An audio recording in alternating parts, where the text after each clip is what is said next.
不知道混沌了多久的夜空，只觉得自己灵魂深处一声惊雷炸响，瞬间他就清醒了过来。只见一个白色的光球，夜空不知道这是什么，可是他却明显感觉到这个光球的愤怒。夜空一下子停住了，等他再审视自己，他忍不住笑了。原来他自己也变成了一个白色光球。刚才夺舍过程中见到的小光球，那就是这具身体原来的主人，一个12岁小男孩的灵魂。才12岁，造孽呀！好在夜空从小孩思想里传承了语言，不用担心语言不通了。只是文字小孩一个都不认识，夜空以后还得自己学习。说实话，得到的信息有点少。小孩家不是一般的有权有势，这里竟然是镇南将军府，小孩他爹就是安国镇南将军，叫啥名小孩也不知道。哇，真是个糊涂小畜生，老爹叫啥名都不知道，可怎么夺了一个白痴的身体？我老天呀，你不带这么玩人的吧？完了，看来真的是来到异世界了。这声无奈的呼嚎却惊起了不少未眠的人。陈九娘刚做完缝补的针线活，吹了灯才要掀开帐帘睡觉，听见儿子这一声，不知道发生了什么。如果我上辈子造了孽，那就惩罚我吧，老天爷啊，你为什么要这样对空儿呢？空儿是不是做噩梦了？半夜乱喊吵醒别人多不好啊！空儿是乖孩子，快回去睡觉啊！当他转过头的时候，他还是被吓呆住了。我天哪，这就是我的娘吗？是人还是鬼啊？空儿，娘吓到你了。哦，没有，老婆子看什么看？走了傻儿子，换了个冰雪聪明英俊帅气的，你偷着乐吧。娘，你是不是觉得今天的空儿跟以前不一样了呢？你不用担心，儿子还是你儿子，如假包换。至于为什么会不同了呢？是因为我今天夜里做了个梦，有个白胡子老头说了，从今天开始你就不傻了。于是我脑子就好使了。娘，你别哭呀！空儿真的好了，娘真是开心啊！开心就好，我一定会为你治好脸上的黑疤的。这事儿不急，反正娘也被人看惯了。以后谁再敢乱看，我夜空一定会揍得他妈都认不出来他。你个傻孩子，又说痴话，怎么能因为别人看就揍人家呢？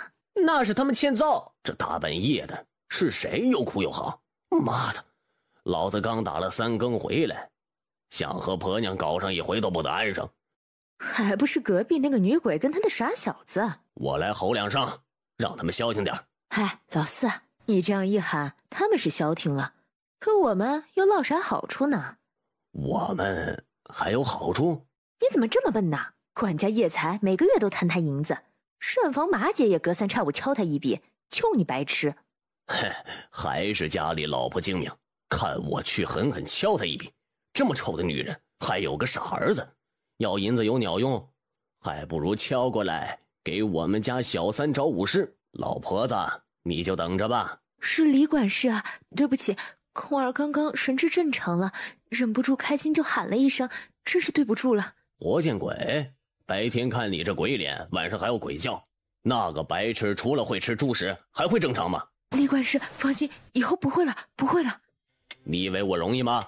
半夜起来打更，刚睡下就被你吵醒了，我不就拿了几两饷钱吗？李管事，您多担待，这点银子先拿着，就当我欠你的，等上边发了月钱，我就还你。这还差不多。放下银子，对我娘道歉，否则这门你好进不好出。空儿，不要！别打了，要出人命了呀！道歉。八少爷呀，是老奴我不开眼，求八少爷留老奴一条狗命。你是不是想着向你的主子汇报呀？告诉你，老子不怕。知道老子以前是干什么的吗？老子是流氓，谁惹了我，我就跟他玩命。太太，您可得为我家老四做主啊！您看看他脸上被打成什么样了，那傻子太狠毒了呀！被傻子打了？你也太没出息了，和傻子有什么好讲的？他打你，你也打他就是了，还跑到我这儿来哭诉。不是啊，二太太呀，那小子不傻了，说话顺溜着呢，打人也是不含糊，说打就打，一点都不像以前那个喜欢傻笑的白痴了。听他娘说，他一觉睡醒，突然就好了。不会吧，都傻了10来年了，怎么说好就好了呢？是呀，可他真的不傻了呀。二太太，您可要给老奴做主啊！老奴就去制止他们半夜喧哗，就被打成这样，这小子也太无法无天了。此事我自有主张，你们先回去吧。谢二太太。谢二太太。傻子不傻，还会打人了。小红，二太太，奴婢在。刚才李老四的话你都听见了吧？你怎么看？奴婢也不太相信那傻子会好了。平常见人就傻笑，别人拿石头扔他，他都不知道躲呢。你去那个丑女人院子里看看，亲眼见一下那个傻子是不是好了。是，不管是真是假，刚好借着这事儿把那个丑女人赶出府去。看，这就是那个傻子叶空。别看他是将军的儿子，可是还不如个下人呢。我看他不像个傻子呀。怎么不像？他就是个傻子，整天流着鼻涕对人傻笑呢。你别不信，上次他们还拿石头子砸他呢。不信我砸给你看。我日你仙人板吧！我老子招你惹你了？傻子有错吗？保护弱势群体，你们不懂吗？谁要砸我？是你要砸我？不是我要砸你，那就是你喽。不是，我没有，是他。这么小的胆子，还想拿石头丢我？傻子打人了！妈的，傻子的帽子还真不好摘呢。老子既然是疯人，那就疯到底吧。嘿嘿，美人姐姐，别忙着走呀，芳龄几何呀？咏梅婆家心眼有几个呀？春暖花开，万物复苏，不如我们一起探讨一下人生大事吧。混账憨货，这个丑女人真的太不把老娘放在眼里了。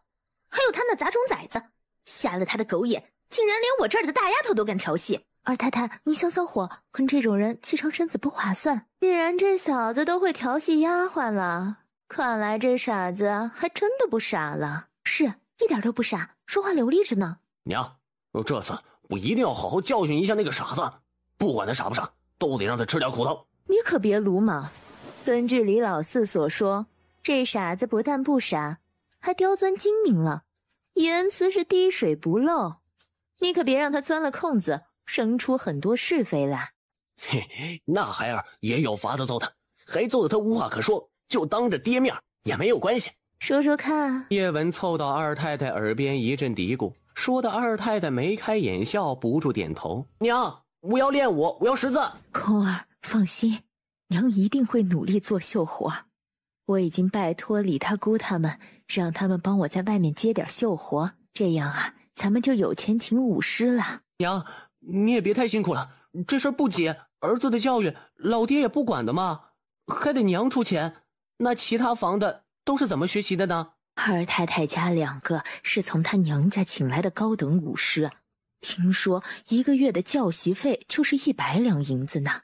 三太太嫁给将军前也是练武的，她家的3个孩子是她请来师门高手教导，还有九太太最得宠，她家叶幽也聪明伶俐，是将军请来的军中第1高手教习。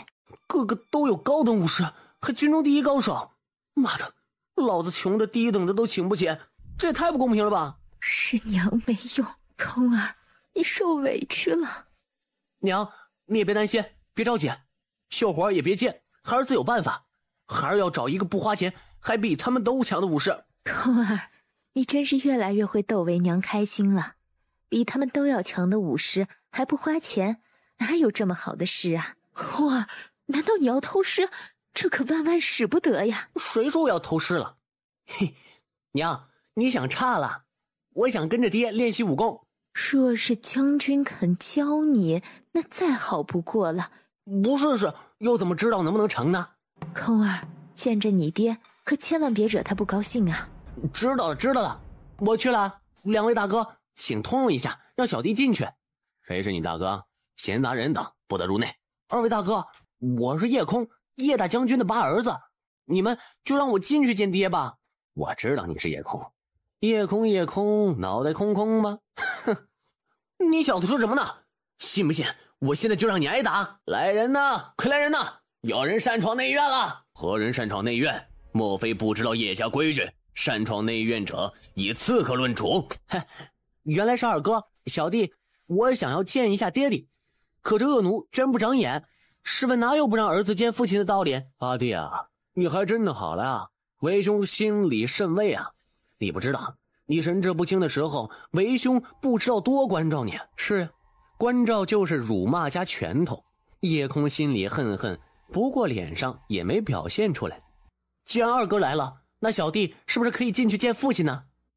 八弟啊，你想见父亲呢，最近是没希望了，这不劳二哥操心。八弟啊，再过几日就是每月的竞技，父亲必然要去观看，到时候你不就可以得偿所愿了吗？若无正当理由拒不参加，赶出叶府。妈的，这什么狗屁规矩啊，逼着老自杀吗？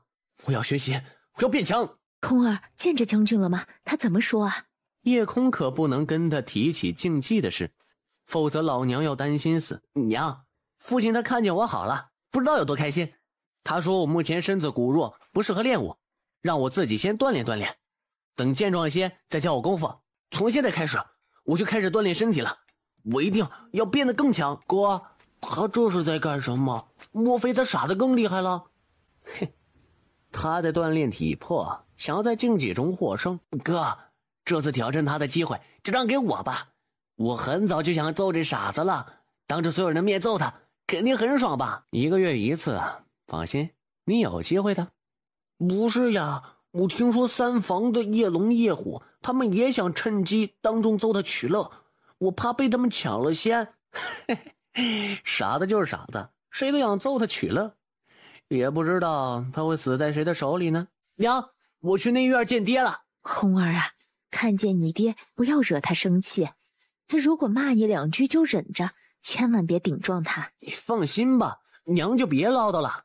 又一次来到内院门口，守门的家丁已经得到安排，赶紧迎上来，带着夜空走向习武场。嘿嘿嘿，脑子空空来了，终有一天你们都将会因为今天的无礼而付出代价。夜空想着，讥笑一个傻子真的让你们那么开心吗？妈的，这老弟，你明知道我没练过武功，你却不发话，你这不是明着让我挨打吗？伴随着管家叶才一声呼喝，最受人期待的比试开始了。看看傻子上了，不知道几招会被扔下台来呢。我猜3招，那你高估他了。我猜他自己就会在台上尿裤子。你们这些家伙，那都一点点同情心，一点点兄弟情分都没有吗？请多指教。哼，不想挨打的话，自己滚下去。既然你想打，那可就别怪四哥不客气了。所谓奇迹，就是在所有人都不看好的时候，出现让人惊叹的事情。竞技不带穿盔甲，不带吐血喷人，不带攻击要害，不带那个，当老子跟你玩过家家吗？无耻小贼，你使用了鬼鬼的手段诛杀我哥，你不怕家法吗？快来人，把叶龙抬下去救治，检查子孙根。竞技中禁止穿盔戴甲，禁止使用武器，禁止攻击眼睛和要害，难道你不知道吗？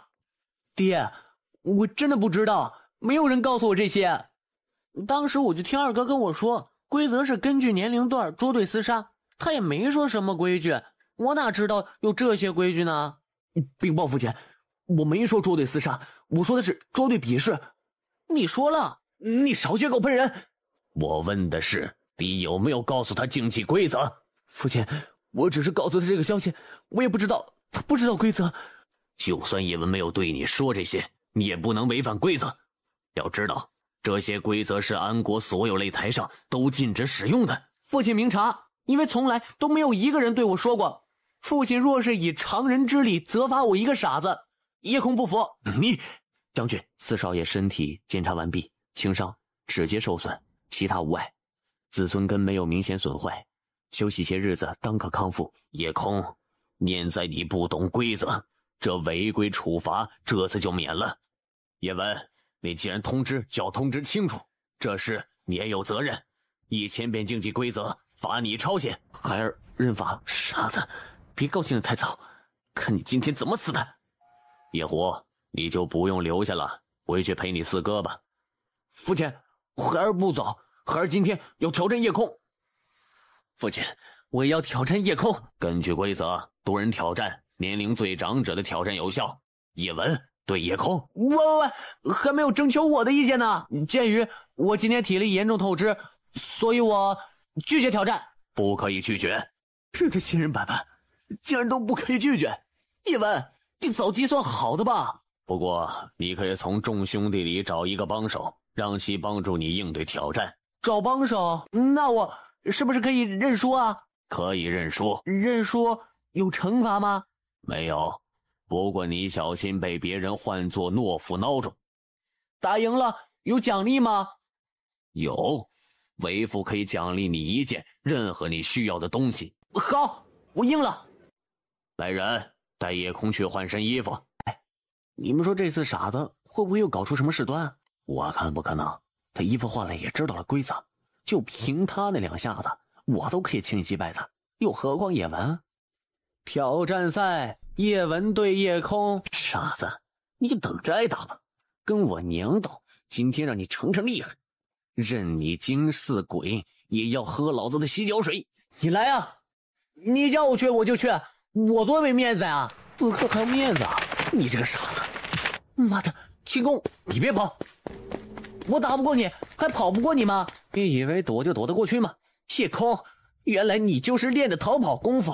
哼，你真是给叶家丢人呢！傻子，去死吧！只见叶文猛地甩出拳头，带着内力的拳头丝毫没有留情，一拳毫无悬念地击中夜空后心。挑战赛，叶文慢，规则规定，倒地不起或者身体完全离开擂台为败。就算你没败，那你上来，我们再来较量。不上，我就站在下边，反正只要我身体一部分在擂台上，我就没有输，你就没有赢。夜空，你要不要脸？玩不起就别玩。你抠抓着规则里的漏洞，死不服输，你算什么英雄？我本来就不是英雄，我是个流氓。我之所以这样做，就是要让你们明白，利用规则也是一种策略。利用规则也是种策略，说得好。挑战赛，夜空胜。夜空，虽然你胜之不武，可为父看你志气过人，勉强就算你胜了。现在你说说，想要什么需要的东西，只要为父能拿得出，都可以。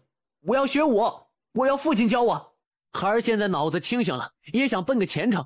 今天相信父亲教我武功，将来也可为父亲分忧，为叶家出力，请父亲放心。你还是换个要求吧。父亲，您刚才不是答应，若是我赢了，便可以提出任何要求，难道父亲要说话不算数吗？非是为父说话赖话，只是你本身资质太差，而且更重要的是错过了练武的年纪。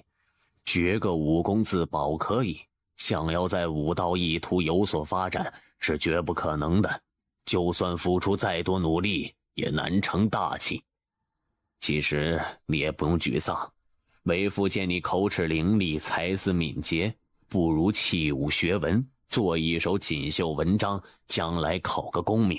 叶武又耻笑道：这个傻子居然还好意思让爹教习他武艺，切，真是自不量力，也不看他的资质有多垃圾。那个傻子想的真是美，可笑至极。你没看见他那时的失望表情呢？最近你们别去惹那个傻子了，安分一点，听话一点。好的。三太太房里也在上演类似的一幕。娘，这个夜空真是可恶，你可得为我报仇呀！是呀，娘，你可得帮哥哥报了这个仇。这个傻子现在变得如此刁钻狠毒，居然父亲都没责罚他，真是可恶。没用的东西，自己打不过，让为娘一个妇道人家出头，算什么本事啊？呀，我不是打不过，是得使用奸计犯规。听你们说这个夜空不傻了，还很刁钻狠毒，所以你们更要和他搞好关系。你们要学会用脑子。这傻子聪明了，又得罪了二太太，让他们互相斗嘛，懂不懂？他那个丑娘是不会得到将军喜爱的，所以只要斗翻了二太太，娘就是这内院之主了。哦，夜空仔细思索了一下午，越想越觉得自己是穿错了。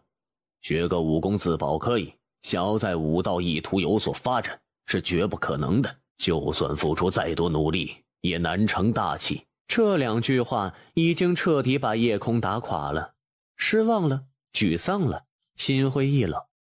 这比地球差远了。我要活下去，用叶空的生命活下去。不管了，先打坐吧。突然，他发现空间里并不是只有他一个，在他的上方有一片萌动的金光。那是什么？天哪，真的是一本书！我的脑海里有一本书，这就是自己的魂魄。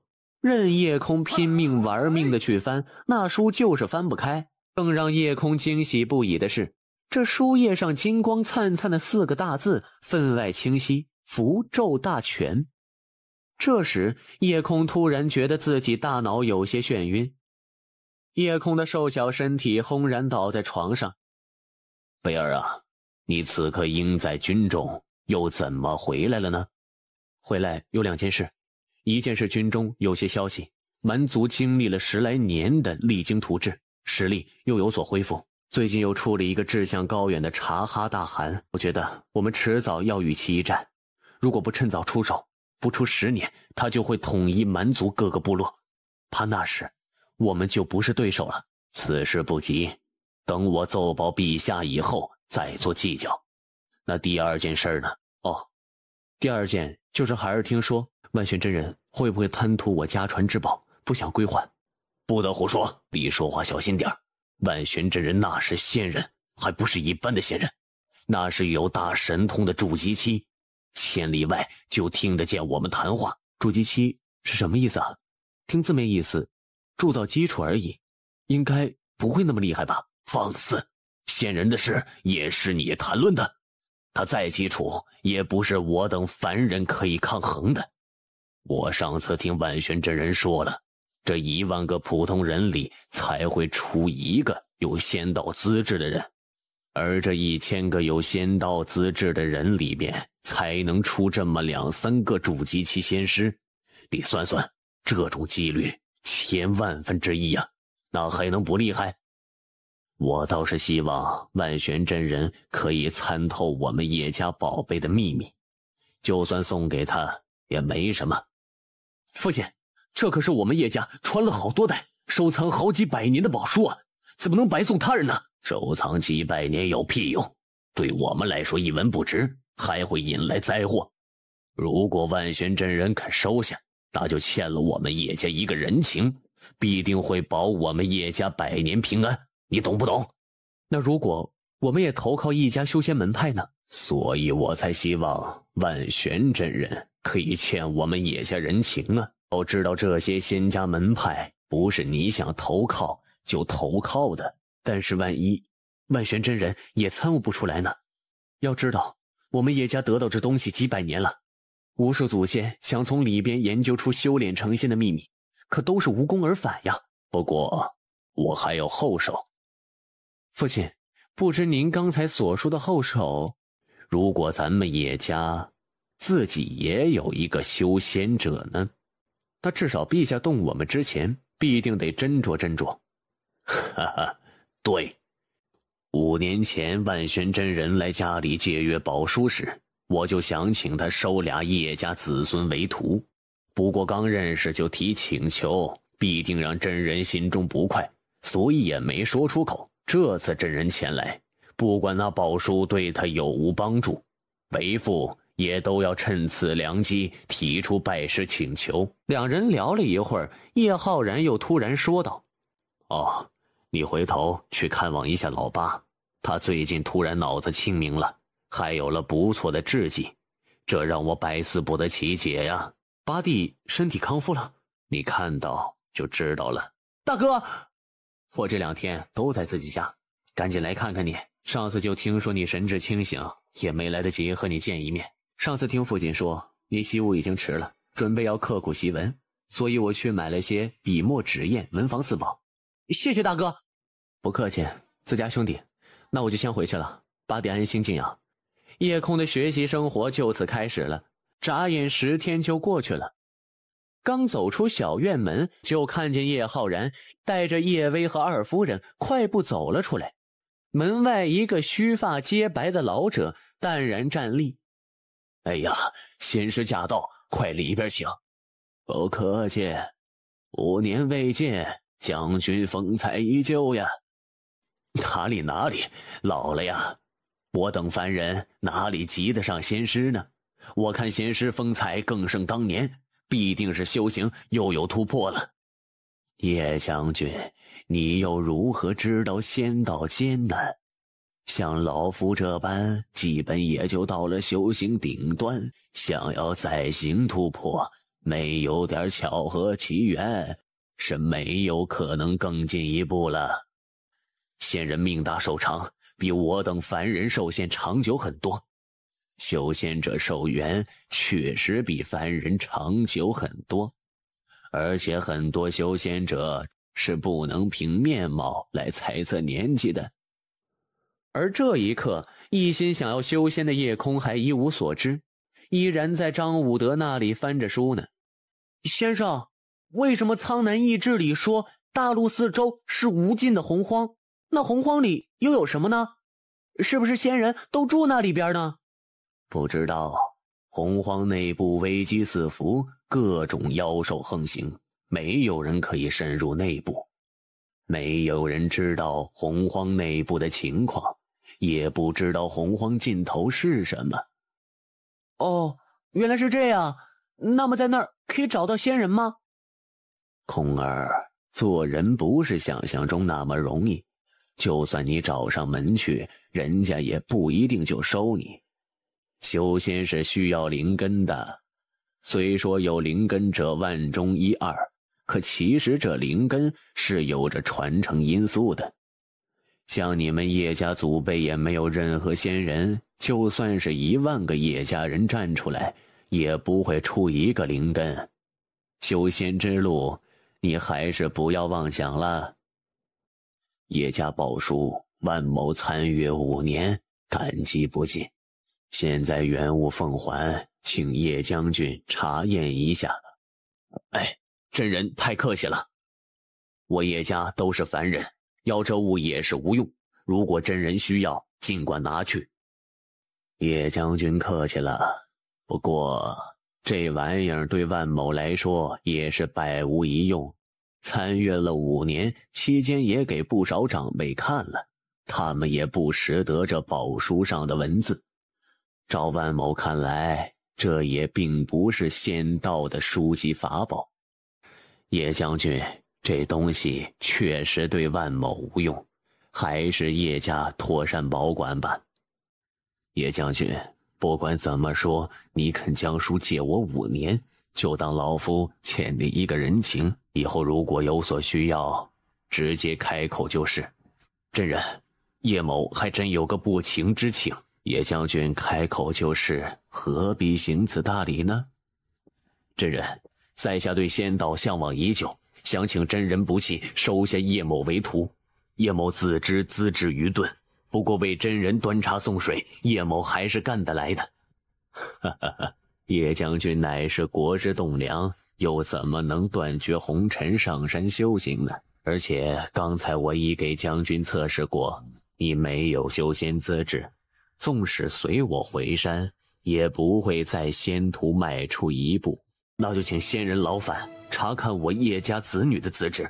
叶某不能走上仙途，如果有一子女能够成为仙人，此生足矣。那就叫他们来看看吧。谢真人成全。快去把弟弟妹妹叫出来。叶将军勿要沮丧，有灵根者万中一二，而且这1、2还是出在修仙家族，像你们这样的凡人家族1个没有，也是很正常的。让真人见笑了。父亲，好像叶家子弟还少1个没来，八弟没来。真人啊，抱歉，在下还有一子，不知为何尚未来到，还请真人稍等片刻，我这就让人去唤他。那就快去，快去快回。谢真人。将军，此事不可。叶空此子桀骜不驯，冥顽不灵，其性子凶暴无度，睚眦必报。如果他修炼仙术，对我叶家是祸非福。放肆！你这妇人坏我大事。叶空虽然脾气不好，可毕竟才12岁，哪有你说的如此不堪？让真人笑话了。在下没管好家中，我这八字从小脑袋混沌，口齿不清，最近刚刚开窍，对那些嘲笑之人可能有些言辞不当，让别人以为他……好了好了，让人叫他去吧。是。叶空走进来，看见这么多人，也是有些吃惊。开始他还以为自己来迟了呢，后来一听他们都检查过了。叶空多精明，立即猜到是没有一个有灵根，才想起叫他。日的仙人板吧，太欺负人了，连不相干的人都来了，还当老子姓叶吗？这誓不拜也罢，老子不欠你叶家人情。大哥，我回去看书了，叶家有我没我也差不多，这么多兄弟，这么多英俊少年啊，要我一傻子来干什么？是叶才搞的鬼，我和父亲都不知情，刚才父亲已经训斥了他们，你可不能走，你走了就是给我和父亲撂脸子。快叫仙师爷爷。哦，仙师爷爷，你魂魄怎么受伤了？我靠，还真他妈是仙人，一眼就看出我魂魄受伤了。自己修炼，你胆子也太大了。来，把手腕伸出来，让我看看你有没有灵根。没有，摇头。真人，犬子有希望吗？没有。那真人为何发笑？靠，没有希望，你笑什么鸟毛啊？黄点我啊！我笑他资质太差，灵根杂乱到无法想象，是我见过最差的伪灵根。伪灵根。真人，犬子虽然资质极差，可也算是有灵根。他现在学武已经迟了，就算什么炼气前期，那也是叶家出了一个仙人呢。是呀，仙师在上，小的虽然资质欠佳，可咱能吃得苦中苦。修仙者的成就就是由灵根决定的，又不是能吃苦就行。仙师此言差矣，我听说修仙者的成就并非由资质决定，最好的灵根也不是天灵根。哦，老夫倒是不懂了，愿闻其详。回仙师，在下以为修仙者的未来成就最大的决定因素不是资质，是仙缘。最好的灵根不是天灵根，而是苦灵根。仙缘可以理解，那贤侄说说苦灵根是怎么回事吧。其实苦灵根就是我先前所说的能吃苦，仙道一途艰险无比，一定要有摒弃杂念刻苦修行的决心。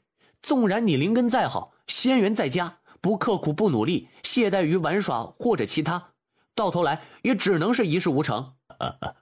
有理，叶将军呐，你有个好儿子呀，犬子胆大妄为惯了，真人还请不要见怪才是。小子干得不错，这事儿有门了。虽然你说的有道理，可老夫也不能收你。为何？因为你的性格不适宜修仙，你性格直爽爱冲动，言辞犀利，胆大妄为。我说的对不对？没错，全中。所以我不能收你。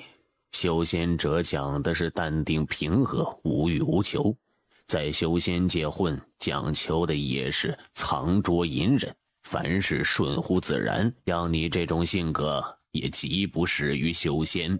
仙人又错了，修仙者无欲无求吗？不是，修仙者追求天道，追求长生，这就是他们的欲望。得到厉害法宝不激动吗？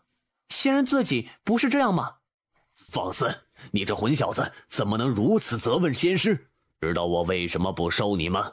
最大的原因就是怕你这吃不得亏的性格为我黄州万家惹来灭门惨祸。你资质又差，若这冲动张扬的脾气不改，是不会有门派敢收你的。男儿大丈夫，当笑则笑，当骂则骂，路见不平就当一声吼。可是如若事事要忍，遇到对手要忍，遇见同门也要忍，有意思吗？有乐趣吗？就算是活1000年，也不过是个1000年的笑话。敢问仙师高寿几何？现在还是处男吧？你的人生有乐趣可言吗？你太过分了！真人，数字狂妄大胆，实在可恶，也怪我治家不严，请真人千万勿要见怪。叶将军，你生了一个好儿子，虽然言辞过激，可仔细想来，句句在理。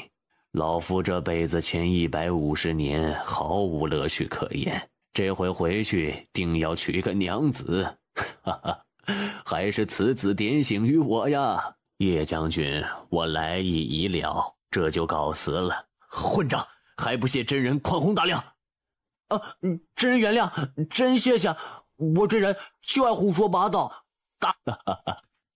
你虽然说的有道理，可以后不管在修仙界或者凡人界，没有实力的时候还是要低调，切记低调。是。叶空顾不上别人，趁着叶浩然招呼万玄真人离开，他就赶紧把桌上的宝书拿在手里。天哪，全是汉字，我不是一个人在战斗。嘿，朋友，欢迎来到苍南大陆，见到熟悉的文字是不是很开心？我也觉得很开心，不过估计我是见不到你了。不过等你看到这本书，或许时间已经过了1000年，或者10000年，或者这个大陆永远都不会有人认识汉语吧。这个世界真的很操蛋，你懂这些文字？我怎么会认识这些字呢？真的好奇怪的字，一个个方块一样。不认识你看什么看啊？你这逆子，知道今天多危险吗？仙师也是你能斥责耻笑的。仙人也是讲道理的吧？人家真人都说我有理了。我说不要他来，偏要他来，只会给叶家丢脸。胡闹！叶空，去叶家宗祠对着祖宗自省，不改掉坏脾气不准出来。他来干什么？来找我？看我有没有来？不是来找我的，那他是来干什么的呀？这不会真他妈有鬼吧？哇，这叶家还真他妈人丁兴旺啊！叶空，哎呀妈呀！哦，是先生。你的事啊，我刚听说了。既然没有好的灵根，那就不用想神仙的事儿了，还是安心学习诗词吧。孩子，其实不修仙并不是坏事。你是不是觉得凡人间人情炎凉，生存残酷呢？可其实修仙者之间，那才是真的残酷，杀人夺宝，杀人取乐，为了一句话灭了对方一门，这些都是很正常的。先生不希望你也成为这样的人。先生，您为什么如此清楚修仙者之间的事儿呢？您也是仙人吗？我就算有灵根，也不会走上这条路。先生，不管以后我是仙界还是凡界，也不管我是不是会有出头之日，但是我绝对不会放弃对善恶恩仇的执着，也不会妥协于任何强力和利诱。不放弃，不妥协。好。我爹下午来，什么事啊？好像是放什么东西吧。八少爷，您可别害我，您想问什么自己问将军。说实话，我也不清楚将军进屋干什么了。刚才那句话您就当没听见，听见了也别说是小人说的。看你紧张的，我就随口一问，我还会害我爹不成？还是外国奸细不成？他知道这本书就像钥匙一样，将要为他打开仙界的大门。练还是不练啊？按万玄真人说，我这种资质一生都要停在炼气前期，速度慢一点就慢一点吧。他刚开始修炼就可以感觉到空气中的灵气向自己汇聚而来，看来吸收灵气对魂魄还是有好处的。等以后魂魄壮大了，打开符咒大全也不是梦了。转眼叶空已经对叶家祖宗自省了1年。安都加急公文，将军乃那边有安都的加急异报，快请进来，参见镇南将军。安都方侍郎急信。你辛苦了。方侍郎可有口信要你带我？禀镇南将军，没有。哦，叶才，速去准备，我下午就出发去安都。老奴这就去办。将军，这次为什么走得这么急呢？莫非是京城那边出了什么事了？也别担心，也就是陛下接连2次在朝上斥我按兵不动，任由蛮族发展。陛下为何不降旨让你剿蛮，却在朝堂上骂你？他这是要文武百官表明立场啊。那你就派兵剿灭那什么可汗好了。灭了蛮族的那一天，就是我叶家开始家破人亡的一日。那你这次去南都不是自投罗网？我多带些金银上下打点打点，不会有事的，家里就交给你了。妾身知道了。浪蹄子，等将军走了，看我怎么整你们。还有那个丑女人，我记着呢。将军留步，先生为何如此着急啊？将军，您忘了一事，八少爷伤在宗祠，如今已经1年多了。哎，我这个为父的失职啊！先生让他出来吧，我也来不及和他告别了。让他出来，以后少惹祸，多读书，莫要和兄弟们争斗，一切有劳先生了。八少爷，以后别再进来了呀！看你说的，这叶家宗祠，我想什么时候进来就什么时候进来，又不是牢狱。我的意思是，以后别再进来对着祖宗自省了。其实我倒希望长期留在这儿不走呢。不过叶空一直不想出去，还有一个原因，那就是五行升仙经还在他身上，而现在他不用担心了。叶浩然出去短期不会回来，他也可以安然把宝书带出来。老柳，你们就不要送了，佛有空会回来玩的。好嘞，就等你回来喝酒。只有我最摇摆，没有人比我帅。娘，我回来了。有一个好消息，一个坏消息。娘要先听哪一个？还是先听好消息吧，娘就怕听见坏消息。好吧，好消息是我已经解放了，以后再不用去看祖宗的灵位了。真的？那坏消息呢？坏消息是你得放血了，儿子要去买点好东西，拿银子来。看你说的一惊一乍。八少爷，您去哪儿啊？我出去买点东西，探探。老爷出门的时候关照，叶家子弟谨言慎行，不得惹祸。平时我出去买点东西。那八少爷，您慢走。第一次走在苍南大路的大街上，叶空觉得特别的新奇，仿佛跟个乡下人进城一般。左顾右看，什么事儿都能引起他的兴趣。公子是要买书还是要买画呢？黄纸不贵，50铜板买了3大张，还代客裁剪。黄纸好买，丹砂可不是那么容易买的，所以叶空跑了几家药店都脱货，最后在别人指点下来到了城中间最繁华的同春堂。请问这里有没有丹砂卖啊？丹砂有，1两银子1钱。那东西在库房还有些很难找，让他先给钱。也知道人家怕找出来自己买不起，给我包1两。好嘞，哥哥，那边有休息的长凳，您请歇着，我这就去仓库里给您找去。看神医，你去帮帮忙吧，我娘再不治眼睛就瞎了呀。说不去就不去，不给银子不治病。看神医，大人不计小人过，上次也是帮里逼着我们来同春堂收月钱呢。那你们去龙蛇帮找人看病好了。看神医，这样吧，我们家有一个宝玉，是我们卢家的传家之宝，如果你帮我娘治病，我就让你看一次。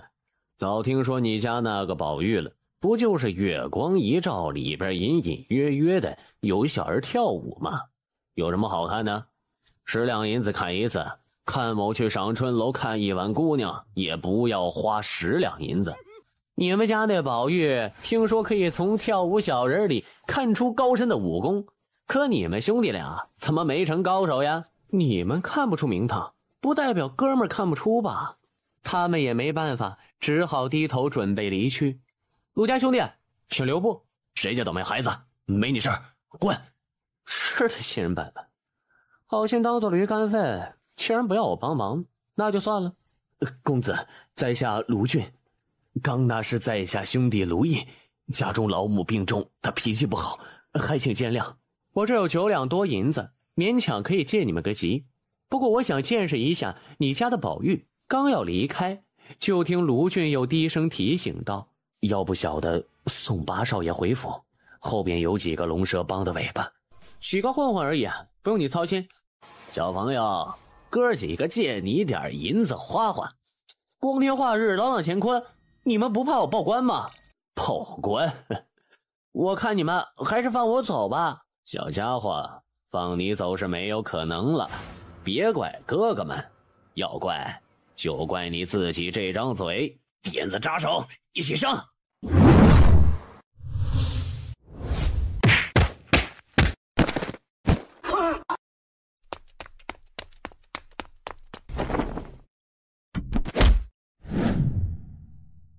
八少爷回来了。你是不是故意的？明知道二太太等着这件新衣服，到现在还没绣好。胡婆婆，你上午刚拿来，我吃午饭时都没停手啊，稍待片刻啊，天黑前一定绣好。天黑前？误了二太太的事，你担当得起吗？胡婆婆辛苦了，这2两银子啊，请您一定收下。那老生就不客气了。哼，让别人帮你做活，不给钱不说，还要拿钱，天下有这样的道理吗？陈九娘，你看看你儿子怎么跟老生说话，想让我家小子帮将军教训教训他不成？那就让你儿子来好了，我倒要看看谁有这个胆量帮叶浩然教训我。哼，你可快着点儿，我就不跟你这丑婆娘计较了。你敢打我？打的就是你！你等着！空儿啊，他儿子叶海武技过人，又在衙门当差，要不我们拿银子去给他道歉吧？娘，你放心，空儿已经长大了，我可以保护你，你相信我好吗？娘相信你。很快叶空就回到了他的房间，他知道叶海那是真的练过武，可谓武功高强，经验丰富，所以必须抓紧时间画出符。叶空最开始准备画定神符，中了此符，大脑依然清醒，能听能视，可是却丝毫不能动弹，就连眨眼也不能。看来画符也是有成功率的，画的越多，成功率才越高。空儿，晚饭时间到了。好了，这就来。不行，还是得试用一下，不要和人 PK 时放出无效，那被人笑掉大牙呢。马姐这个可恶的女人，让老娘吃冷馒头，那就让你的狗先尝尝老子符咒的厉害。哟，八少爷啊，您老人家怎么也来这儿吃饭了？您不是一向在内院锦衣玉食的吗？是啊，我老人家听说善堂里有条猪欺人太甚，想来见识一下。你敢骂我？没有呀，我骂猪又没有骂您，马姐，我怎么敢骂您呢？马姐脸上变了几变，也听说这小子不好惹，而且再说下去自己就承认是猪了。这时天色渐晚，晚饭时间已经过去了，不会有人再来了。哼，叫吧，肥婆正忙着呢。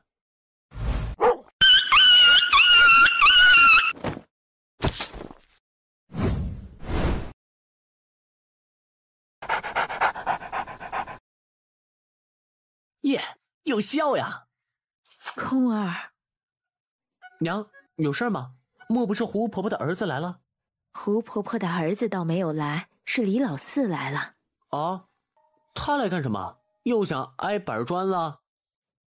你这地痞小子就知道板砖，人家李老四啊是通报来的，说有人找你。那我去看看。八少爷马上就出来，稍等片刻。哦，没关系，老哥，谢了呀。卢俊，你来干什么？八少爷，快坐。我还不知道你来找我，必定是和下午跟踪我的人有关系。是不是你们帮里找到你，询问我的身份？八少爷果然神机妙算呐，智慧过人，小的佩服。下午本帮执法堂就来询问八少爷身份的事儿，小的也没有隐瞒，直言相告。谁知傍晚时，执法堂堂主亲自带着10多个高手来我家埋伏下来，就等着八少爷去观看宝玉时屠下杀手。他们和你说了些什么呢？他们说的很难听，但说无妨。他们说您是个傻子，也没练过武，在叶家一钱不值，就算是您死了，也绝对不会有人管的。说明天还会来。小的一直等到确定没人监视，这才赶来知会八少爷。小的也有良知，也知对错，更会愧疚。好，以后就跟着我混吧。想不想自己做帮主呢？我做帮主？虽然帮众们人心浮动，可是真要反抗帮主范九龙，那就没人敢了。范九龙，我叫他成死龙一条。真正厉害的是他弟弟，武功更高。如果真的可以干掉范家兄弟，这事儿就能成。那你明天开始就给我留意范九楼的行踪。八少爷，明天晚上您还来不来？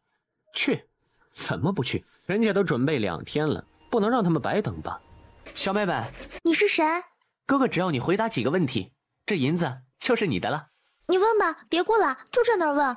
我娘说了，有钱的人都是坏人，就知道以欺负穷人为乐。我不是有钱人。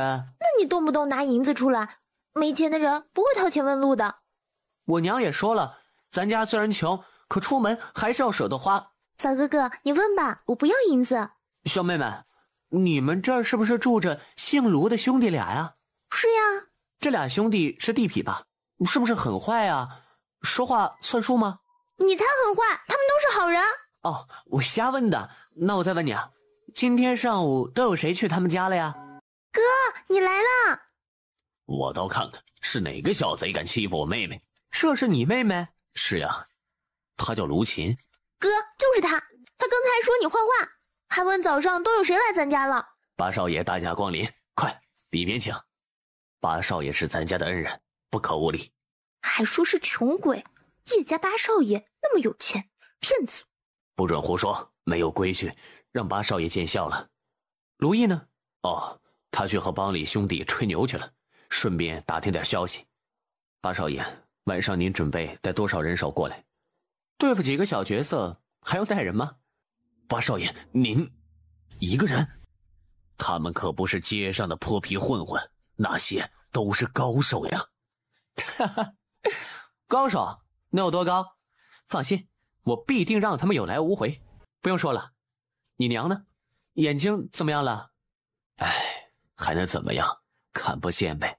我去看看。小俊啊，带谁来了？是不是又闯祸了？娘，我没有闯祸，这是……伯母，我是看病的郎中。卢俊，你知道这是何物？等会儿告诉你。八少爷，您这是做什么？小俊，是你吗？娘看见了，娘真的看见了。娘，谢仙师出手给我娘治病，请受小的一拜。现在相信我可以对付龙蛇帮的高手了？相信，仙师的仙法通玄，那些武林高手算个屁！哈哈哈，你说的没错。我去把消息告诉弟弟，他就在大路边的赌湾里。我妹一边一个姑娘家，去不方便。去吧去吧，如果我娘的脸好了，那该多开心。可福州大全里没有治脸的符呀。是你治好了我娘的眼睛吗？那你是仙人吧？我是看病的郎中。又骗人！郎中都说我娘的眼睛除非仙人来才能治好。这是我们兄弟的好友李武达。八少爷，我等都是粗人，以后还请八少爷多多关照啊。嘿，我一定会好好关照各位的。那就太好了，感激不尽呐。月亮出来了，还是让我们看看宝玉的妙处吧。那就出去看吧。这块玉名叫影玉，相传是数十万年以前影族流传后世，在月光下把这块玉放进水中，就可以看见影族的舞蹈，据说还可以修炼出绝世武功。影族是什么族啊？放下去看看吧。不管了，先看看再说。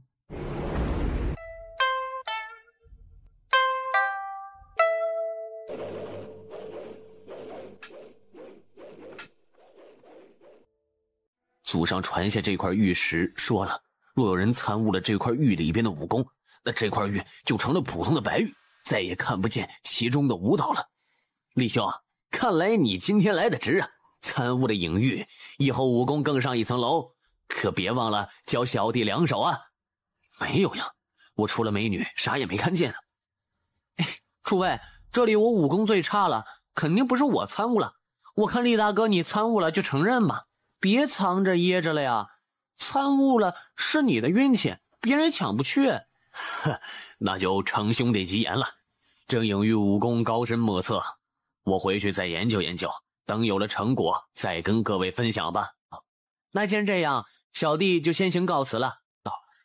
八少爷既然来了，还想走吗？厉大哥，莫非要留兄弟吃夜宵不成？吃夜宵？你这傻子就知道吃。那我们就送你去阴曹地府吃夜宵吧。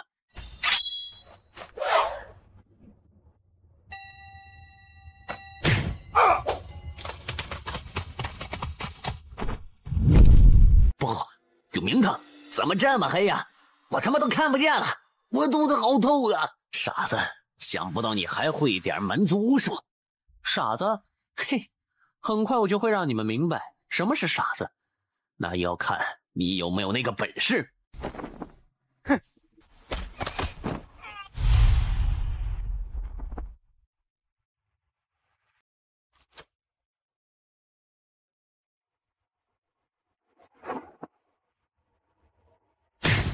小子，还我眼睛！去你的！再来！厉堂主，你把属下都扔出来送死，未免也太没有道义了吧？道义？我李无达，死吧！你妈还不够分量！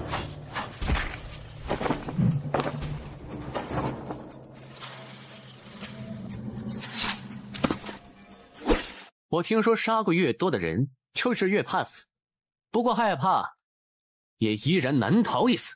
刀下留人，放了厉堂主，饶你一条活命。小神仙堂主，快救我们！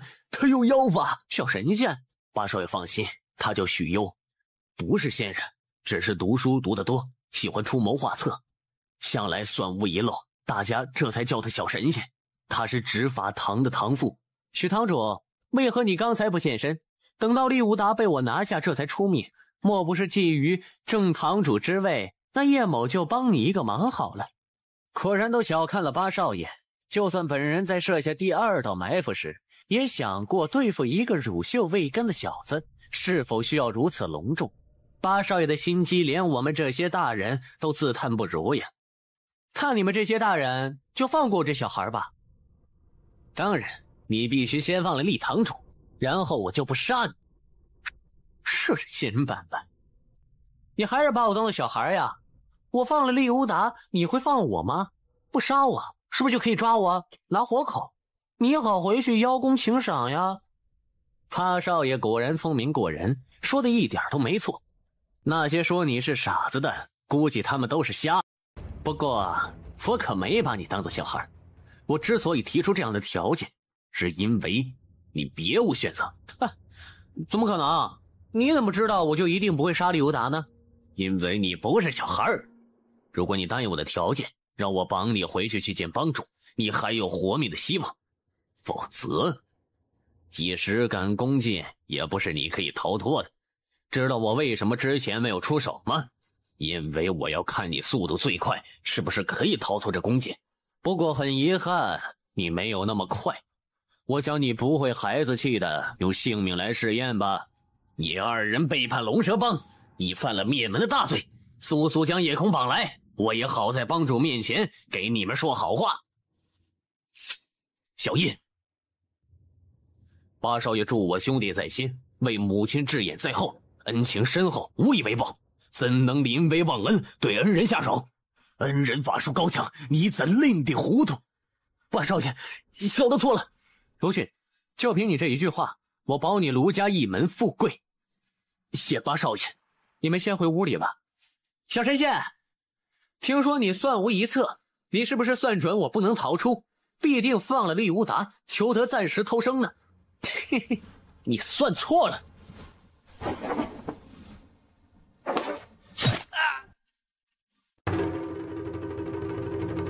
放箭！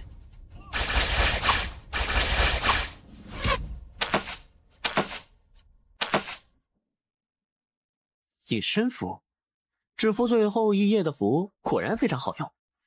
射，他这是妖法，对着里面乱射，不要让他逃了。我看不见了，我的眼睛！他在那边。妈的，你们对自己人下狠毒手，咱不能等死了。我小三，我又没玩你老婆。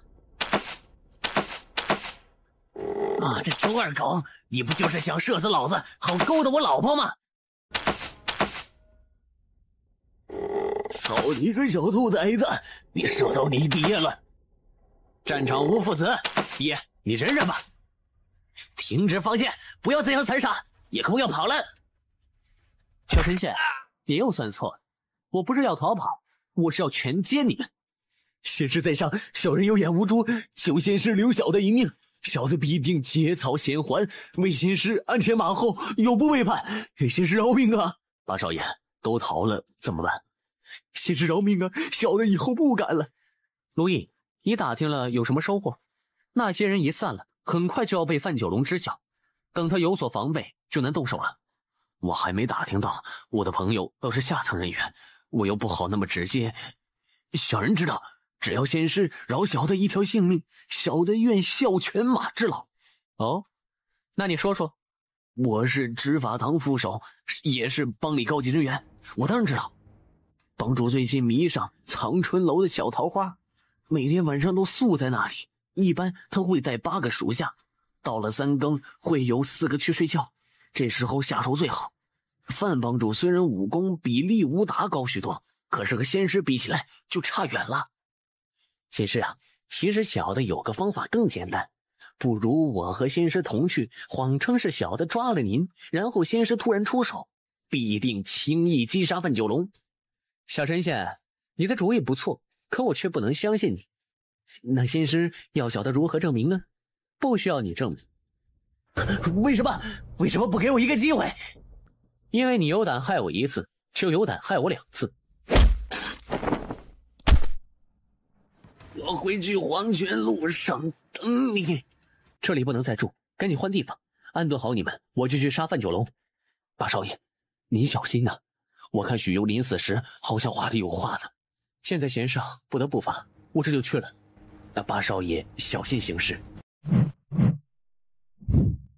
美女还真不少，这仙人板的，够死老子了！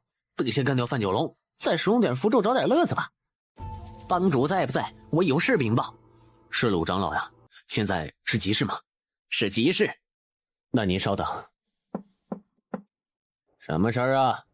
是鲁长老来了。哦，今天晚上的事儿没干好，点子扎手，详细情况要对帮主面禀。扎手？没错，范九龙。进来说范九蛇，那小子是仙人，也还不是说他是个傻子吗？那小子使用什么仙术没有？你们怎么知道他是仙人？仙人？哪里有那么多仙人啊？九蛇，滚回去！弟弟，你吼什么？我就是觉得女人不该干涉帮里大事，以前也没见你这样。不好，他早就发现自己了。他是一个修仙者，他这是火球术，好俊的身手呀！你看见我？雕虫小技，难道你不知道天眼之术下，你根本无所遁形吗？炼气1层的小家伙。我是炼气1层，不过你也不高嘛，你就是叶家八少爷吧？不知道八少爷是师从哪位高人呢？家师黄州万家万玄真人，范道友是散修吧？原来是万玄真人高足呀！范某失敬，万玄真人刚收叶道友没多久吧？怎么才炼气1层呢？万玄真人说我资质极差，本来不打算收我，可又觉得不好意思毁了我父亲的面子，于是收了我做记名弟子，每年来叶府辅导我一回。哦，练了1年还是炼气1层很正常，我练了几十年也还是炼气3层呢。啊，那不同，你是散修嘛？那是当然，修仙家族有灵石，有灵药，还有那些珍贵功法心得。叶道友前途无量，以后还请多多提携。那是当然，可眼前这事又怎么解决呢？眼看今年家师又要来南都了，虽然叶某只是记名弟子，可让他知道有人想要叶某的命，绝对不会善罢甘休的。叶道友，这次纯属误会，不知者不罪嘛。再说道友没有半点损伤，倒是我们龙蛇帮死伤不少，我看不如就这么算了吧。误会，算了，怎么想？打扰我修行的时间和心境，家师来定要责罚，到时我只有实话实说了。叶道友，若是你要灵石丹药，小兄弟根本拿不出；若是道友要这俗世财物，龙蛇帮还是拿得出一些的。我对那些没什么兴趣，只是我2个朋友也想在这南都城搞个帮派，苦于没有地盘。这样吧，叶道友，城北那块地方虽然在我们龙蛇帮的名下，可那也有些不安分，就让道友的朋友帮我们管那片吧。财务人员一概由道友的朋友自行处理，不过却得挂我们龙蛇帮的名头。把叶空送出房间，范九龙的脸顿时阴了下来。欺人太甚，竟然从我们龙蛇帮要地方。弟弟，你都炼气3层了，还怕他1层的？哥哥，你不知道修仙者是多么残酷，灭门灭派的事每天都在发生。黄州万家这样的家族杀我这个散修，就跟捏死蚂蚁一般。这修仙的真是窝囊。哥哥，你这就错了。如果不是我当初偶然得到蛮族修仙功法，我们2人现在连狗都不如呢。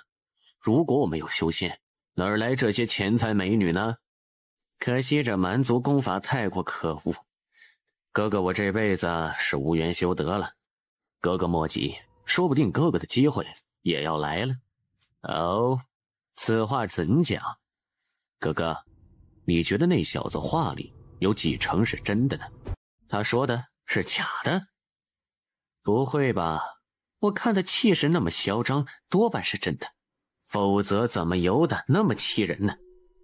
这小子别看他年纪小，可大话说起来眼睛都不眨，我猜他一定是吹牛吓唬我们。如果真像他说的那样，叶海又怎么能敢让我们对他出手呢？既然他是吹牛，那你为什么还要答应他的要求呢？不如就直接把他扣下。我稳住他第一个目的是争取时间，打听他说的是不是实话。第二，如果他是一派胡言，那么也不能让你得到他的功力。为什么？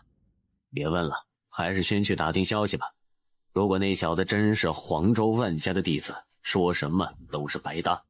小子，谁叫你敢打我老娘？否则我当时帮你帮衬几句，你不就逃过一劫了吗？哎，人呢，祸都是自己惹的。是呀，祸都是自己惹的。谁？是你。看见我是不是很吃惊呢？你是在等我吗？既然你逃过一劫，就该知道爱惜性命。难道你非要死在我手上不可吗？我既然一个人在这等你，又怎么会是来送死呢？不要以为杀死几个小混混就有了在我面前嚣张的本钱。你要找死，就别怪我无情，见识我的刀法吧。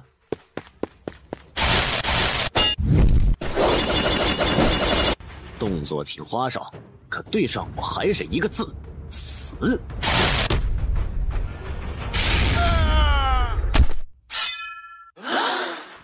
看完了你的刀法，现在让你看看我的符法吧。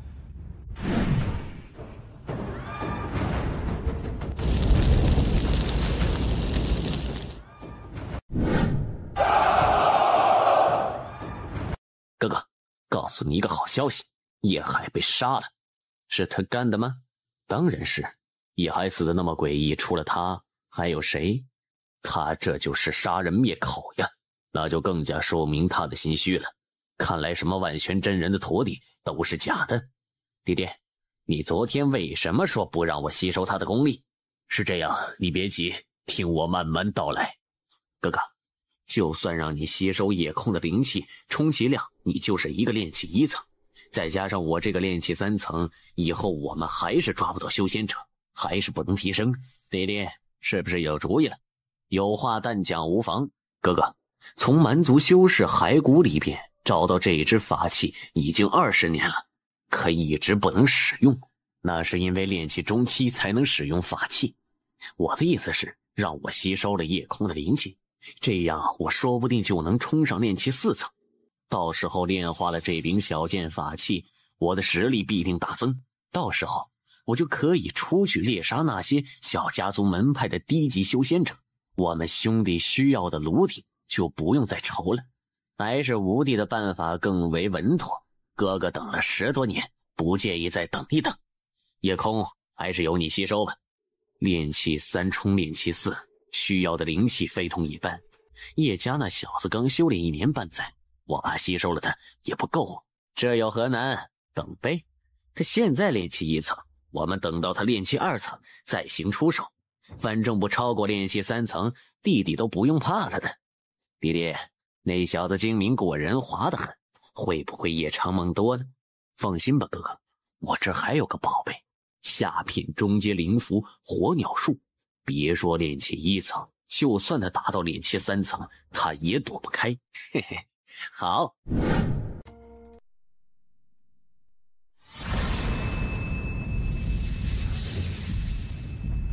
小琴，空儿不会出什么事吧？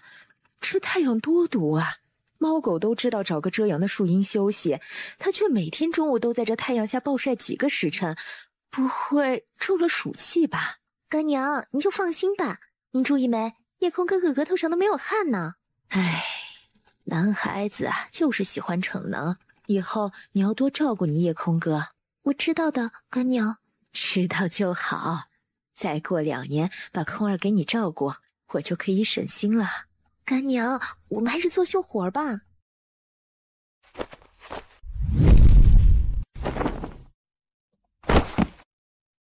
夜空哥，快进屋喝点去暑甜汤。去暑甜汤是冰镇过的吧？是啊，我哥让我带来的冰，好重的呢。日的新人版吧，你哥还真会享受，刚发点小财就用起奢侈品来了。我哥才没舍得用，是他听说你每天中午修炼，这才买了送来的。你哥太客气了，这半年多蒙你们送这儿送那儿，照顾我们娘俩，我们日子已经好过多了，又怎么能收这种奢侈品呢？放心吧，以后日子会更好的。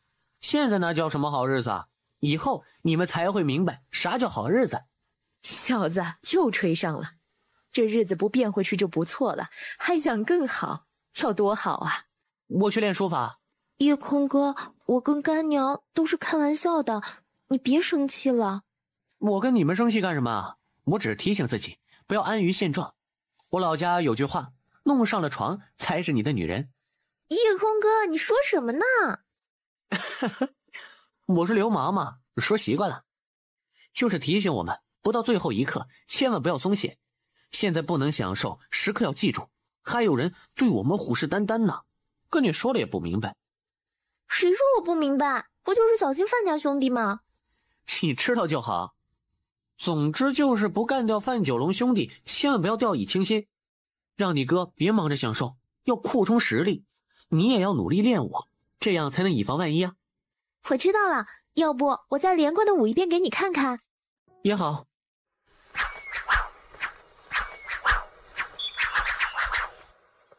你练这隐喻武功的基本出发点不对，你不能注重好看，要注重伤人。你练的时候要幻想你的仇人就在对面。你看我打一遍啊。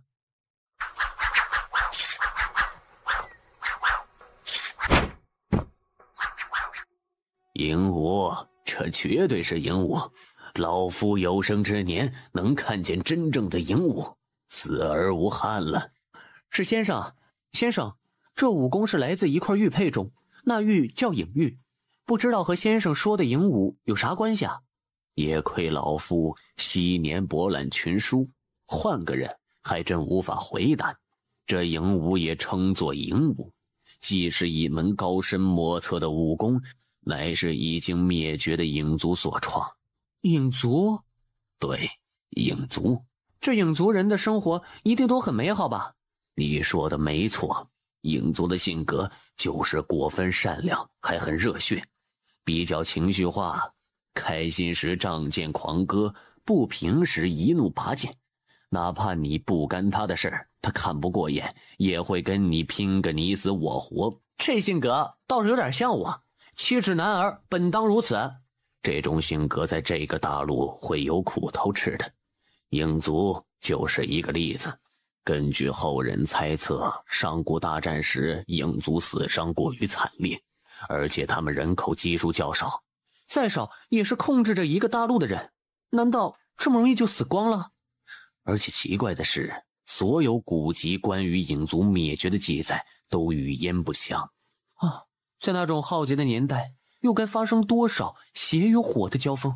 既然你已经走上修仙的路，更是要坚持埋头修炼，一心提升自己，莫要再重蹈影族的覆辙呀！还请先生为我保密。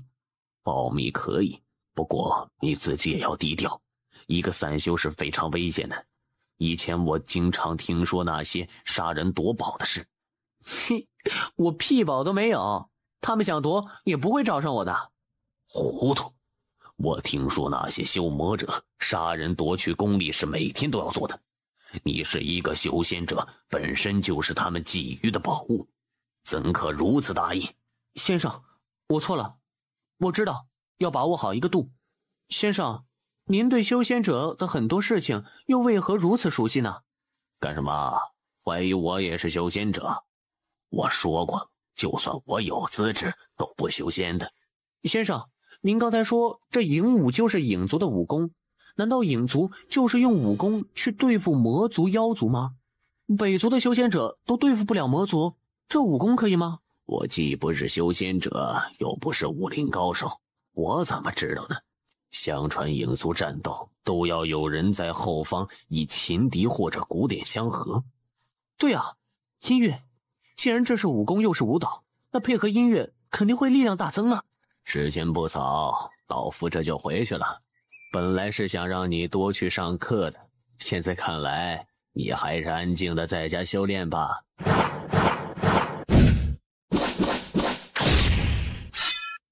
夜空哥哥，我觉得你现在这一遍和刚才的那一遍看似相同，可感觉又完全不同。仔细一想，哪里不同又说不上来。嘿，是因为舞动的时候，我心里吟唱的歌曲不一样。舞的是好看，可不是为生之计。空儿啊，你还是好好跟着先生学学诗词吧。娘，你不懂，这既是舞蹈又是武功，还是一项非常高超厉害的武功。娘就是提醒你一下，将军可不会同意你跳舞给人看的。我去磨剪刀。小琴，你知道南都最近流行就是大家都爱听什么曲子吗？你来唱，我来舞。要不我唱个小白菜给你听吧。小白菜还是我教你的，我要你唱你们苍南大陆的歌曲。我实在没歌唱了嘛，我会的都是你教我的。这苍南大陆真是悲剧，可怜14岁的小姑娘连一首歌都不会唱。我知道了，是节奏。决定影舞动作的是节奏，不同的节奏有着不同的舞蹈，同样的影舞跟随不同的节奏也有着千变万化的发展。娘，小琴，我回屋了，天大的事都不要叫我。2年练气2层，这速度也不知道是快还是慢呢。看来我迟早一天都是要离开这里的。其实小琴陪着老娘挺好，毕竟老子不是苍南大陆的人呀。修炼慢就慢一点吧。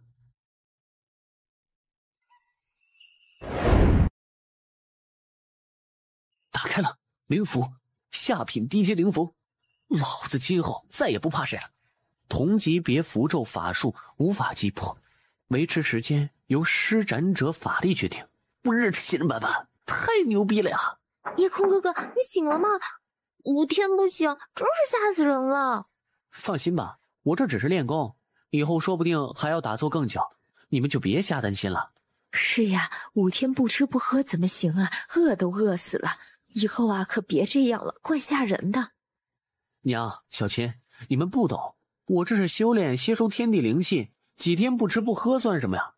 等我修炼到下一个境界，就可以辟谷了。辟谷知道吗？什么屁股不屁股啊？小琴还在这儿呢，别胡说八道，嘴上都没把门的。辟谷就是不用吃饭，不用喝水。那不是真成仙了？我本来就是修仙啊，这有什么奇怪的？不过你们可千万别跟别人说，否则会给我带来生命危险。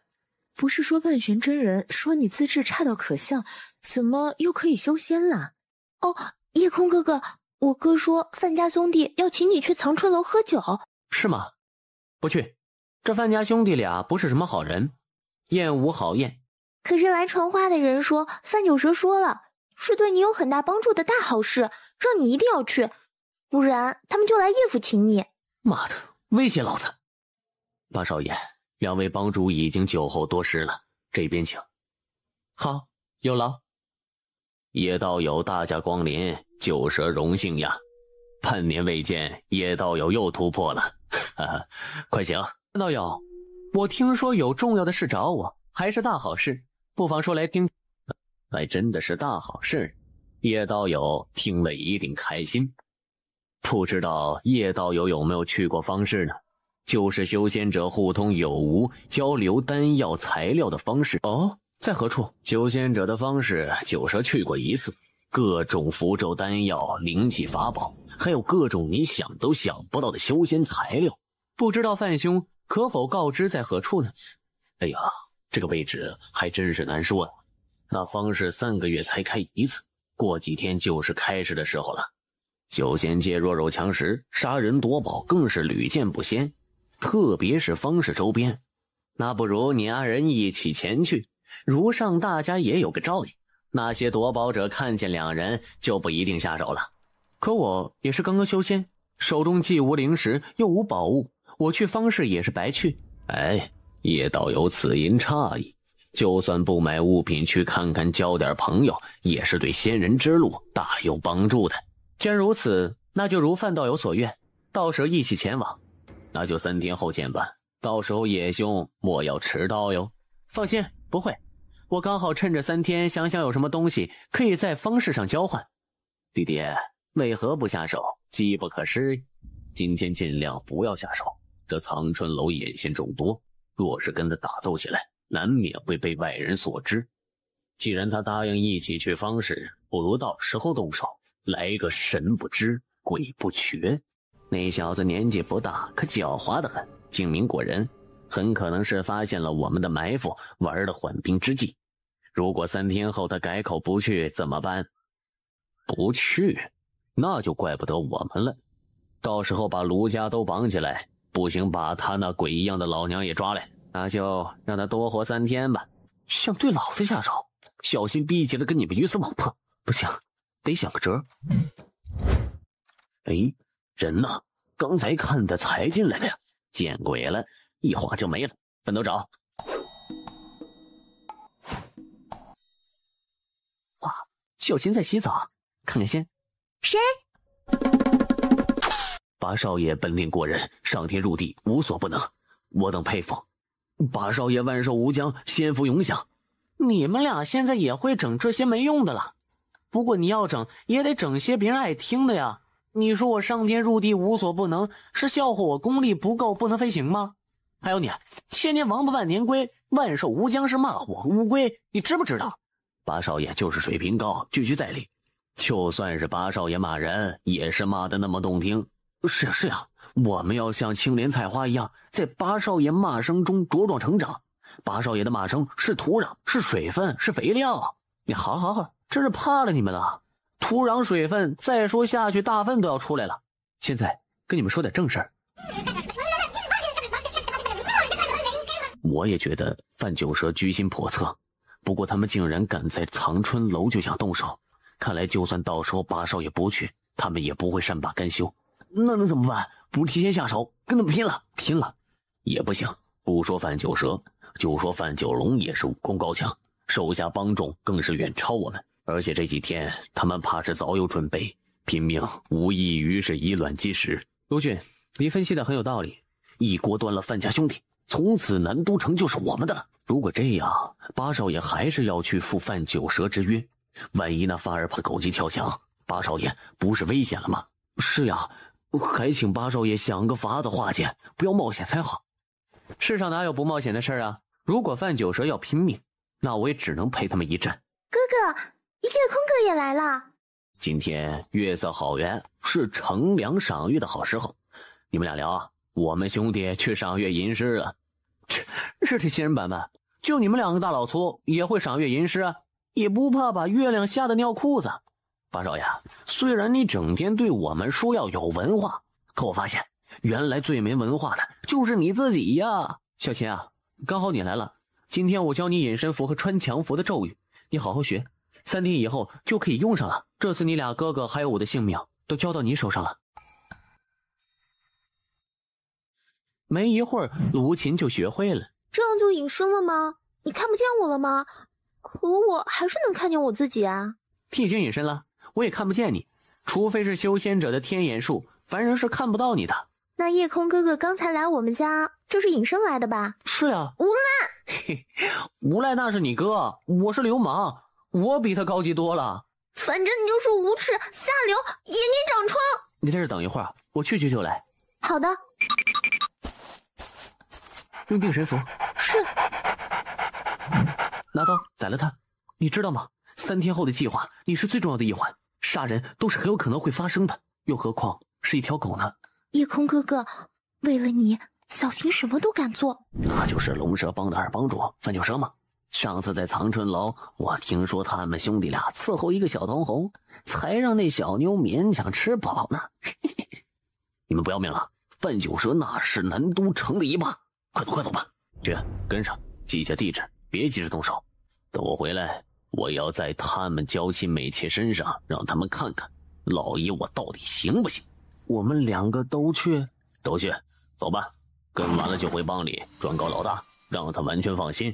在家等好消息吧。是，八少爷果然是信人，准时的很呐。哦，范兄已经在了呀，我还以为时间草不着急呢。见谅，来得早不如来得巧呀。你别下马了，我们这就出城吧。也好，范兄请。叶道友，不知你骑术如何？时间紧凑，不如我们加快速度，趁早良多赶些路。范兄，小弟难得出门，这马也是第一次骑，实在骑不快啊。马都骑不快，你不去死？方士在那边吗？方士还远，像这样就是1整天也到不了。我这是带你穿近路呢。叶道友，其实这就是我得到修仙功法的地方呀，20多年了。叶道友，想不想去看看九蛇踏入仙路的地方？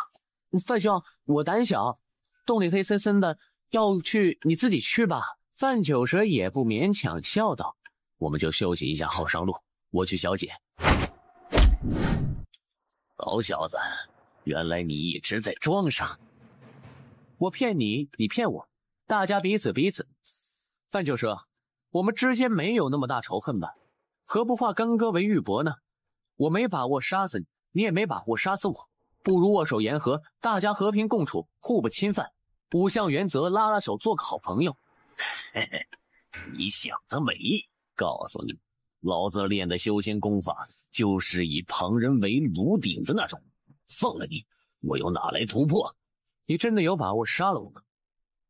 哦，范兄，忘了告诉你，在我出门时，我让卢家兄弟带人去抓你哥、你老婆、你儿子，我还关照了他们，如果到了晚上我还没有回来，那就送他们上路。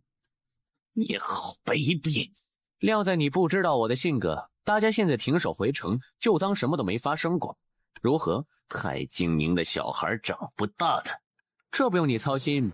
怎么样，想好了没有？我父母兄长妻儿都在你手里，还能怎么样？嘿，那咱们回城吧。那就走吧。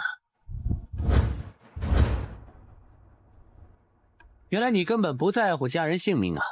其实你也根本没打算放，那就再吃我几符吧。有蛇就硬截你几下，不会法术，雕虫小技何足挂齿。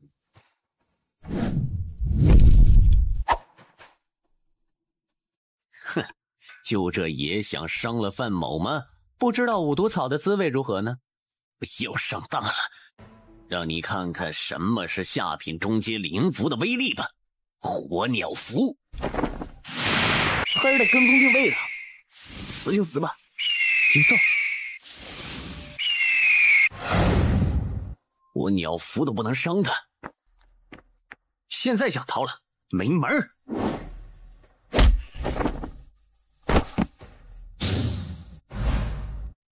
你杀不了我，要不咱就此讲和吧。刚才你不是说拉手做个好朋友？讲和？想得美！你已经把我惹火了，那你想怎么办呢？你有本事破我的金光护体术吗？不会法术的小子，我可以拖住你，看你这金光可以坚持多久。哼，最起码拖到天黑，你上上下下一家死光。我跟你拼了！难道你就非要干尽杀绝吗？做人留一线，难免你也有这样的时候。错人留一线，你他妈现在知道了，早干什么去了？早让你别惹我。我告诉你，我的性格是要么不做，要做就做绝。那你等着就是。范兄，零食不少啊，我倒要看看你把手里这把灵石吸干又能撑多久。你要耗着，行啊，哥们儿时间充裕，反正等死的人也不是我的亲人。半九蛇，天就要黑了，不如我们打个商量。这次事件纯属你居心不良，只要你自散功力，交出修仙口诀，我夜空保你和你全家性命。修仙之人最怕身外之情牵绊，你杀了我一家也好，以后我也不为他们烦恼，说不定我以后修炼更加的快呢。你这种无情无义的禽兽，就算他们死了，你以为你能逃得脱吗？难说。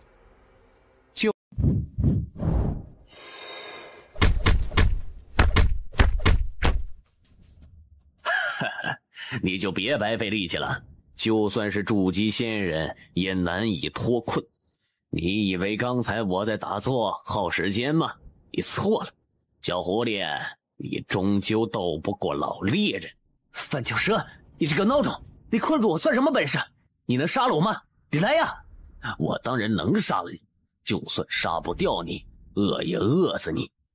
那你一家人最后还是死，你来杀我呀！我不说了吗？死就死吧，我会给他们报仇的。这颗囚龙草种子乃是那死鬼修士留下的，就算上次被人追杀，我都没舍得用。这次在你身上用了，我又怎么能不捞点好处呢？你有种，进来杀了我！哼，你别以为我骗你，我还真的有办法。果然没错，这囚龙草只有法器灵气砍才有用，难道就在这里边等死吗？范九蛇，你不是要吸我的灵气吗？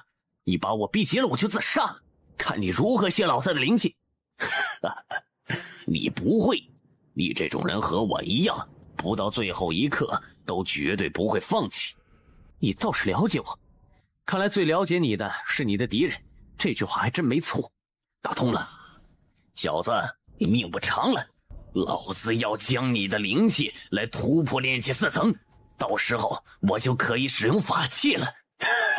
告诉你，老子使用法器杀死的第一个就是你那鬼一样的老娘，接着还有姓卢的一家。笨死了，这怎么都想不到呢？小子，等死吧！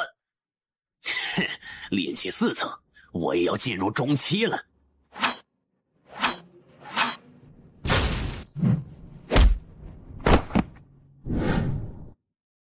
那我就提前恭喜范兄了。你怎么出来的？让你死个明白喽。有种符叫穿墙符，只要实体和墙壁都可以穿。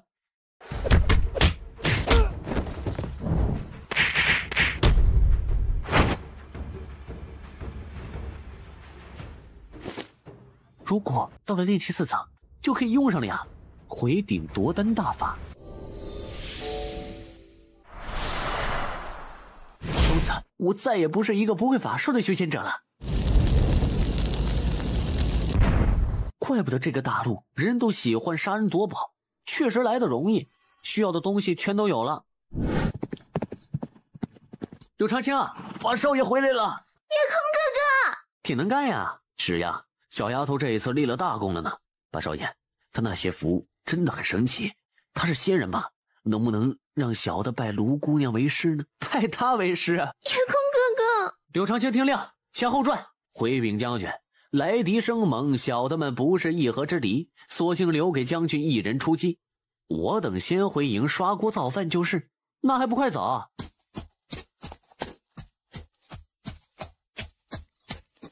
哎呀，罪过呀，老子也早练了。听说你这次立了大功呀？哪有，都是他们干的，我还差点被人抓住呢。我就是要说这个事儿，多危险啊！你这是胆大冒进，进去以后，一没认清敌情，二没观察环境，错上加错。如果出了岔子，怎么得了？以后不准这样了呀！知道了，开始也没杀他们，把他们都押到了城外的一处老房子，然后我哥他们就带着人到处去接收龙蛇帮的擂台。龙蛇帮那些帮众本来对范家兄弟就不满，听说范九龙被抓，也都纷纷主动投诚。一直忙到晚上，天都黑了，发现你还没回来。我哥和柳将军就有些急了，照着你的安排，一炷香砍一个，到半夜就把最后一个范九龙也给砍了。唉，可是这草原太大了，进森林又怕迷路。柳将军说等天亮再进去找。你也一夜没睡吗？当然了，你不回来，你不知道我有多担心。夜空哥哥，说说你那边的情况吧。好吧，我这次真的差点回不来了。不过这次还是有收获的，有法器，还有零食，还有我最缺的法术。很好看呐。这可不是好看的，这是零食啊，对修仙者有很多作用的。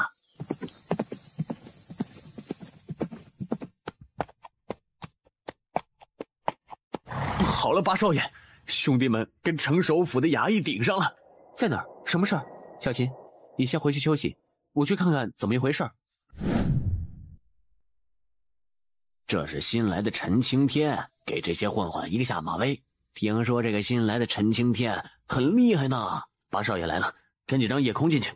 八少爷，这些衙役也太欺负人了，真他妈狗拿耗子！要不是老子们冲锋陷阵，打下这片江山，你们还都是蛮族的奴隶呢。好了，带几个人回去问话，怕是城守大人最想带去的人是我吧？你就是他们背后撑腰的？你谁啊？八少爷，这是咱们城首府新上任的衙役班头铁牙司，是我们陈大人带来的心腹呢。我们铁牙司为了刚直不阿，嫉恶如仇，武功高强。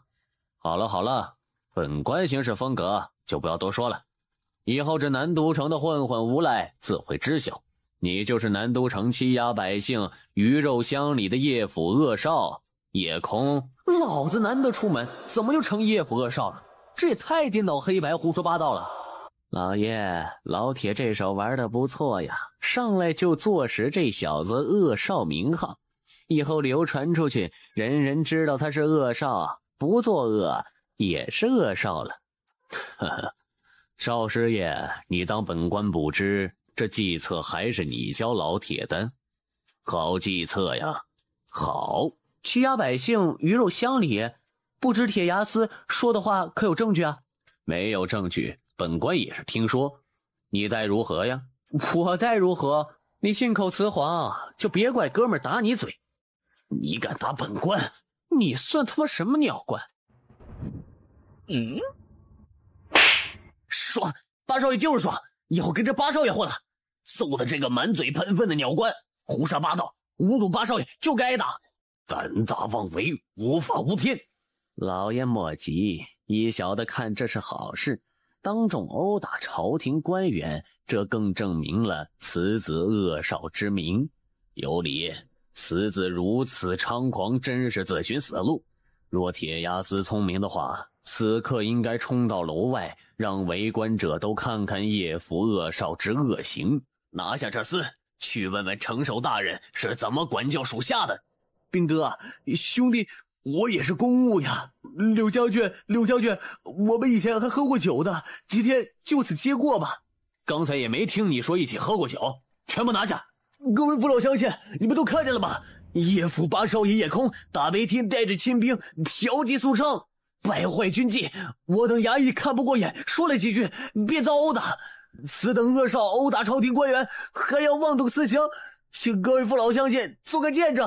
好，老铁这些话不但坐实了这小子恶少之名，而且还让众人见证了叶家军军纪涣散。呵呵，妙啊！这叶家黄毛小子算是帮了我们大忙了。这些当兵的太嚣张，本来还以为叶家军军纪严明，爱民如子，现在看来并非如此呀。谁说不是的？这一早就来嫖妓，这还有当兵的样吗？哎呦，这些当兵的军饷有多少？居然有钱来曾春楼，我都不舍得来呢。要查他们是不是贪污了。小子，跟我斗，你还能全部拿下。这小子太过妄为，明知百姓已经对岳家军有看法，还要逆民怨行事，激起民变，看他如何交代。纨绔小儿真是不知道死字怎么写。请诸位听我叶空一言，违反军纪，当街行凶，我倒要看看这小子到底能说出什么力挽狂澜的话。毛都没长齐的黄口小儿能说什么？刘长青，末将在，这是要干什么？刘长青，你身上有多少处伤疤？老实回答。末将身上伤疤86处。如何得来？回八少爷，末将15岁跟随将军，至今13载，历经大小46战，拜蛮敌所赐。下一个，姓名、军职、五卫国，拜副长。身上有伤疤多少处？回八少爷，末将不才，学武不精，经历大小50余战，每战俱皆负伤，前后共斩敌手572枚。若有一字虚言，末将愿以人头奉上。真的，一定是真的，否则怎么敢拿人头担保？以军功求认同，叶家八少爷果然高啊！此子智谋之极，心计之深，日后必为大患。不过目前还不能对他如何，必须小心防备。各位父老相信，各位都有妻子美妾，可曾想过，我叶家军男儿也是男儿，也有需求。不久以后，这些汉子又要穿上戎装去边陲重赛，来享受一次温柔，有错吗？没有。本少爷请他们来藏春楼消费一次，应该吗？应该。可有人还要借机生事，从中作梗，该死吗？该死！杀了他们，让这些狗养的都上战场去，把他们送去皇宫做太监。老将军、武将军，你们为百姓受伤，若苦无妻妾，小女子愿以身相许。八少爷饶命，小的有眼不识金镶玉，冒犯了众位军爷，小的该死，军爷饶命啊！真的？他真那么厉害？当然了，都是去买菜的家仆们亲眼看见的，哪会有假呀？人人都传叶府出了个八少爷，以后一定光宗耀祖呢。这小子也不知道吃了什么，不但不傻了，还令得精明起来。老爷现在被软禁在京，叶家很可能要有一场风雨，说不定有这个小子在，还能为叶府出点力，防点灾。这叶空太不像话了，他又打人了，这脾气果然够坏的。这事情还得从叶空回府说起。你这臭小子，怎么整天就知道惹祸呀？你说跟朋友出城游玩，怎么就游到藏春楼了呢？年纪小小就学人家逛青楼，还逛出这么大动静。娘，您这就是搞错了，儿子可没去藏春楼里风流快活，昨夜确实在城外过的。不信您可以回去问您干女儿小琴呀。真的？当然是真的了。你问柳长青也可以，他们和衙役耗上的时候，我刚进城，是后来被他们硬拉去的。你年纪还小，还没娶媳妇，藏春楼那种地方去不得。空儿大了，也要找个娘子了。不如娘给你张罗张罗如何，省得你在外边乱来。别介，娘，我才14呀，还早呢，我还没发育好呢。其实啊，小晴这丫头就不错。娘，您不知道，您儿子今天可出大风头了，南都城无人不知。您没看见我今天的风光样呢？有什么风光的？我都听说了。你这小子是出了风头，可你知道吗？你彻底得罪了城守大人，还有那些衙役。唐兴他们记着今天的仇，日后找你算账啊。他们敢？日后他们规规矩矩还好，若是想找回场子，哼，那就别怪本少辣手无情了。算了算了，你憨憨生生啊，娘就心满意足了，别再招惹事端了。哼，你们怎么不也凑上去讨好啊？老娘的菜是香的，可对苍蝇来说屎更吸引人啊。马姐，您怎么能这么说呢？咱都吃着饭，使不使的，说的我都要吐了。说说怕什么？你胃这么浅啊？人家看着屎一样的丑脸都吃得很香呢，你看那脸啊，就跟贴了块大便一样，哼，还是隔夜的。妈的，上次冷馒头的事情还没计较，这次刚好前账后账一起算，以后说话留点口德，损人太过是要被人打嘴的。我说什么啦？我指名道姓了吗？你有种说出来让大家评评理啊！我希望这件事到此为止，这只是给你一个教训，以后说话先用脑子想想，若是再有下次，绝不是这么简单。我就说有人脸上有屎，我说你了吗？激动什么，心虚什么呀？莫不成你娘脸上有一泡屎啊？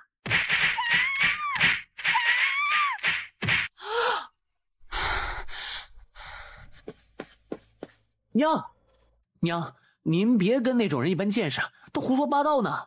娘，您放心，不就是一块黑色素沉积吗？我一定会给您治好的。到时候让他们狗眼看看，其实我娘也是很漂亮的。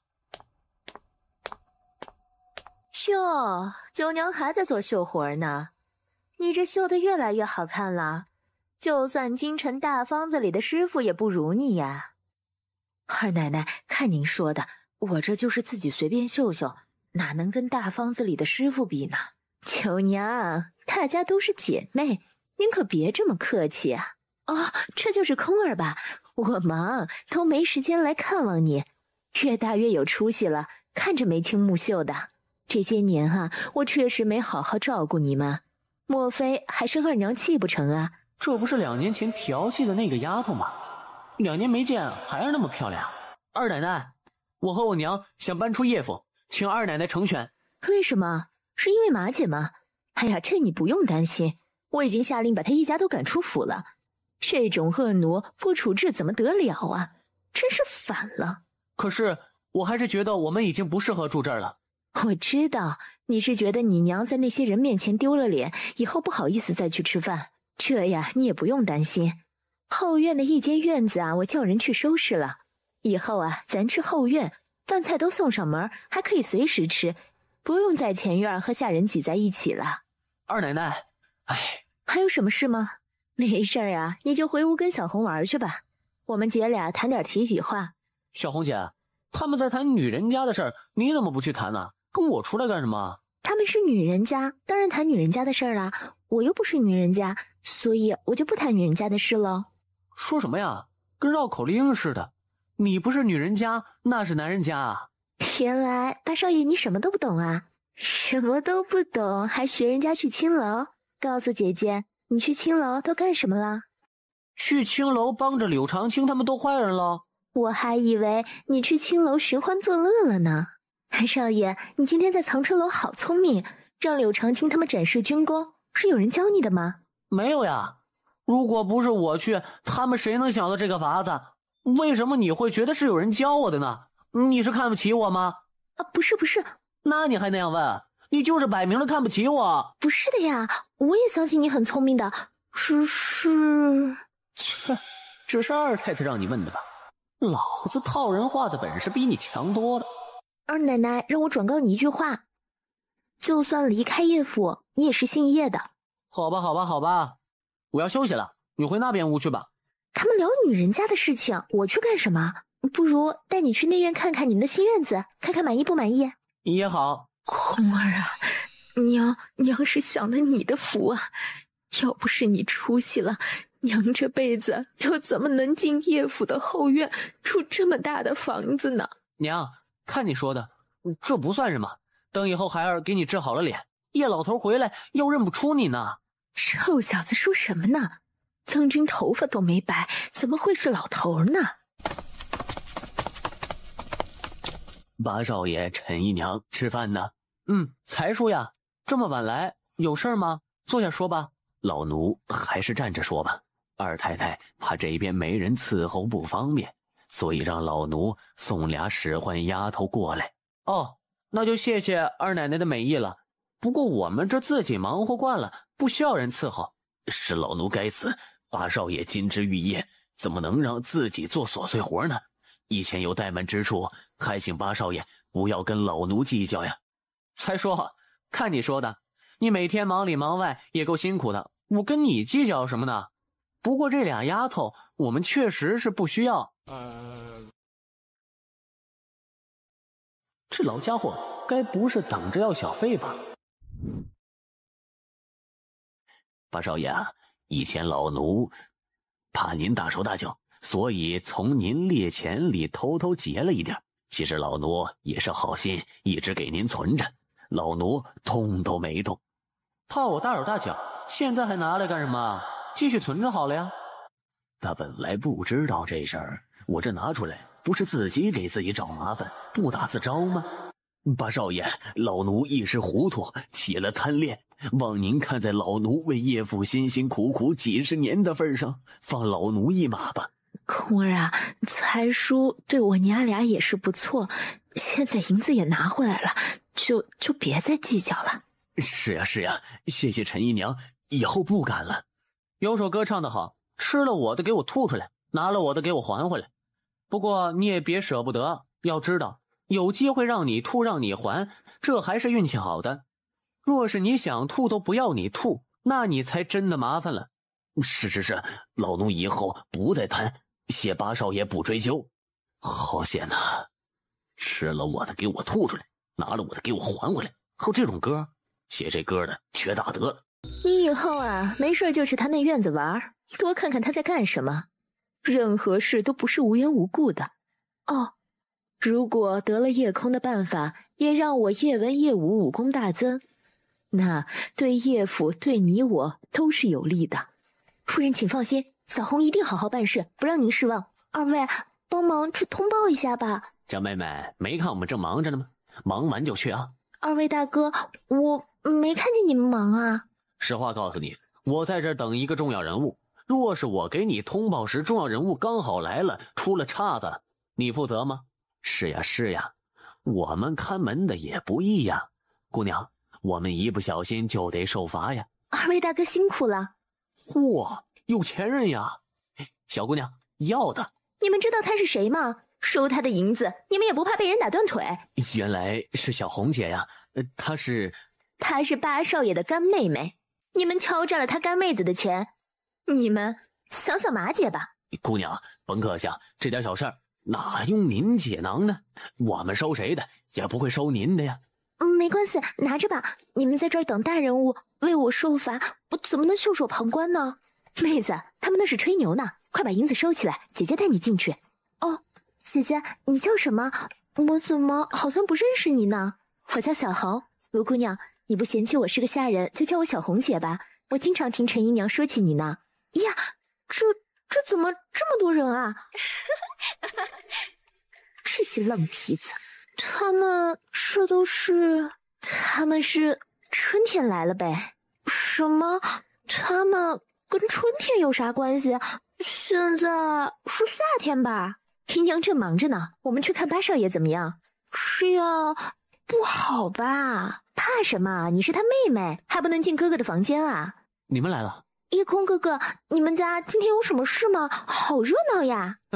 如果天天这样，烦也要烦死我。你胆儿这么小，对着数千百姓坦然自若，数十个姑娘都不敢出门的。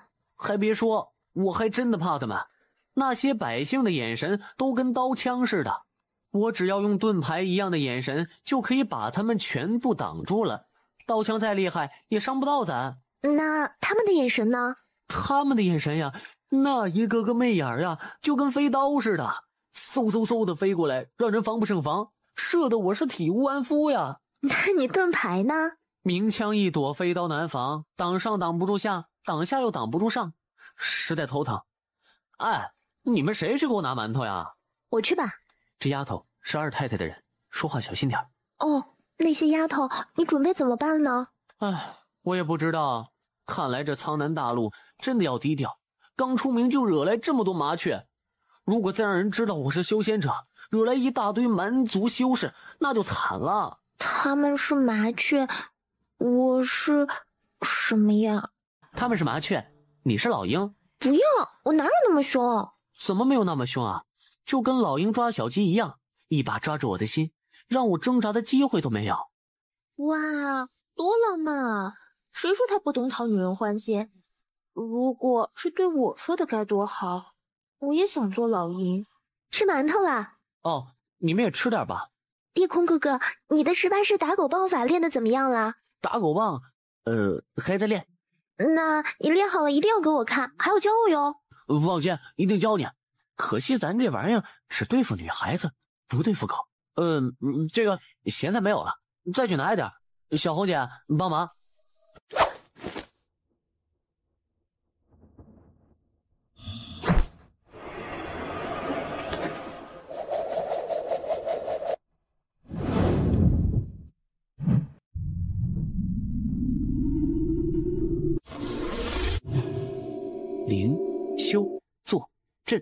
这就是控制台吗？哈哈，我夜空也有了专用的修炼场所了。这苍南大陆的玩意儿还真的神奇，就这一张阵符拿去地球，也不知道原子弹爆炸能不能扛得住。修炼，努力修炼，说不定我可以不用炼气寺就使用法器呢。难道是我感觉错了？说不定再输一点，这剑就能用了。不好！因为他发现自己已经无法控制了，他想断根本断不掉。10万年了，我黄泉老祖终于醒了。尊敬的老祖阁下，恭喜你醒了。在下夜空，不知道有何吩咐呢？如果有需要帮忙的地方，还请不要客气，直接开口就是。夜空是吧？你很好，想不到你资质如此之差，这灵根可够杂的。就小弟这个灵根，人家夺舍都不要呢。5灵根呀，差到极点，出门我都不好意思跟人说，丢人呀。资质确实差了点儿，可想不到的是，你炼气2层的灵气却如此精纯雄厚，一定是找到合适的功法了吧？老祖，您若是看上小的功法，小的马上双手奉上。只是咱换个地方好不好？换个有美酒佳人的地方，小的灵台里实在不是说话的地方呀。本老祖发誓，永远都不会回那把破剑里边。既然来了，那就站定了。我资质差，以后碰到好的再换，夺个舍对炎婴期不算事，损失点功力罢了。我很笨的。没关系，本老祖占了你身体，马上就聪明了。我家穷，人缘又不好，我身体有病，我鸡鸡很小，你别抓我。都没事儿，本老祖不介意。老鬼，我认你仙人，我好心好意把你弄出来，你全将仇报。你娘的，你妈没教你知恩图报吗？你的娘没学过5讲4美3热爱吗？骂过老子的多了，越骂老子越长命。交出你的身体吧！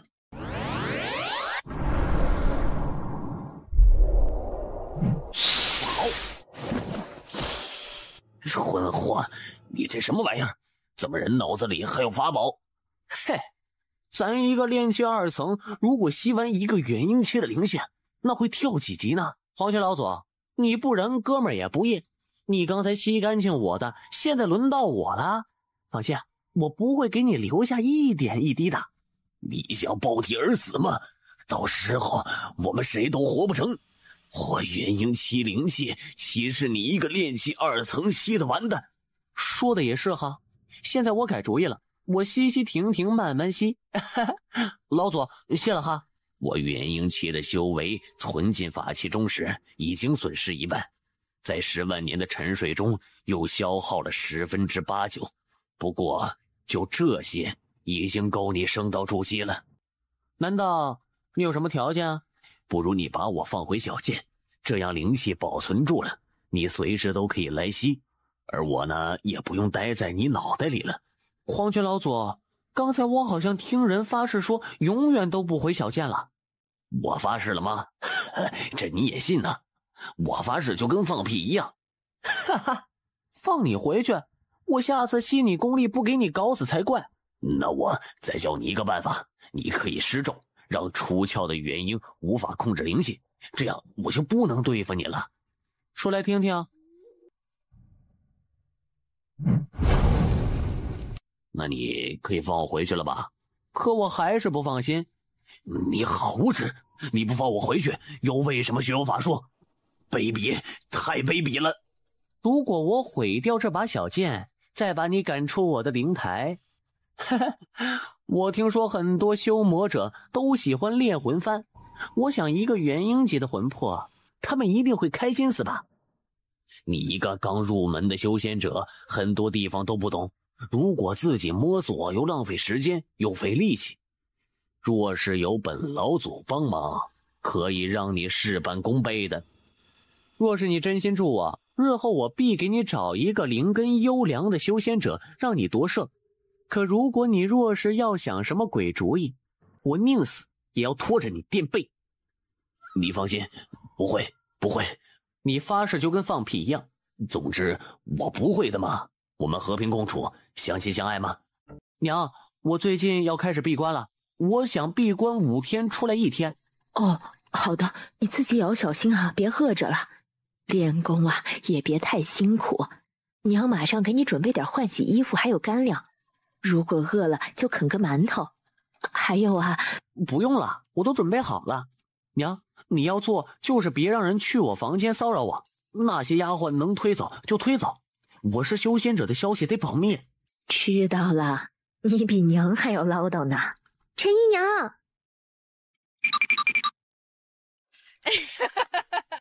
你们来的好早啊，也不知道能不能遇上八少爷。又来了，哎，别忙着啥呀，让老祖我看看丫头，那声音脆的。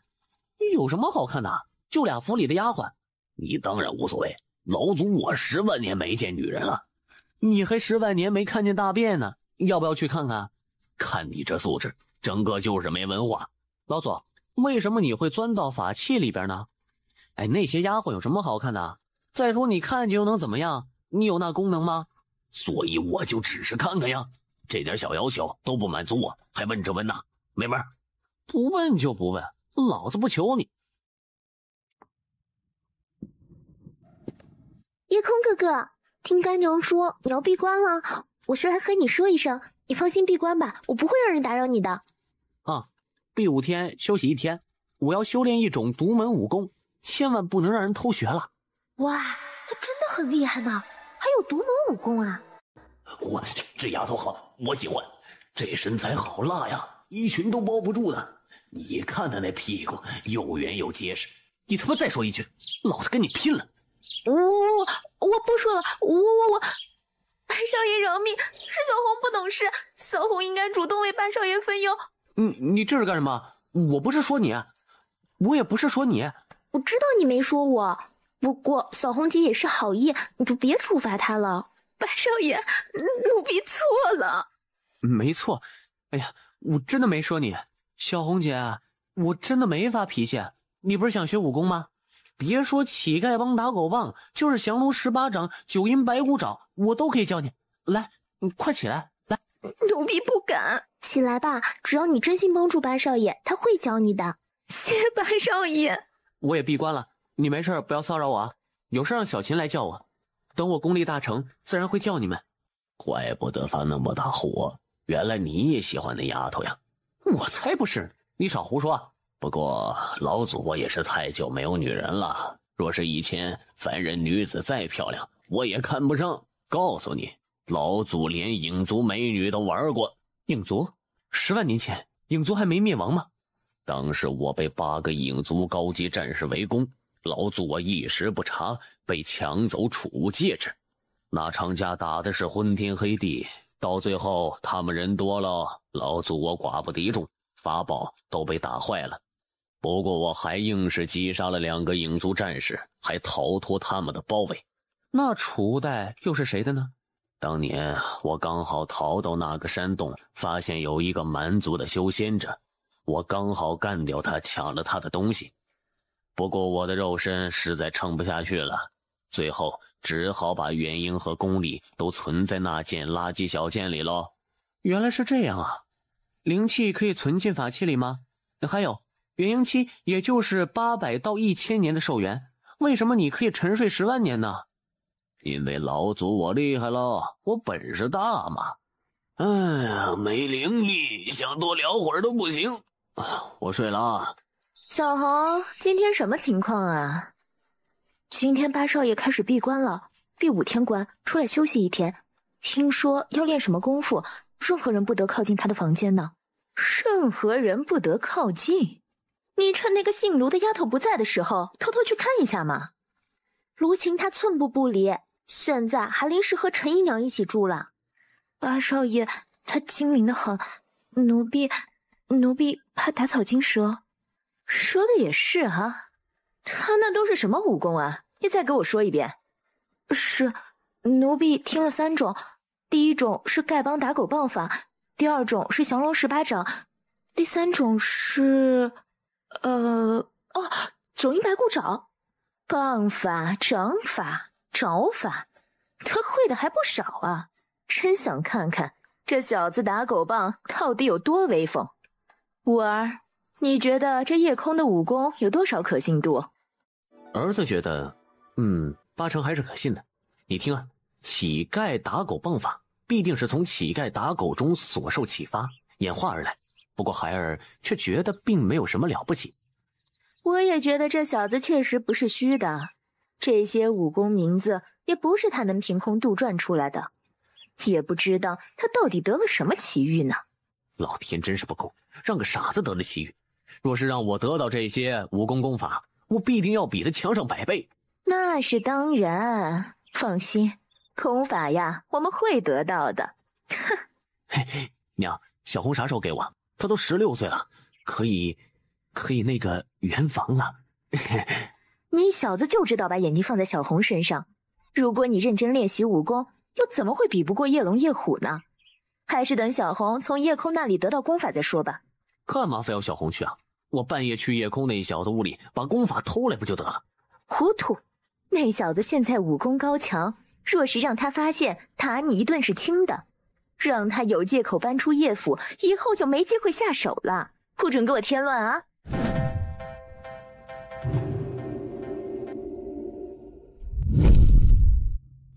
想不到你所练的功法如此强悍，炼化了如此多的灵气，竟然根本看不出提升。你这样修炼虽慢，可是越级硬扛也不是难事。越级硬扛当然可以，如果有合适的法器，扛个5、6层不是难事。5、6层，若是传出去，垃圾也都成了宝贝了。这叫变废为宝。哼，看来老祖是属于苦修者了，不问其他，只重境界的提升。当然了，作为一个修士，光修基本功法还是不够的，还要有一定技能。在这个危险的大陆，你多会一种阵法，就意味着你活下来的机会更大。老祖，难道符咒就没用吗？我看那些符都很厉害的呀。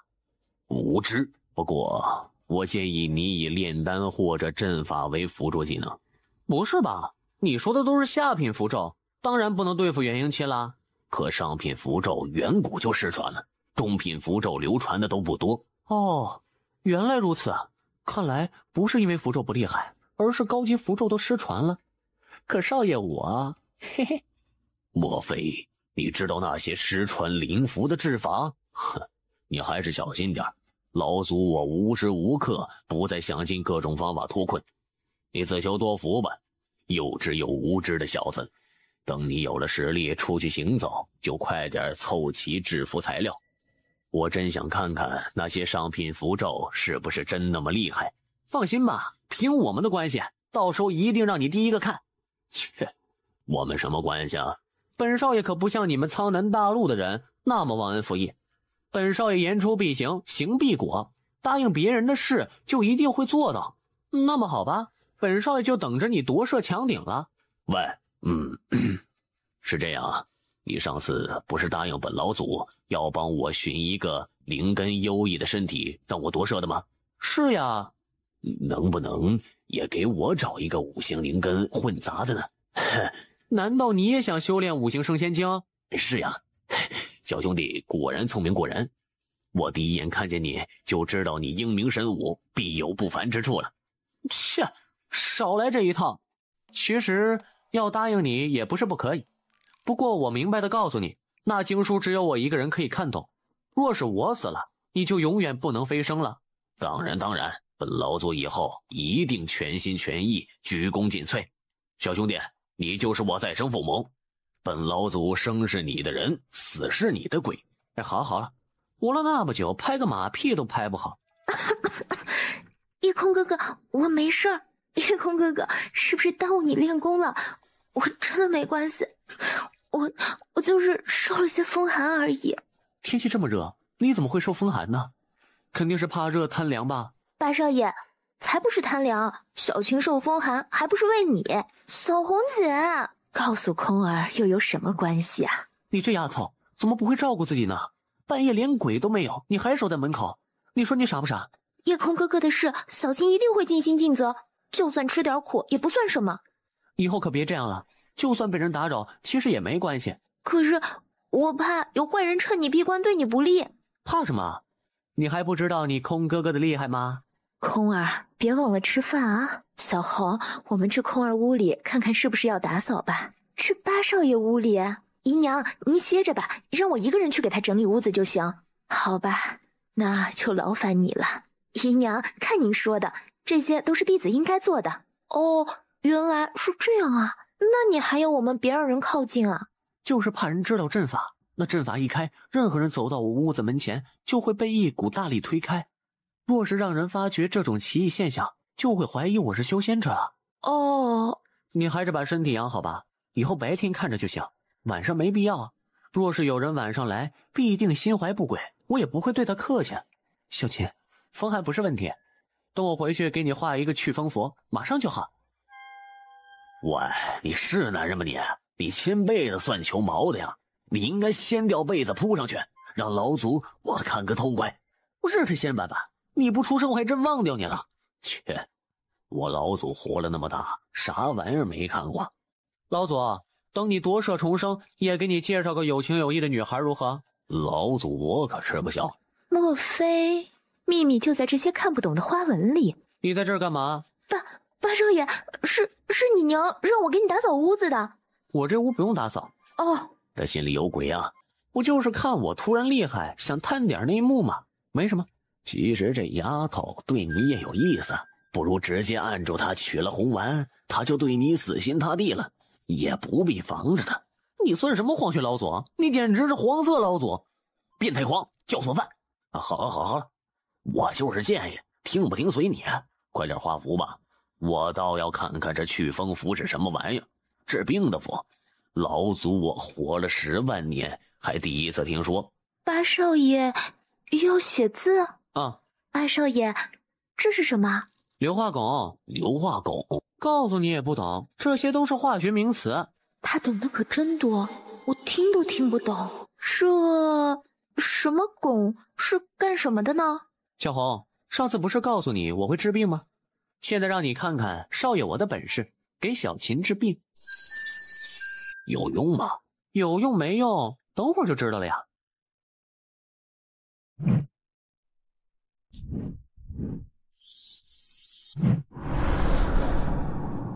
八少爷真的有效呢。小琴，你现在虽然好了，可身体还虚得很，注意多休息啊。你这什么方法？你这也是符吗？上边的字符好奇特，为何老祖我从来没见过这种符？哎，小兄弟，叶道瑶，老弟，你就教教老祖我嘛。修仙之人又不会生病呢，你学这个干什么呀？学会基础才会懂得更深的东西嘛。我要从头学起。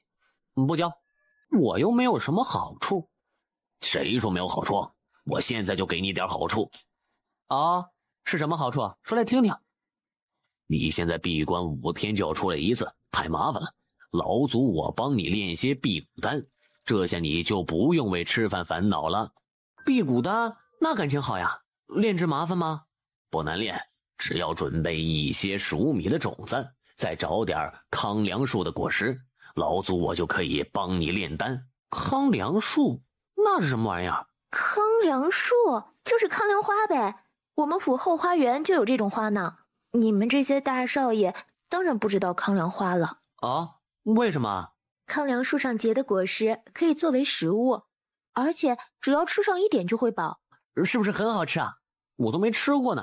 虽然能充饥，可是难以下咽，就连猪都不吃呢。一般也只有大荒之年，那些饿到没办法的人才去吃那玩意儿呢。我倒要尝尝这东西到底什么味儿。好的。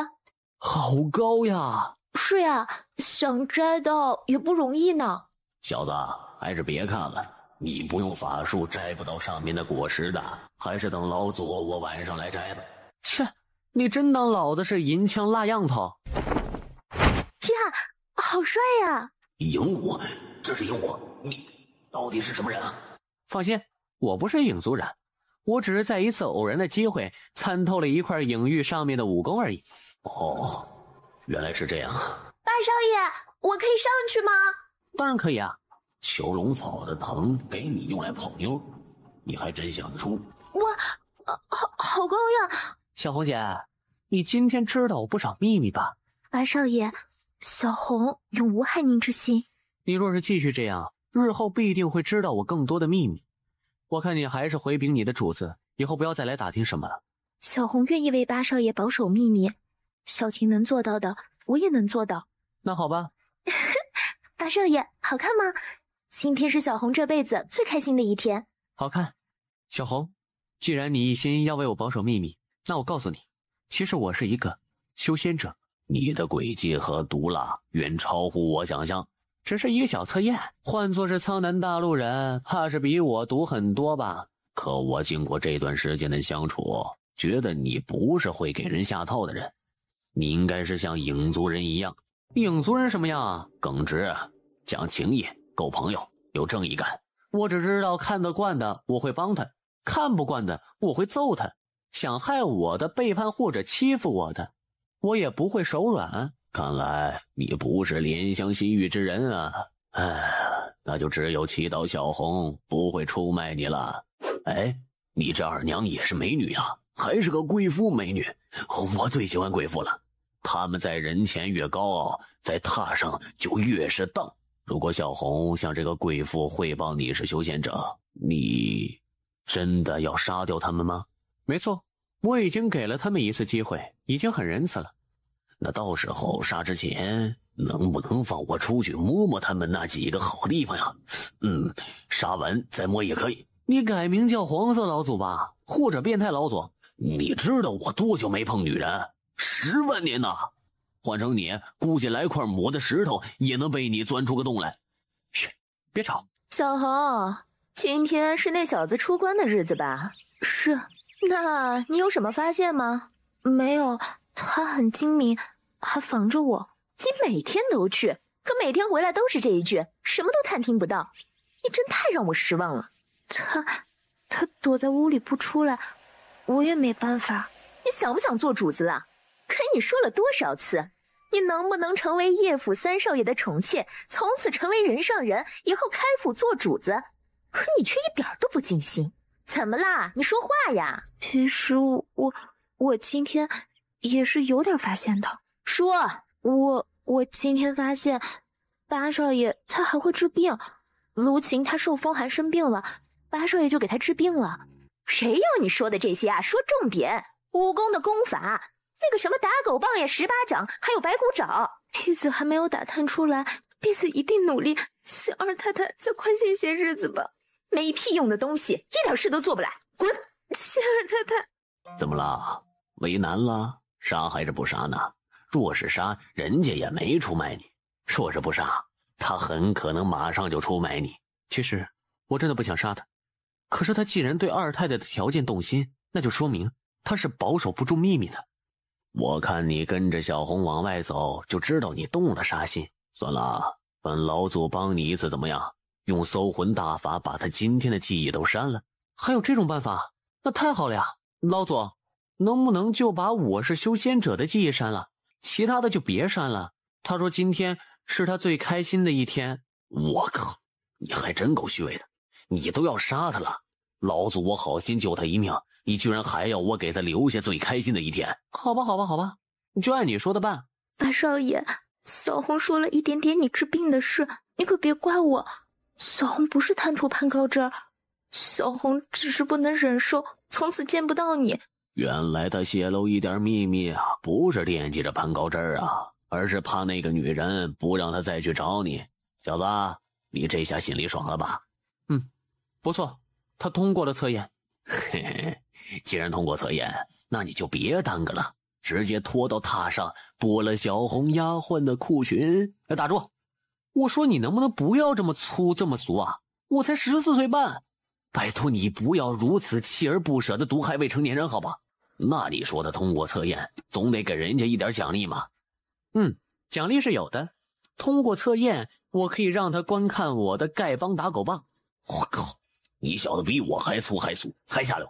好了，不说这些了，趁现在时间尚在中午，我们出府去买熟米的种子，等晚上就可以炼制辟谷丹了。哼，你当老祖我是苦力白帮忙的吗？呀，放心，你不就是看上我的止符之法吗？等以后我教你啊。这还差不多。老板，给我买5斤熟米的种子。朋友，你不是来找我兑零钱的吧？可是我身上没铜板啊。那你就多买些，反正种地都要种子，你5斤能播多少地啊？得，被人当农夫了。哼，老板，你什么眼神啊？我像是种田的人吗？你还真不像种田的人，你呀，定是偷拿了家里的钱出来的倒霉孩子。我偷拿家里钱出来？贵客可是姓叶？你认识我？果真是八少爷。八少爷那天在藏春楼大发雄威，老夫也去观看了。八少爷果然气势雄浑，气吞山河。有事就说事，小人有眼无珠，刚才冒犯八少爷，这就给您赔罪。好了，这点事算什么？八少爷，小人还有一事，望八少爷恩准。老板，你别这样。其实我叶空也不过就是个黄口小儿，实力有限。您老有困难，还是去找衙役，要告状去官府。早听说八少爷年少英俊，风流倜傥，今日一见果然如此。老汉家有一女，年方15，生得颇有姿色。哥们儿自己家里还有俩没搞定呢。八少爷，为奴为妾都可以呀，没名分做个外室也行呀。奇怪，都传八少爷风流成性，14岁就是藏春楼的常客，怎么如今白送都不要呀？八少爷，小的是龙虎帮刘学斌，见过八少爷。免了。帮里可还安定？衙门有没有找你们麻烦？帮里人心也很齐，大家知道背后有您老人家站着，都鼓足了劲儿。鼓足劲儿干什么？鼓足劲儿喝酒泡妞逛窑了。上次让你们搞的古惑仔系列的戏，你们搞了没有？要改善大家对你们的形象。知道，正在搞。那几个书生正在写戏文，到时候请八少爷赏光，参加那个啥首演式。哦，对，首演式。八少爷您就是老谋深算，诡计多端。看，没文化，词都不会用，还诡计多端？你才诡计多端。这些都是来自城中百姓家传的宝物，他们留着也没什么用，给点钱就都卖了，也不知道里面到底有没有宝物，还请八少爷慧眼识宝。零食？吵什么吵？到晚上了吗？老总，快睁大眼睛看吧，好多宝物呢。哇，好多垃圾啊！不是吧？这些都是民间收藏的宝物。你别小看他们，影玉和我修炼的5行升仙经都是被人鉴定为垃圾的物品。那是你运气好，走了狗屎运。这么多东西里，总有1、2件是有用的吧？有是有那么1、2件，不过老祖我又不是你的苦力，凭什么告诉你啊？不是吧？你这也太斤斤计较了，不就是请你长长眼吗？你还有什么好处不成？老祖我帮你选了，自然要帮人帮到底，给你练一件护甲。既然你不识好歹，那就作罢，等你结丹有了丹火，自己练吧。老祖宗，小子刚才确实无礼，这厢给你道歉了。好吧，看在你以后还要保我飞升的份上，老祖就帮你一回。如果我没看错的话，那张是墨椒的皮。墨椒？不是吧，老祖？为了辟谷，你让我吃穷苦百姓都不吃的糠粮，现在又让我穿这种垃圾堆里拔出来的破烂，这修仙的真是憋屈啊！你懂个屁！这鱼平日里就喜欢浮在海面上吸收天地灵气，它的皮就算从墨椒身体上扒下来，也会自然的吸收灵气，可以说越捞越值钱。哦，这样啊，那墨椒这种鱼一定很厉害了。10万年前就已经濒临绝迹，你今天能看到真是幸运。如果练成防甲，防御力非常强大，就算结丹期的本命法宝打上去，也可以顶他一顶呢。那老祖同志，不知这些垃圾里还有什么堪比墨椒皮的宝贝呢？还想要多啊？你呀，真是贪心不足。你小子不是喜欢画符吗？那边桌上有一排笔，其中第3根就是一根还能用的通灵符笔了。通灵符笔？小子，这支符笔你可知道来历？这你难不倒我，看名字就知道啊，狼眉，狼的眉毛做的笔嘛。哇，这要杀多少狼才能凑成这支笔啊？只有微须之狼的狼王才敢标狼眉的名字。要不是老祖帮我花1年也不能从这些垃圾堆里挑出宝物。老祖，我都有点舍不得你离开了呢。嘿嘿，滚远点，没素质还充文人骚客。大便就是大便，也并不恶心。可如果大便上还有一朵花，那才是真的恶心。以前老有人说我粗俗，我现在找到比我还粗的人了。好了好了，老祖我劝完了，你也该兑现好处了吧？好啊，你说。不过事先声明啊，我若办不到，也只有先欠着。你肯定可以办到，小事小事，就是花费几两银子而已。那你说呀？带着老祖我去逛一下青楼吧，窑子、暗门子都可以。老祖，我想女人呐。这老祖怪不得叫黄泉呢。这个要求完全可以答应。老祖，我先去睡觉了啊，别叫我了啊。八少爷，天色不早，我们酒宴早已备好，不知吃完再回府如何呀？吃饭，饭菜好坏是很重要，可是你们忘了，吃饭的环境也很重要的嘛。环境？哎呀，我换个说法，打个比方啊，你在人来人往的大街上大便，你拉得出来吗？那当然是去茅房更爽了。原来八少爷是在告诉我们在啥地方做啥事儿的道理啊。哦，这就是环境呀。你就说吃饭得去饭店好了呀，还环境，我们哪懂这些呀？八少爷原来是想去喝花酒呀，早说嘛。其实我没想去，八少爷少年老成，你怎么能跟八少爷比？那还不快走？嘿，几位爷，哎呦，原来是八少爷和卢家大小老爷，哎，快里边请。今儿个八少爷赏光，所有账啊都由我风四娘包了。莫非当我夜空付不起钱啊？这不是以前范九龙包的房间吗？你又把我们带进来是什么意思啊？很快三人换了房间。八少爷，你怎么不吃啊？奴家喂你好不好啊？妈的，看不起我有钱财啊！你们是后悔了？你们拽什么拽？我在南都城也是有人的。包在我身上了，不就是藏春楼吗？我们铁大人正找他们的麻烦呢，把那个抢了你姑娘的小子拉出来打一顿，给你解气。藏春楼窝藏朝廷重犯，从现在开始许进不许出，所有人待在房内等待检查。铁牙司，我们这儿哪有朝廷要饭呀，都是良民，这点小意思，请兄弟们喝口酒水啊。拿开！铁牙司，你每次来都说拿朝廷要饭，可拿到了吗？若是你拿不到，我可要告你滋扰百姓之罪。官府办差哪容你这等妇人计较？今天我们可是接到了确实的举报，这才来拿人。铁大人，那要饭就在上边的一间房里呢。好小子，看你们抢本老财的姑娘，今天我要让你们看看厉害。上楼，搜！铁牙司，早说藏春楼不会有要饭了，这屋里啊是我藏春楼的贵客，你们可想清楚了。贵客？是你们故意窝藏要饭吧？都给我冲进去！是谁要拿我们啊？怎么是这俩人？原来是卢家兄弟啊，对不起了。兄弟们接到举报说这里边有朝廷要饭，我们做衙役的也很难做呢。这么说，铁牙司还是要进去搜喽。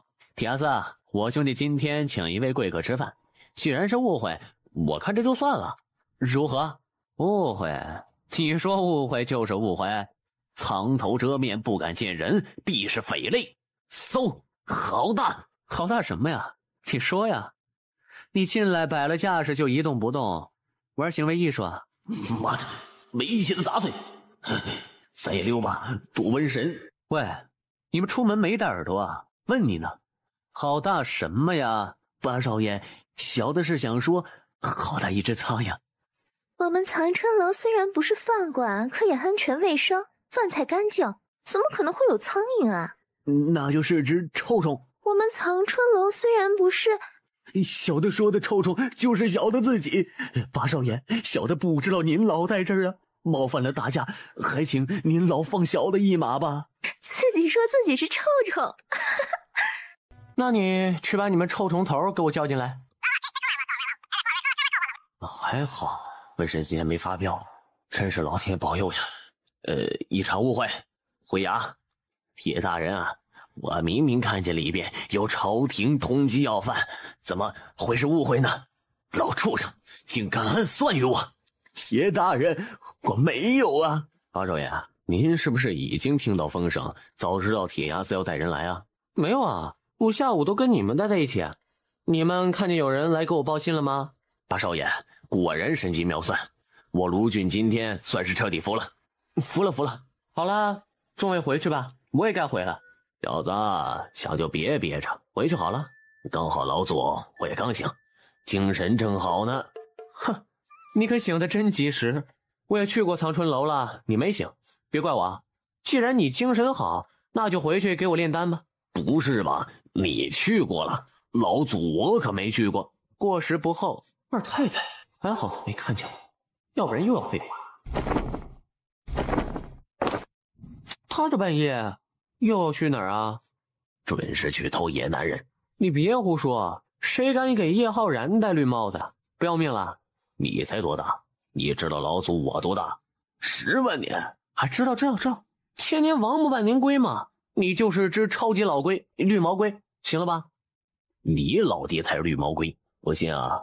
要不要跟着去看看？去，回去给我炼丹吧。夜空哥哥，怎么这么迟才回来呀？我跟你哥哥们商量了一点事儿，这么迟还没睡呢。商量事儿？明明去喝花酒，还让那老板娘给你擦那玩意儿。滚！还不是你要去？以后别等我了，我出门经常有事儿耽搁了，自己早点睡就行。好的，夜空哥哥，你也早点睡。好了，老祖同志，你准备出来了，该你工作。好嘞。你要什么？要你存在废灵石里的灵气。老祖我动用阴火，现在身上的这点灵气怎么够啊？哦。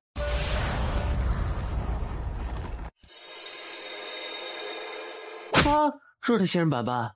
去巫术都没熟练，就学人家炼丹，哼，真是好笑。哦，你说的有道理。可是五行属性的基本法术，我这口诀并不多，其他的法术我都可以教你。成。真没想到，那么难吃的抗凉果实炼成丹药还挺香的。小心点儿，毒药也可能是香喷喷的，不然怎么骗你吞下去呢？嘿，别人害我，老祖你也不会啊，因为我们是朋友嘛，有钱同花，有丹同吃，有难也一起扛。你刚说是抢着扛，怎么又成了一起扛了？呀，记得这么清楚啊！好了，怕了你了，那就抢着扛好了。放心，老祖我年岁大了，腿脚又不好，到时候肯定抢不过你。哇，你这么自私，小心被雷劈，还不抓紧修炼？到了4层就可以驱动法器了。难道你不想出去闯荡一番，见识真正的修仙界？哎，好了，知道了。我不是怕你一个人无聊吗？你不要我陪你说话，那我就修炼了。快上啊！不，他已经答应我要给我找一个有5行灵根的炉鼎了。黄泉老祖挣扎在自己的心魔中，这小子鬼精的厉害，他的话能信吗？再说5行灵根就在眼前，何必舍近求远呢？可是他的话，我相信他会做到的。会做到？你傻了是不是？他有着那么神奇的功法，会轻易给你？就因为你帮他炼了辟谷丹吗？你愿意这样人不人鬼不鬼的等下去？可是，别可是了。如果他遇上一个实力强悍的对手，后果就只有死。如果再被人发现你的存在，到时候你也是一个字：死。你陪着他死吗？快，就在他虚了的时候制住他，用搜魂大法得到你想得到的东西吧。我不是怕你无聊吗？如果不要我陪的话，那我就修炼了。你快按下去啊！你真的是越活越蠢了。对，朋友。别人害我，老祖你不会，因为我们是朋友嘛，有钱同花，有丹同吃，有难也一起扛。不，我们是朋友，老祖我不要做那种畜生一般自私无情的人。黄泉老祖心里一股狂吼，终于把心中的心魔驱逐。小子，算你运气好，老祖我杀人无数，想不到今天下不去手了。哼，若是你以后不帮我找5行灵根，看我怎么揍你。我要谢谢你啊，这次我可以好好的长期闭关了。这算什么呀？我们是朋友嘛，我可不是白干的啊！记得要带我去逛青楼啊！哼，我说你不会这么好心，单纯是因为朋友就帮我啊？不是朋友，老祖我早吞了你了。喂，你想让别人看见我吗？那你就缩进小间里边去了。口是心非，就知道你是过河拆桥的家伙，利用完本老祖就赶人，对不对？老祖，我是老八，呼叫老祖。你脑子进水了？没事，别骚扰我。老祖我困了。还有啊，去藏春楼记得叫我。好。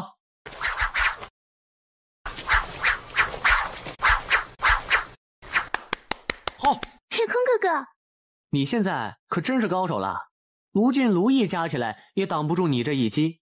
月空哥哥，我才不会对我哥用这招呢。你今天怎么来这么早啊？我不是嫌你来早，只是有些奇怪，太阳还没出来呢。二太太那边没事吗？二太太一早就出去了，我反正无事，就早点来了。一早出去了？小红姐跟我还打马虎眼？奴婢不敢，只是我也不知道她啥时候出门的，可能半夜就出去了吧。八少爷，您可别说出去，不然二太太非把我的皮给拔了。放心吧，我不会让你遭殃的。我说的没错吧？半夜去偷男人，你还不信？现在看来还真有可能。那女子年纪大了一点，不过也是老美女嘛，有一脸高贵的样子，连老祖我都想勾搭勾搭。滚吧你色中恶鬼！老祖，再帮我一个忙行吧？你小子答应我的事还没做到，这左一个忙右一个忙，你当老祖我是你亲爹吗？你若真的帮我办到，我认你干爹都行。喂，小子，很多人想拜我做干爹呢，一般人我可不收。说说你的要求吧。是这样，你说什么丹药可以治我娘的脸？你自己不是会治病的吗？我娘这不是病，我也没有让女人美白的符，实在难弄呀。其实不难，说来听听。不过她是你娘，所以就难了。其实办法很简单，修士的灵气是天地间的原始之气，这也是修士吸收灵气不用吃饭也不会生病的主要原因。如果将灵力通过一定方式渡入你娘的体内，那问题就会迎刃而解了。老祖，你以前都是有话直说，今天搞什么？你告诉我该怎么办就行。怎么办？要我说，就带他回房，直接摁在榻上，剥了拆裙。喂，你胡说什么呢？这是我娘。哎，可惜老祖我没有肉身，要不然我勉为其难也能帮你一下。滚，死远点，还有其他的方法没有？我放血给他喝行不？要不我切块肉给他吃？你说的那些都不行，肯定没用。难道就没有其他方法了？老祖我呢，除了这个办法就再也没有了。不过其他人有没有办法就难说了。老祖，你知道的嘛，其实这也不是我娘，我也是夺舍而来，为这女人治好脸是我补偿她的唯一办法。等她脸好了，她就可以得到叶浩然宠幸，再生个儿子也是很有可能。那我就可以无牵无挂的离开，找个灵气充足的地方修炼100年都没有关系，到时候也有时间帮你找个武灵根的炉鼎。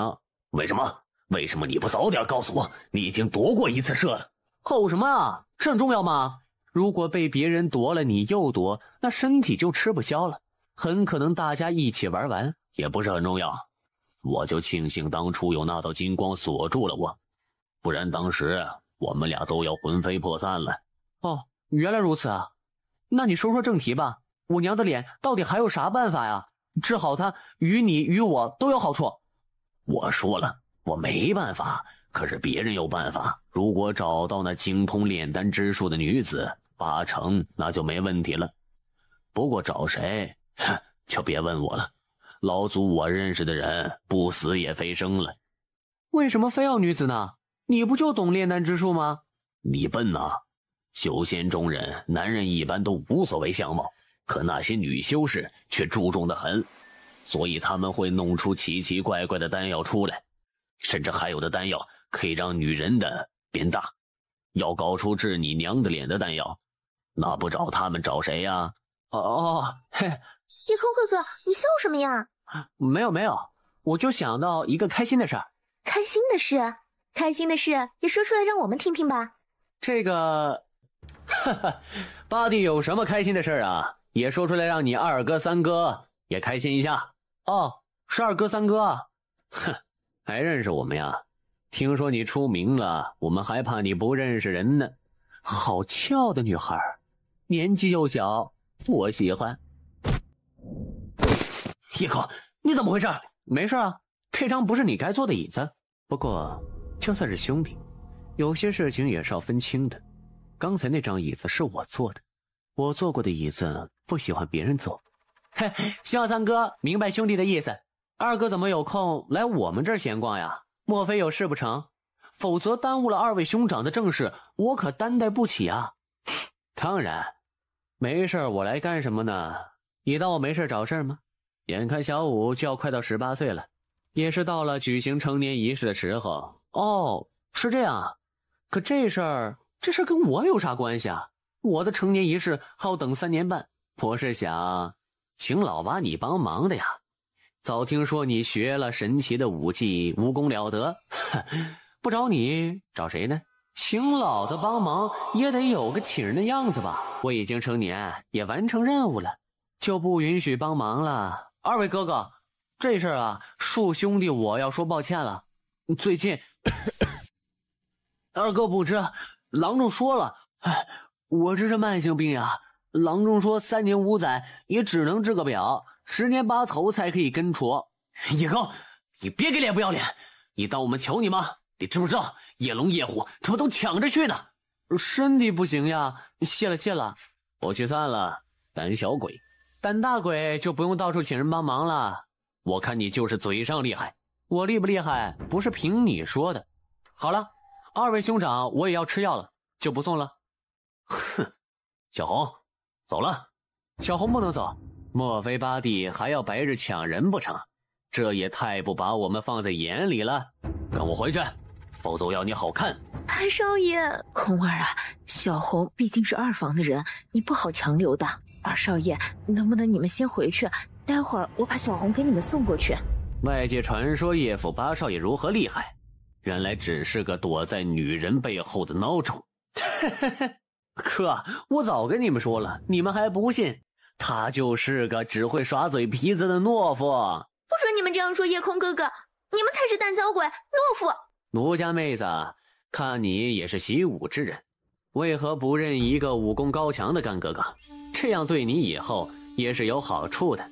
若是长期和一个靠女人保护才能生存的软蛋待在一起，你迟早也会变成软蛋的。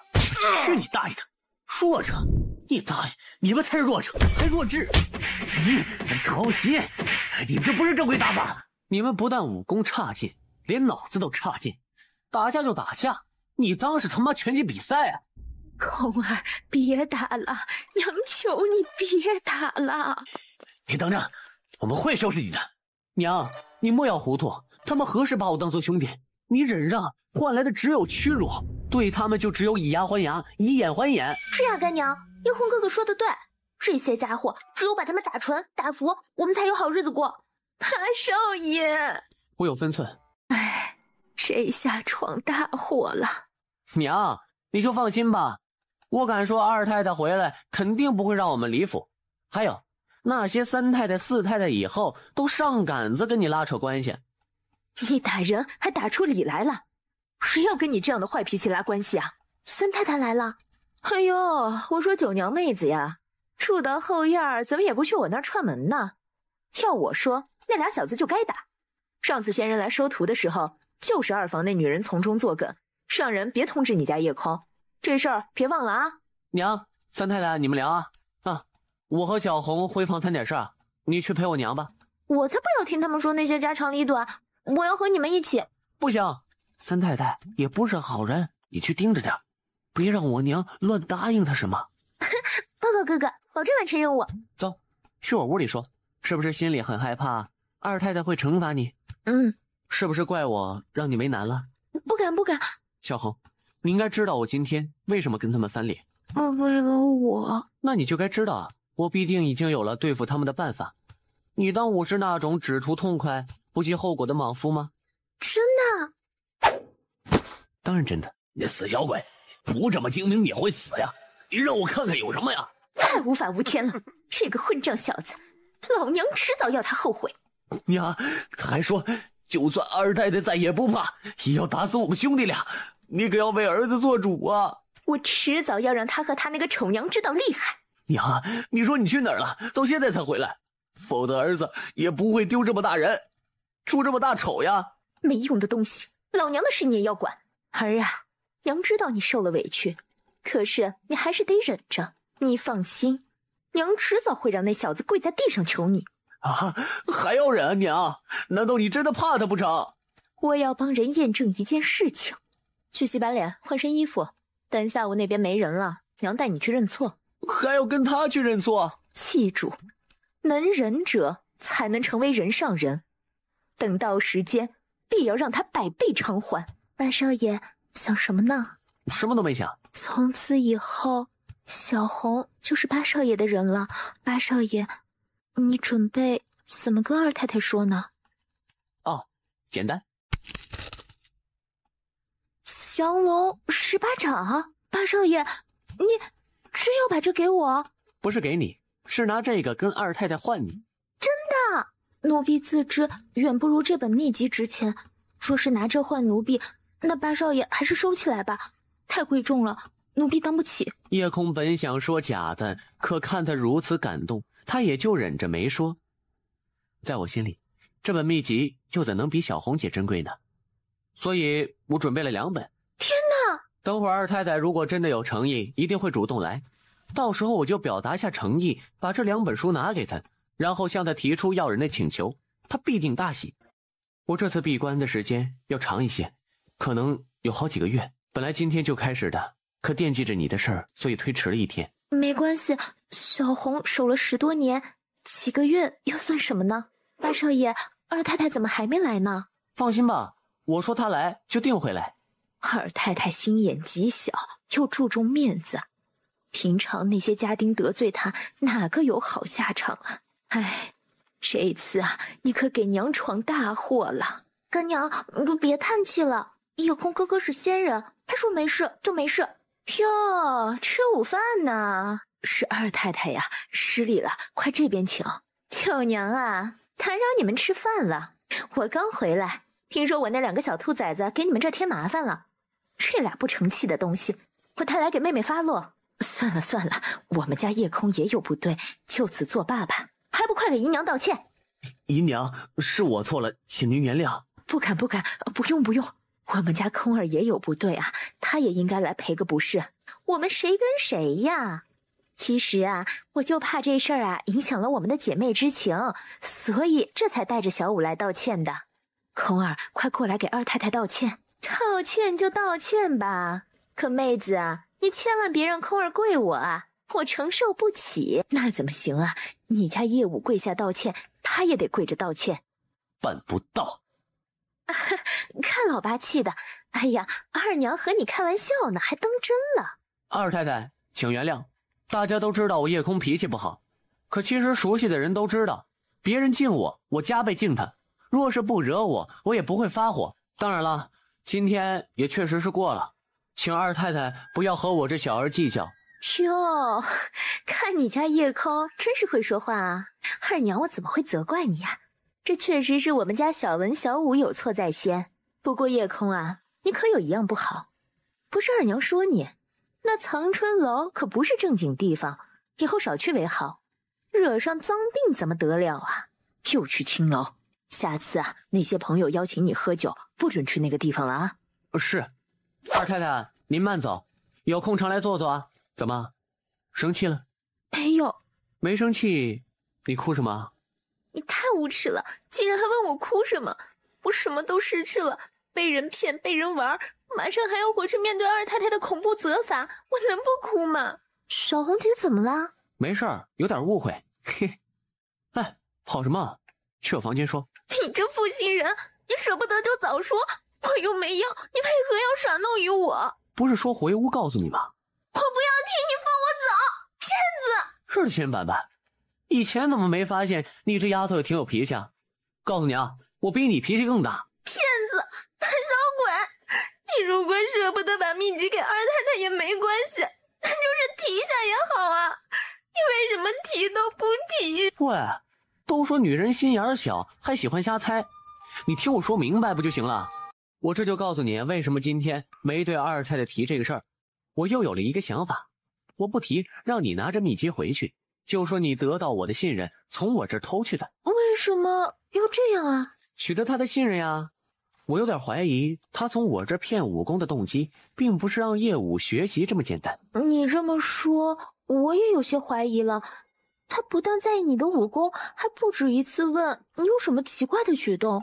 浪蹄子，你还敢回来？浪，你再浪，老娘撕烂你的嘴！二太太，你错怪我了，你等我说完再打也不迟啊。好，错怪你了，我倒要看看你还有什么可说的。二太太，其实我是为了完成您的任务，为了取得他的信任，这才故意和他们走得很近的，让那小子轻躲，还要装作很开心。真的假的？我看你是自甘堕落了吧？当然是真的。二太太，您看，降龙十八掌，九阴白骨爪，怎么到手的？为什么今天才到手？就是因为今天那个混蛋和二少爷、三少爷打了一架。哦，他开始没说欺负我，骗我说让我看他丐帮的打狗棒，谁知已经无。对呀，不是3本吗？那打狗棒法呢？就2本，根本没有什么打狗方法。他说的是他那肮脏之物。肮脏之物？他解开裤子就出来了。真是个混蛋！我这时才明白为什么这些秘籍运寻不到，原来他把这2本书都装在了裤子里边缝的一个口袋里。哈，原来竟然藏在这儿啊！那后来你怎么得到的呢？那个混蛋就说帮他洗裤子，这才得了2本秘籍。这么说，这秘籍要还回去了？当然，否则要是被他发现了，最迟啥时候还回去？我给他洗了裤子，晾了起来。明天早晨裤子干的时候，说不定他就会问我要了。够了，时间够了，你也辛苦了。本太太保证会让你有个好归宿。你先回房休息一下，洗把脸，睡一会儿。是，二太太。他动了。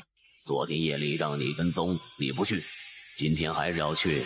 哎，不听老祖我的话，你就后悔吧。后悔什么呀？昨天不是因为不关我的事儿啊。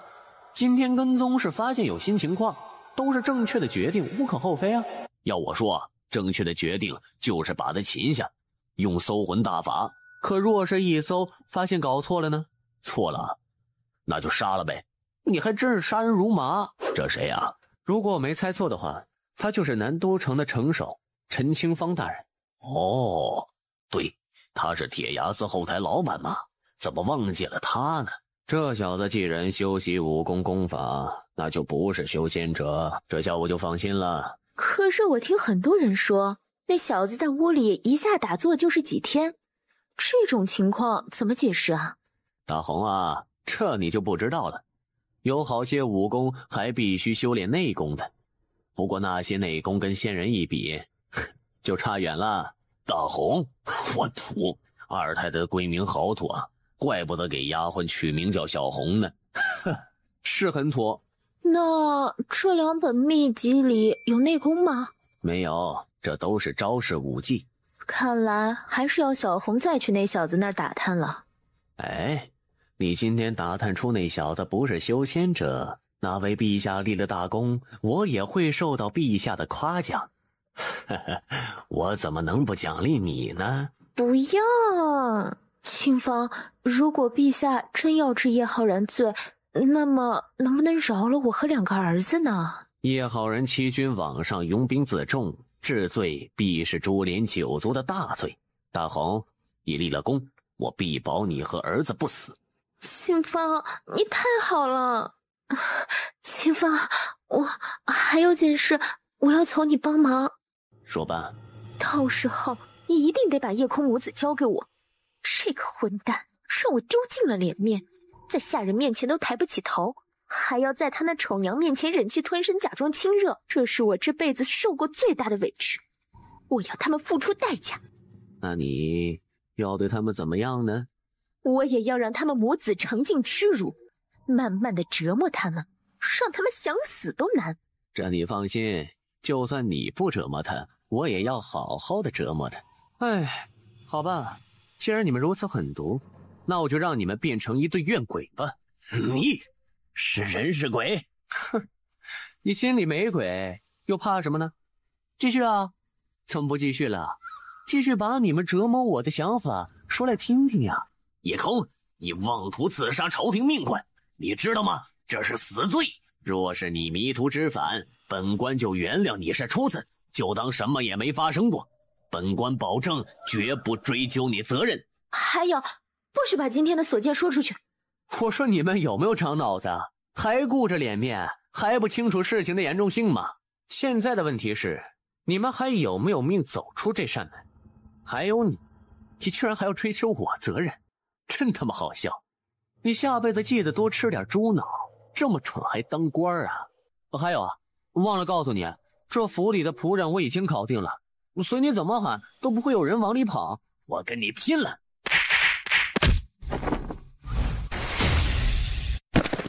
老爸，你不能杀我，我是你二娘啊，是我让你娘住进后院的。今天我还带着儿子给你赔礼道歉，你饶了我吧。还好意思说，要不是今天听着你们对话，我还以为你是好人呢。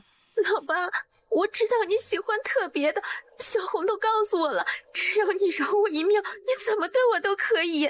就你这种邪蛇女人，我能让你活命？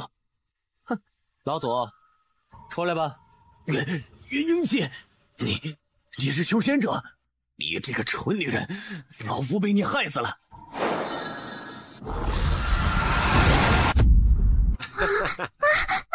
怎么样，今天摸够了吧？嘿，爽！老祖我真羡慕你们能有一个身体了。放心了，完全搞定，以后都不会有人再欺压你了。你把二太太给会查出来吗？会不会出大事呢？你怎么这么鲁莽呢？我不杀他，他就要杀我，还要把我慢慢的折磨死。那我怎么办？你就别回去那边了。二太太一挂，三太太肯定要当家，把你要过来，这点面子他不会不给。那我们现在该干点什么呢？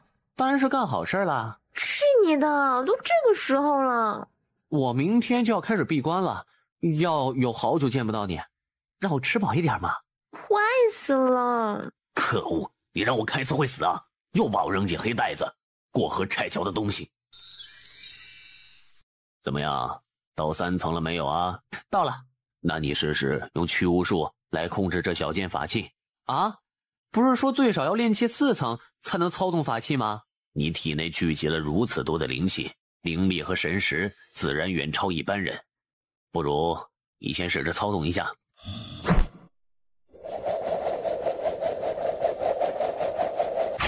嘿，起来了！哎，如果在南都城举办一个仙家方式，那就爽了。你做梦吧！你以为南都城是修仙者的城池吗？这剑虽然垃圾些，可也是件中品法器。如果你不想把你自己的房子给拆了，阵法给毁了，还是找个僻静的地方练习使用吧。哦，那好吧，老左，你还是钻进小剑里边吧，我要出去了。小红一般不会来打扰我，今天来推门也不知道什么重要的事儿。知道你会小情人，你让老祖我赖着不进去吗？没良心的小修士，老祖我真是后悔当初没搞死你，省得老祖我这么烦。这就是墨胶皮制成的防御法器。是呀，这可是老夫的心血。这是法器还是灵器还是法宝啊？这是上品法器。怎么样，嫌不好呀？不好你可以不要。不知道老夫上辈子欠你什么了。很像保暖内衣啊。嘿，也不知道合身不合身。我以后身体长大了，它会自动增大吗？自己研究，别烦我啊。老祖要睡觉了啊！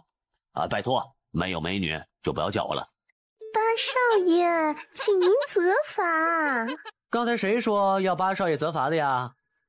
嫂琴说的，他想要八少爷的责罚。我是随小红姐的口气，是他要责罚。你们不乖，我就责罚你们2个。想得美！他们都乖着呢，最不乖的就是你，6个月都不出来，要责罚就责罚你。是啊，你该罚。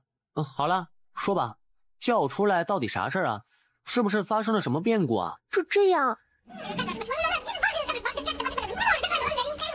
哦，我都清楚了，说说目前遇到的烦恼吧。事情就是因为九太太掌权，三太太临时当了1个月的家，她同意了小红转到我们这边做干娘的贴身丫鬟。后来九太太掌权了，她也没有问这个事儿。可昨天九太太也不知道为什么突然想起小红了，说小红姐是二太太的心腹，不能让她这么清闲，必须得处理，罚她去清洁房做杂物。日的新人版本，让老子的女人去扫大街。奴婢没有说是八少爷的事情，奴婢心里想着，我也不是没吃过苦的人，出点力气做点杂物而已，我还能行，没必要打扰八少爷您的修炼。可谁知清洁房管事是被夜空哥哥打过的马姐，小红姐刚去，他就安排小红姐去客房倒夜香。倒夜香？你大爷，老子让他吃夜香。九太太，您为什么非要让小红去清洁房呢？哎，干什么？本太太安排一个丫头，难道还要看谁脸色不成？这内院的主人莫非只是摆设？九太太，您又不是不知道，小红她和八少爷。八少爷怎么样？别人怕他，我可不怕。就算他找上门，我也要问问他，我有没有权利安排一个丫鬟？哼，他能打我的人，我就能安排他的丫鬟。我就让你们看看，瘟神也要吃我的瘪。这样，我九太太在叶府内院的地位就稳固了。九太太，我那外院还有事儿，老奴就先告退了。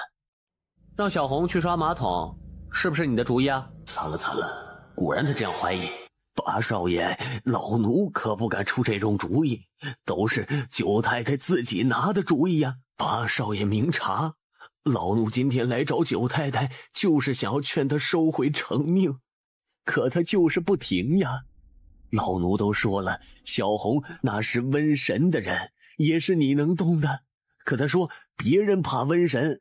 瘟神？这是，哼，瘟神啊，说我啊。这个外号谁起的？我问你们谁了？其实这不是我们府里给您老起的，那是从城首府衙役传来的。大家觉得这个称呼挺合适，是不是啊？既然不是你起的，稍有就不治你了。瘟神就瘟神吧。九太太在里边吧？哎，在，老奴给您引路。九太太，八少爷来了。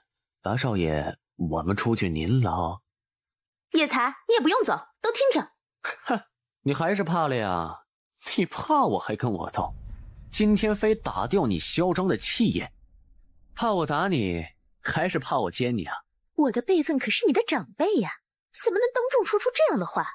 嫂子，你这样盯着我这里看，还说这么下流的话，我一定会告诉叶浩然。可是我对你没兴趣。叶空，你太过分了！你这样对待长辈，简直是畜生不如！哼，你才畜生不如！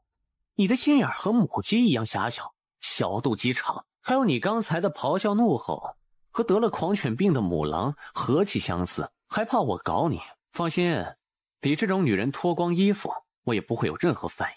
八少爷，您老这话骂的是不是太过了？过了。如果让你老婆这么冷的天去刷马桶，你也不会说出好听的。总该有人去刷吧？你不干，他不干，你说让谁去干？本太太安排错了吗？一个丫鬟而已，他不干，难道我去干吗？笑话！你老婆有没有明媒正娶啊？好意思说出来，我都替你娘觉得丢人啊！臭丫鬟，让她做点事就回去搬救兵，看我不整死她！刷马桶还是轻的。他不干，我就加法伺候，撕烂那个浪蹄子的脸。他卖身契还在叶府，我打死他也……去你大爷的！想报复老子？叶才，你们都出去！出去！你敢打我？打呀！我要告诉老爷，让他治你的罪，把你们一家都赶出叶府，让你充军、坐牢、砍头！别吵吵了，自不量力！老子捏死你分分钟的事儿。你有没有想过，这个内院当家的位置是怎么来的？二太太死了，老爷就说二太太为什么死，你又知道吗？你如今坐在这个椅子上，却一点不知道感恩，居然不但不感谢我的恩德，还要恩将仇报。莫非你也要步二太太的后尘？天哪，竟然是他干的，杀人都不留痕迹。很多时候麻烦都是自己找来的，我只给你一次机会，别再挑战我的脾气。想想你儿子吧。快拿20两银子给马姐，让她以后都不要再来了。是，哎，早知今日何必当初呢？劝你不听，非要挨打长记性，这事儿就这么算了。九太太虽然恨我，可毕竟没想杀我，我也没有必要杀了她吧。跟他们有什么道理好讲？直接杀了不就得了？切，你少来了你心里想的当我不知道啊？你不就想像上次杀二太太一样，杀之前让你过手瘾？拜托，也不要这么精明好不好？上次二太太老了，这九太太才20多岁。放心，有你爽的时候。吃了午饭就带你去藏春楼。小姐啊，上午好像听你说我们龙虎帮策划的大戏《龙虎兄弟会》已经在藏春楼上演，说说情况怎么样？夜空哥哥，你本事可真大！我哥他们开始还觉得地痞编戏千古奇闻呢，现在他们都佩服死了。这本事算什么大呀？这才第1集，以后还有第2集、第3集，连续剧系列剧，让你看不完。真的呀？还有第2集？夜空哥哥，我也佩服死你了。奴婢也佩服八少爷呢。说了半天，我这个总策划都没看过呢，被你们说的心里痒痒了。下午去藏春楼看戏，如果没有八少爷，就没有我们的今天呐。是呀，八少爷那可是人中之龙呀，一个小点子就能让我们龙虎帮有钱有人，我这一辈子就服他一人。也不知道八少爷的鬼主意怎么就那么多呢？这么多年纪比他大的男人都这么敬佩他，我一个女人敬佩仰慕一下也不是不可以吧？八少爷来了。卢俊，你又结实了，赶紧给小琴找个嫂子呀。还有卢毅啊，你也得加油嘛，你娘等着抱孙子呢。八少爷，您就别顾着我们呀，您自己也别耽搁了。哥，你说什么呢？女儿家就是这样啊，一有了婆家就忘了娘家。风老板，好久不见啊，生意不错吧？那还不是托八少爷的福啊。外边冷，大家还是里边请吧。你们几个就是主演吧？哼，不错，有点意思。多谢八少爷和各位少奶奶赏识。罢了，你们去准备吧。演得好，第2集也是让你们演。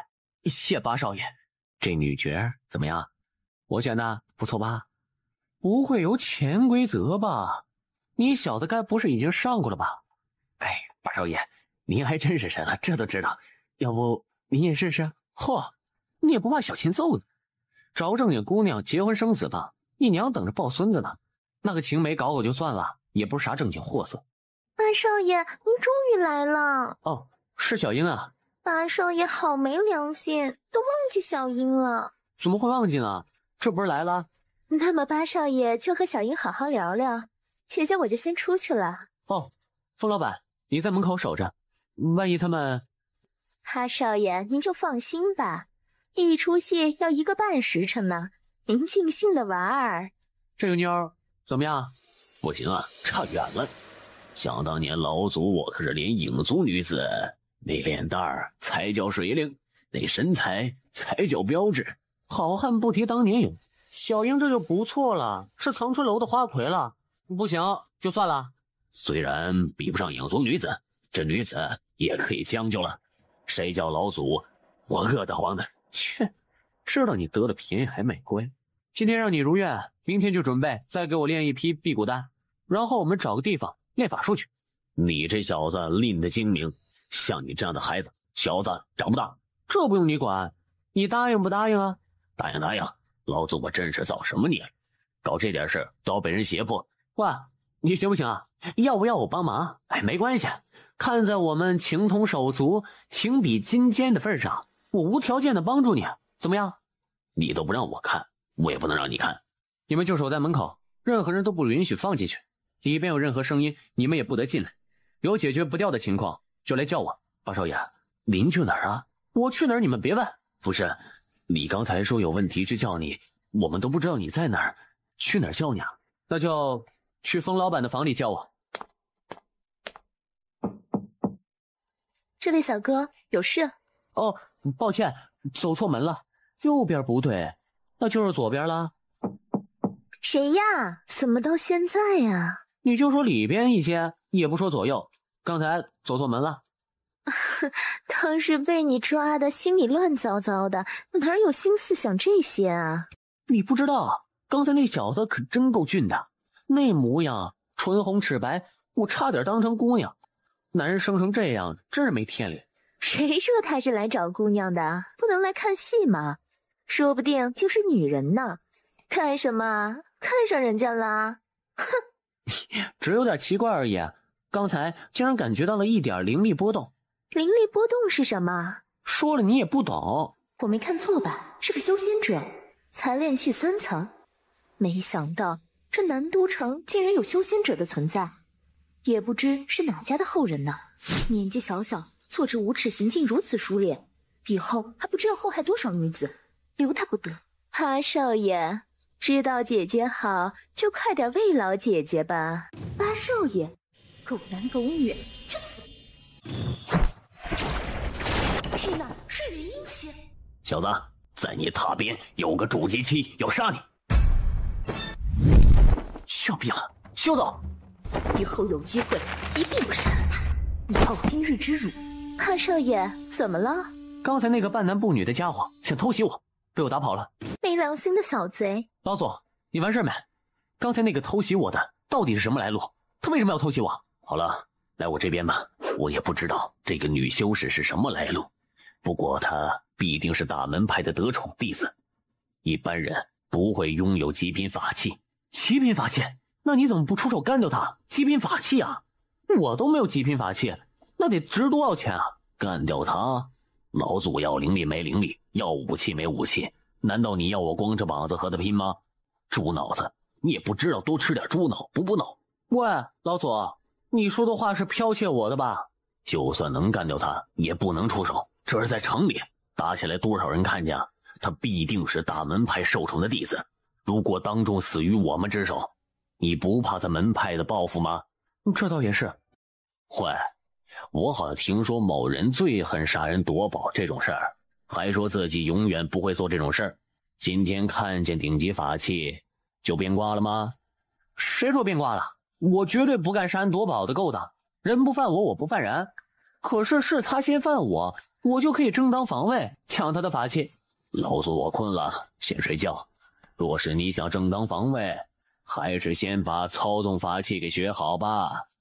那是当然啊，为了我有保命的手段，我已经决定明天就出城，找一处僻静的地方，先把各种法术给整熟练了。小贼，都不跟姐姐打招呼就想走了？不是没看见你吗？到底查到什么了？八少爷好，起来吧。那半男不女的家伙到底什么来路啊？回八少爷，那女是安都皇宫里的侍卫。哦，你如何得知的？这最后的包厢是留给贵客的。那女扮男装的家伙一笑，说我也是贵客呀。接着他就递给我一块金牌子，那可是真金的呀，金灿灿的，还沉甸甸的。我拿过牌子这么一看，只见牌子上刻着4个大字：如朕亲临。那女人还说了，她是皇宫里的侍卫，算不算贵客？我连忙点头，这才帮她去了楼上包厢。讨厌死了！你二人竟然情投意合，为何不给他赎身，在南都城安个家呢？小娟是九太太房里的丫鬟，心灵手巧，人又勤劳，九太太一直都不肯放手。我也问过，可九太太就是不允。请八少爷给我们做主。好吧，明天我帮你们说说看吧。明天给小娟赎了身，就去城里寻处房子，你也算安下家了。若是八少爷有需要，我柳长青必定以死相报。爹，如果我得罪的是叶浩然，我负荆上门请罪都可以。可是那不过是叶家的一个泼皮少爷，你至于吗？儿子，你这就说错了。若是你得罪的是叶浩然，我反不会逼你去道歉，毕竟你也没占到便宜，他也不会和你这种小人物计较。是呀，我非但没占便宜，我还吃老大的亏呢。当那么多的人面子里子全丢了，我都这样了，还要去给他道歉，这欺人太甚了吧？你知道上一任城守是怎么死的吗？上任城守不是说和叶家少奶奶偷情，两人玩得太激动，所以死了。事情表面是这样，可如果我告诉你，这两个人都得罪过叶家老八。陈清芳手下衙役前一天在藏春楼惹了叶空，而那个少奶奶的儿子当天和那小子打架，然后晚上就出了这个事儿。那也不能说明什么呀，那都是鸡毛蒜皮的小事儿。那小子没必要这就杀人吧？糊涂，这正说明他心狠手辣，为点小事就可以报复杀人。当天那宅子里的下人都莫名其妙的睡着了，而那个八少爷他刚好有这种让人睡觉的本事。还有这种本事？如果真这样，倒是有可能。哼，他本事还多着呢。一玩2天，还是早点回安都吧。走吧，去给他道歉。八少爷，下官我来了那么多次，终于见到八少爷您老人家大驾了，果然是风度翩翩，一表人才。这小子才多大，怎么个个叫他您老人家？叶才这样，想不到这堂堂陈守也是这样跟他点头哈腰的。你谁啊？我不认识你。小子，瞪眼是吧？你来道歉都没诚意，你不来也就算了，你来也得有道歉的样子吧？这事儿没完。叶空，这是我爹，南都城城守。少呵，昨天吃瘪了，今天牵上你爹上门挑衅是不是啊？牵你爹？你爹才是牵出来的呢。老子已经吃亏了，还上门道歉，你还要怎么样？当面骂我爹，我跟你拼了！小畜生，还这么放肆，给我跪下！我没有听错吧？口头道歉就算了，还用跪下？给这10来岁的小子！爹，小子，总有一天我要让你偿还10倍、100倍的偿还！下官家小畜生平日肆无忌惮、嚣张狂妄惯了，昨天得罪了八少爷，今天特地上门道歉，请八少爷处罚。这城守虽然官不大，也不小了呀，这样就让儿子给他跪下了？堂堂5品城守都得对他如此姿态，我一个妇道人家还跟他斗什么呢？胡大人免礼。其实呢，我这个人还是非常大度的，也不想跟小辈斤斤计较。八少爷若不嫌弃，你我就是兄弟相称，老夫虚长几岁就是兄长，我这儿子顽劣得很，以后少不得你这个叔叔多教导。该打就打，该骂就骂。既然这样说，那贤侄就起来吧。其实我也没想跟你计较，你什么情况都不知道就耍威风砸场子，你说你是不是笨？我教训你是为了你好，怕你给你爹丢脸。你说的没错，现在这地方是你照的，我就得低头装孙子。等到这地方不是你照的，哼，你叫我爷爷都没用。既然这样，那这事儿就算了吧，我也不送了，你们就慢走吧。打扰，下官告辞。九太太，有件事儿想和你商量一下，我是想给小娟赎身，不是收房。那你对小娟比对小红还好呢，你们早就有来往了吧？老子和那丫鬟清清白白，好不好？九太太，还请您高抬贵手，要多少赎身费都没有关系。八少爷啊，提银子就小气了，不就是一个小珍吗？我马上把卖身契拿过给你就是，都是一家人嘛，有什么不好商量的呢？那就感谢九太太了，以后需要帮忙叫我就是。小子，你准备找个什么地方修炼啊？最好要偏僻一点，安全一点，灵气充足一点的。嘿嘿，这些你就别操心了，小爷我自然早有打算，你就安心跟我走就是。这个地方，我不是老祖我被影族追杀，抓到异族修士的藏身之处。没错，老祖，你住了10万年的地方，这次带你故地重游，你有什么感慨要发呢？就那地方，若是老祖我当年随便架个法器，眨眼就到了，你居然行了那么久，真是浪费时间。喂，老祖，你不要站着说话不腰疼好不好？我哪儿来的飞行法器啊？若是有，我也想腾云驾雾，可现在不是没有吗？这小件法器有没有飞行的功能呢？我上次看万玄真人，那飞剑拿出来就可以踩着飞行的。很多法器加上了飞行的功能，尤其是飞剑。可是加上飞行功能，就会减少法器一部分威力。所以很多人宁可飞剑没有飞行的功能，也要把这部分能量放在攻击上。而这把小剑法器就是如此。那这么说，我以后还要另找飞行法器喽？这么说，这件小剑法器攻击力很大喽？垃圾法器呀！这种中品法器再强又能如何？若是当年谁要送老祖我这样的法器，我老祖准抽烂他的脸。我说老祖，你不要再提当年勇了好不好？现在谁要是送我几件这样的法器，我就笑得合不拢嘴了。没有志气。没办法，谁叫咱穷呢？这件小剑法器呢，虽然在老祖我眼里就跟一件垃圾似的，不过对于你来说，这还是一件不错的法器了。可以说在同类型同档次中排得上前列。一般来说，筑基以后最好到了筑基中期，才能把法器的威力发挥到了极限。所以说，同样的法器在不同人手中威力也是有着天差地别的。那我现在可以发挥几成呢？2成。才2成呀！小子，要不然那些修士都拼命的修炼？法器这玩意儿在远古就是给筑基期修士使用的，所以你还要多修炼，苦练才能有出头之日啊！这地方怎么这么多囚笼草啊？这个地方怎么样啊？这地方不错，虽然囚笼草都是下品低阶灵草，可这么多数量也能提供不少木属性灵气。不管怎么说，要比叶府里的灵气充沛多了。当年这是一个小村子，还有不少人家。我刚好杀了一个异族修士，飞到这里，就悄悄钻进了一户人家的地窖。想不到10万年过去，这里竟然成了一片荒凉啊！10万年过去，沧海桑田，变幻无穷，山川河流都可以改变方向，又何况是个小村子呢？别找了，找到又能如何啊？你原来的身体怕是连骨头都不全了。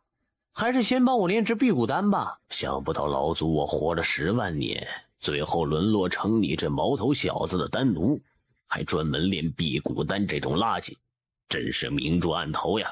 快去练习驱物术，练好了就练火球术、灵弹术，把那些法术都练会了、练熟了。别小看那些低级法术。哦，知道了。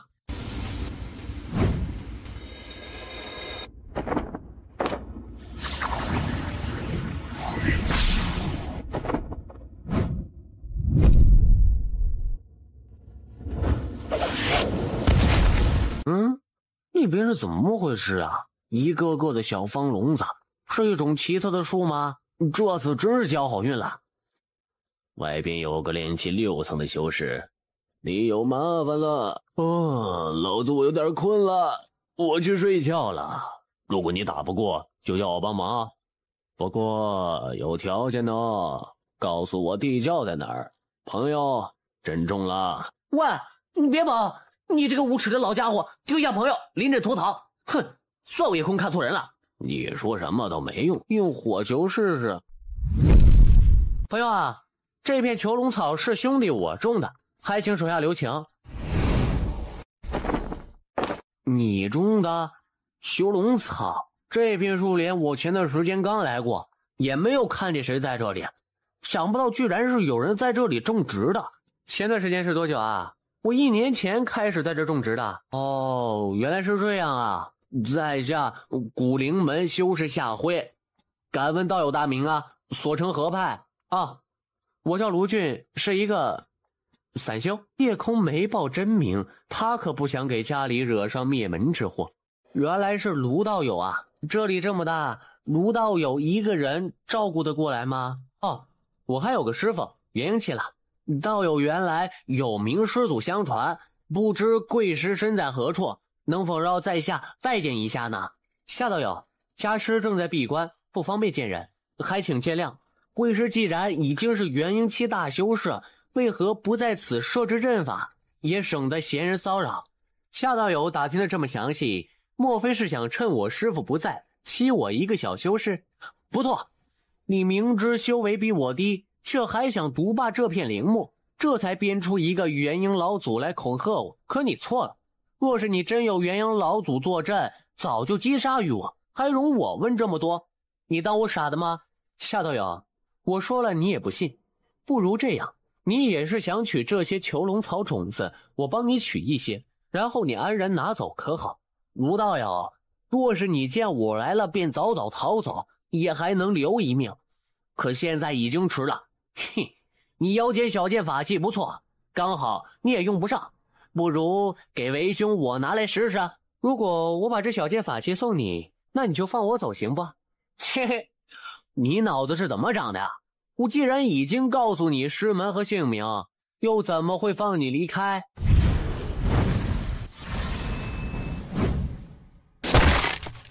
练气3层的小蚂蚁，哥哥教你，法术和法术之间的战斗就要先下手为强，打得对方抱头鼠窜，根本没有时间发出法术。嘿，就像你现在这样。小子，你玩什么把戏？你不会这么训吧？你有什么阴谋诡计啊？哼，我要花费最少的灵气击杀对手。小子，哪里跑？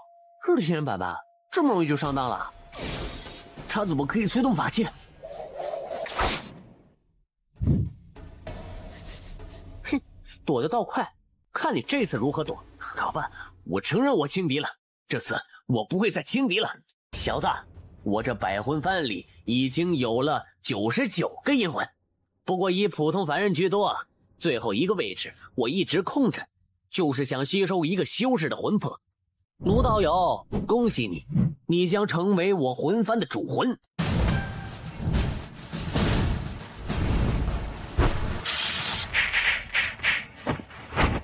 雕虫小技，你们这些蛮族修士也就只能做些死人文章。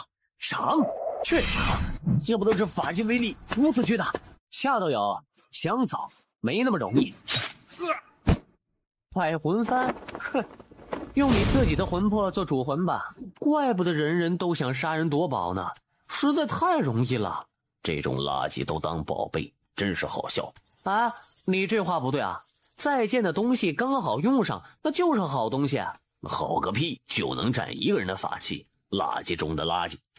老夫当年有个飞行灵器，上边站几百个人都没问题。你这算毛呀！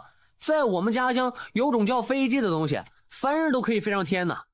去，不跟你扯，孤陋寡闻。我的仙人板板，这不是穷人啊，这个就是一个穷鬼。早让你别有什么期待了，他要不穷也不会死得这么快。这么穷还想杀人夺宝，真是自寻死路。魂幡和招魂带哪种好啊？差不多，贝利都是看里边厉鬼阴魂的数量和层次，没有哪种好一点的说法。可既然如此，那两种总有一点点不同吧？否则为什么会有招魂带的制作方法呢？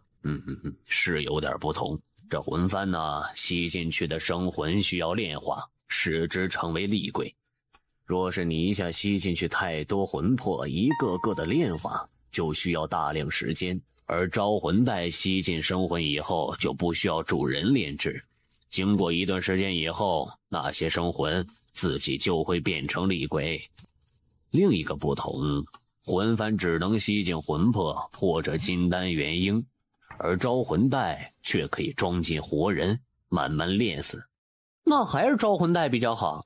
打个比方，若是我一下吸进去上千个生魂，一个个的炼制，累死我呀！你就是愚蠢了。一个炼制虽然麻烦，可是对那些高阶修士却不费多少时间。就算是10万魂幡，要一个个炼制，也不过10来年就可大成。而这招魂带虽然不需要你动手，可花费的时间却长。一个低级的生魂若是手动炼制，举手之间即可搞定，而如果你放在招魂带中，那得要749天才能变成厉鬼。哇，那么久，一个厉鬼就要49天？不过这招魂带也不是一无是处的，这49天里，生魂受尽各种痛苦折磨，变出来的厉鬼更加凶猛，而且在对敌时悍不惧死，要比魂幡里的阴魂厉害一些。哦，这是什么丹药啊？固本培元类下品造化丹，你可以吃啊。喂，老祖，你别忙着走啊！我可以吃，但是一天吃几颗呢？吃1颗可以提高修炼速度，等你感觉到速度变慢了，就再吃1颗。哦，那吃了不会成瘾吧？你可真谨慎。不过我没听过成瘾，只听说过吃太多效果就会越来越差，到最后无效。啊，那我就放心了。老祖，谢了。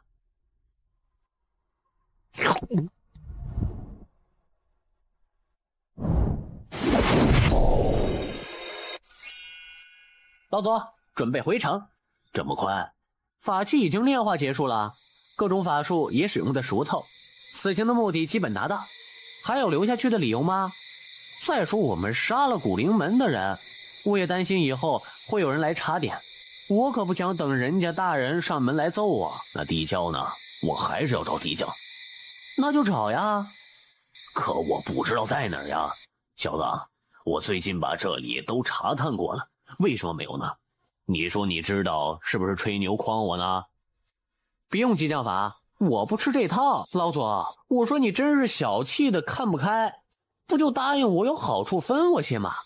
你都不知道那宝物有什么作用，万一是垃圾呢？到时候你想分给我，我还看不上呢。你小子才小气，有好处分你点也不是不可以。可是老祖我从来不喜欢被人胁迫。嘿嘿，是吗？那我打坐去了，明天早晨就回城。哼，又不是第一次了，还这么要面子。好了好了，我答应你了，快点跟我说那地窖在哪儿。若是你说谎逗我玩，老祖我保证揍得你妈都不认识你。嘿嘿，我当然知道呀，何必骗你呢？损人不利己的事情我很少干。在哪儿啊？小朋友，所谓一叶障目不见泰山，这片地儿呢，还有一处你没翻到的地方，地窖当然就在那里啦。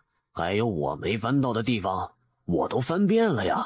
我真够笨的，真是骑在马上找马。那不怪我敲诈你吧，是你自己太笨。确实够笨的。那里范九蛇也算真图报，拿了你的遗产，还知道挖个坑把你埋了，最后还不是被你杀了全家。你刚好可以杀了我给他报仇，也没人跟你分宝物了。你最好小心一点，老祖我哪天火了真的会杀了你。我靠，吓我一跳。妈的，老祖我都被吓到了。老祖，这是不是你的尸体啊？没错，这正是老祖我的肉身，想不到竟然变成了僵尸啊。你可以观察他目前的样貌来猜测当年老祖我的风度翩翩，英俊潇洒。就这模样还英俊潇洒，你什么审美观念？我们商量一下，你的皮囊你让他躺下去行吧？你小子是不是脑子有问题啊？他已经是僵尸了，又怎么会听我命令啊？反正交给你了，老祖你自己造的孽，自己去还吧。我就不对你的尸身动刀动枪。不就是个尸体，你害怕了吗？我从来没见你怕成这样啊！对着炼气6层的蛮族修士都没见你害怕呀。那因为你没看过恐怖片。小子，你别跑呀，我们可是生死不离的好朋友，你怎么能丢下老祖我临阵脱逃呢？那天我对上蛮族修士夏辉，你不也见死不救了吗？你最少也要站在旁边给老祖我打气呐喊加油才行嘛。既然老祖你愿意出手，那我就不逃了。好，拉了队长我在行。不行，干不来。若是其他僵尸也算了，可这是老祖我自己的身体，我自己杀自己，下不去手。臭毛病，这点小事都要小爷出马，你不动手我动手了，你到时候可别怪我对你尸身不敬。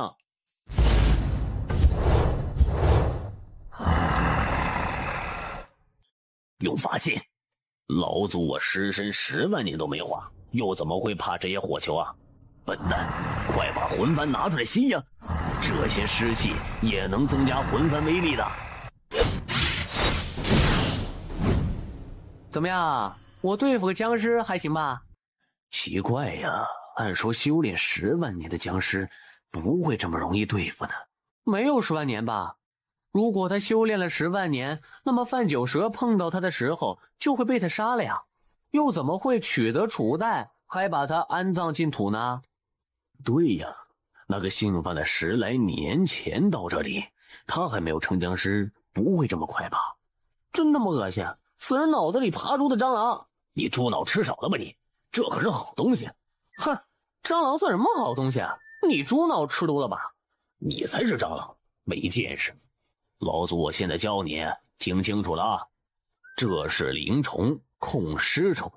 哦，那就是说你的尸体并不是僵尸，而是被这小虫所控制？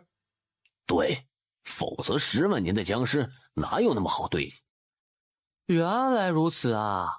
若是将这控尸虫收归己用，那我不是可以通过这虫子来操纵尸体啊？要说和聪明人说话就是不费劲儿呢。那还愣着干什么？赶紧捉呀！这是什么？夜明珠吗？不知死活，在宝物出现的那一刻，很可能就是对方翻脸的时刻。若是你不提高警惕，像刚才那样嘻嘻哈哈，别人突然下杀手，你就死定了。把尸体烧了吧。老祖，你刚才是不是动了杀心呢？没错，老祖我当年9死1生得到的宝物，怎么能让别人知晓啊？这种等级的宝物值得出卖所有人，也值得所有人出卖我，所以我不杀人，人就要杀我。那你为什么没有动手呢？哼，因为你比较蠢，功力有低，百无一用，刚好可以做老祖我的免费苦力，所以老祖我暂时就留着你喽。不过你以后猪脑还是要少吃一点，如果你变得聪明了，老祖说不定就没这么好心了。在我的家乡，我朋友不少，很多都是从小玩到大的兄弟。可在这里，我只有你一个真正的朋友。我不傻，我比很多人都精明。可我不愿意对唯一的朋友都小心的防备。如果那样，生活不是太孤单，太无趣了吗？说你蠢还不承认，又在说蠢话，也不知道是不是和蠢人待久了，聪明人也会变蠢。搞得老祖我脑子都不好使了呀！悲剧呀，悲剧！给老祖我保管好了。算了，这值得我出卖任何人，也会让任何人出卖我的玩意儿，我可不敢要。妈的，老祖我裤子都没有，你让我往哪儿放啊？再说这珠子里也有你一份，你不存着，谁存着？把那个蛮族修士的储袋拿来，我给你改成零售袋。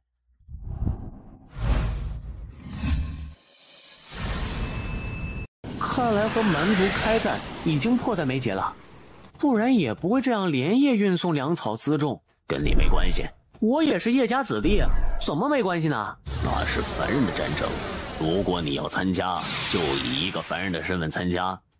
不过我劝你最好还是别管为妙。八少爷，您回来了。最近什么情况？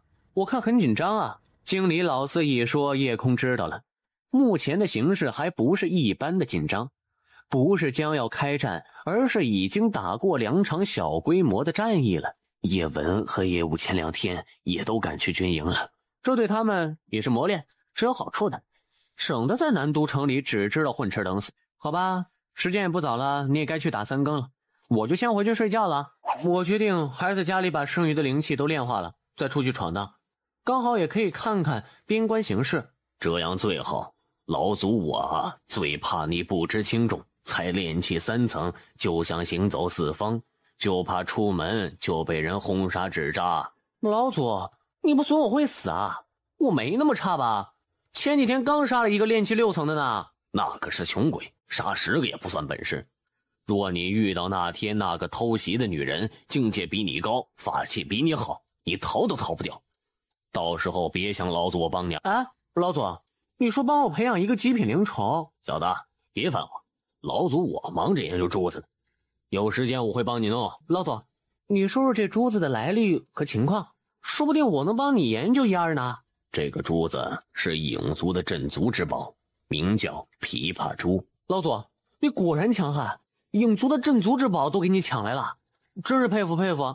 能入我黄泉老祖法眼的，能是垃圾？要比你那些百十块零食的东西强太多了。这珠子迟早我都会研究出名堂来的。你不想帮忙，就别瞎耽误我功夫。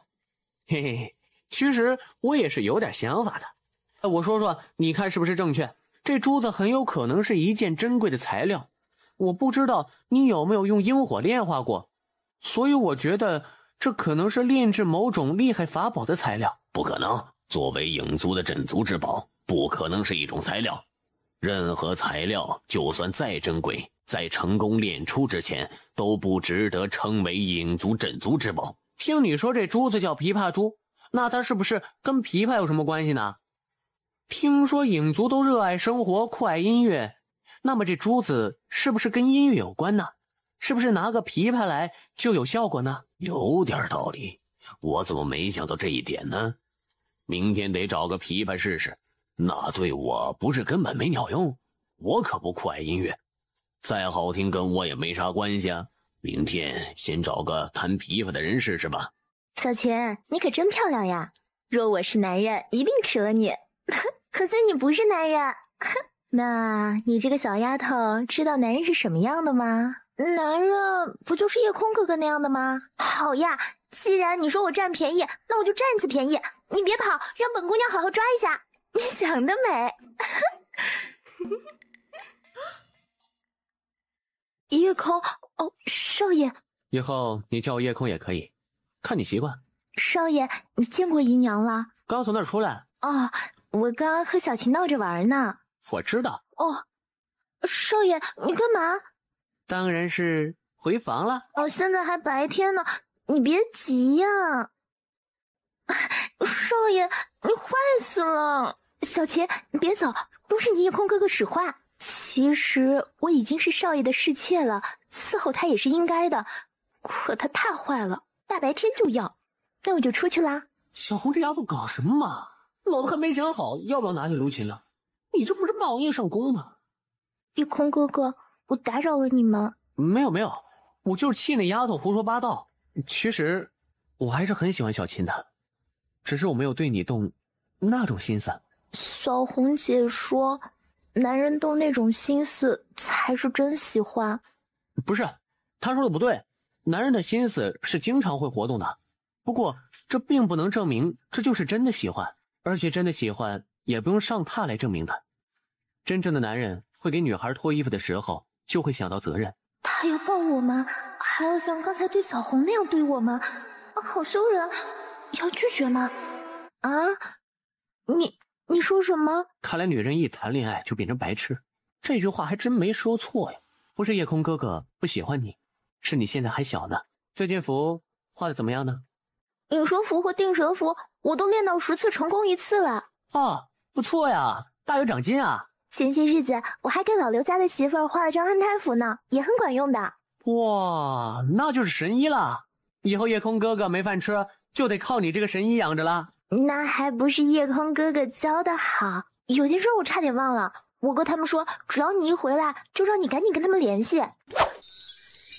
根据靠山村来的难民说，那个地方就在靠山村附近。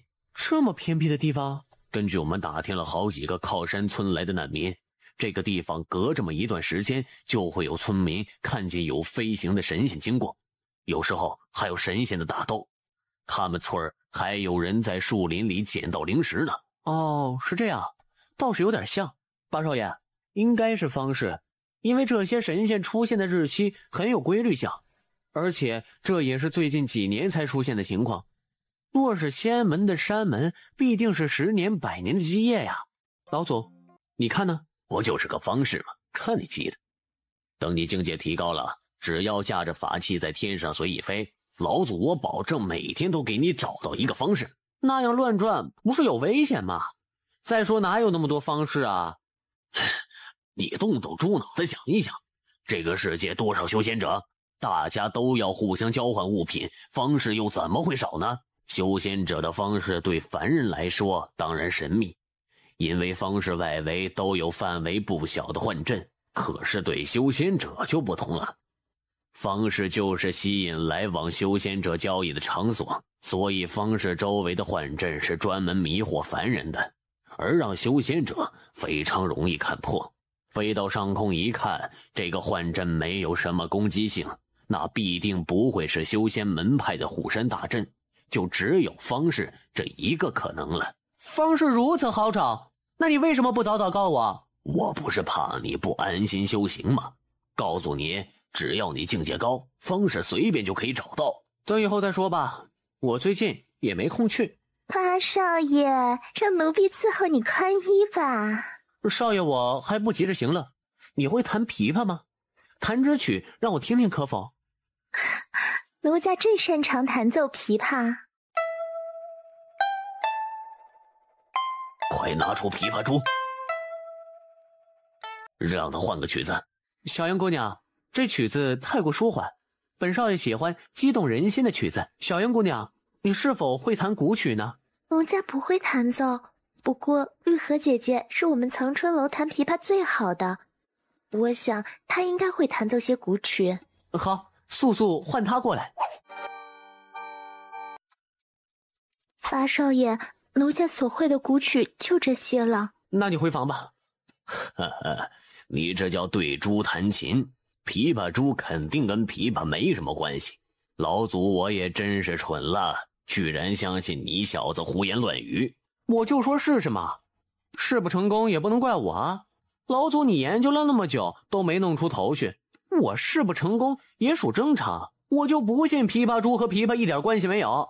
就是琵琶珠和琵琶有关系，那必定也不是普通的琵琶。可影族的琵琶又去哪里找呢？其实我更愿意相信你那后边的一个猜测，这珠子说不定是什么信物。我觉得这个可能性更大一点。其实找个影族人一问，说不定就真相大白了。可惜影族人都绝种了。风老板，什么事儿？外边有一众军士吵着要找八少爷的。军士找我？那些军士都带着老虎呢，而且一个个都凶神恶煞的。领头的军士还阴阳怪气地说他们在外拼命，驰名之下的八少爷却只知道在女人身上寻欢作乐。好你个夜空，我们兄弟被你打得丢尽脸面，我娘还带着我去给你赔礼道歉，都这样了，你还要赶尽杀绝，让我娘死得那么丢脸，让我兄弟二人受尽侮辱，老子跟你拼了！老子在外风里吹雨里打，妈的，你们都是会享受，抱着女人看戏。把瘟神给我叫出来，他不是很牛逼哄哄的吗？他怎么不去打蛮族呢？只知道爬女人的小贼，不出来我就把藏春楼给你们拆了。不知军爷是大家都是自家人。谁和你自家人？滚你妈的！你一个唱戏的，我让你滚下去，你去跳下去，你当老子说话是放屁呀？去！救命啊！嘿，真好玩，得唱呀！这个混蛋，我去揍死他！小琴，你别冲动，等八少爷来。不行，一刻都不能等了。哥哥，难道你没看见老虎要咬死人了吗？不行啊，他是官兵啊！咬他，快咬他！够了，叶武，叶家军规不得滋扰百姓。就你这个臭女人想管我的事儿，我就让你丢丢人。何人喧哗？一个妇道人家，藏头遮脸，也敢妄论叶家军规？叶武，你睁开狗眼看看，这是你陈姨娘，还不快住手！陈姨娘？哼，陈姨娘那就是八少爷的娘了。不过本将最近眼睛不好使，陈姨娘你黑纱遮面，本将还真就不敢确定你是不是真的陈姨娘呢。不如你摘下黑纱，让本将认识认识可好？你混蛋，你明知道陈姨娘……明知什么？哼，看不见人，本将不信。咬，给我咬，见人就咬！叶武，休得放肆！叶武，看清楚了，我就是你陈姨娘。若是你继续纵虎行凶，我必让你受家法处置。天哪，这就夜空老娘吗？好丑啊！哈哈哈！大家快看呐，这就是夜空的娘！你看她的脸，哼，这是一张多么美貌的脸，美到我要吐了呀！是吗？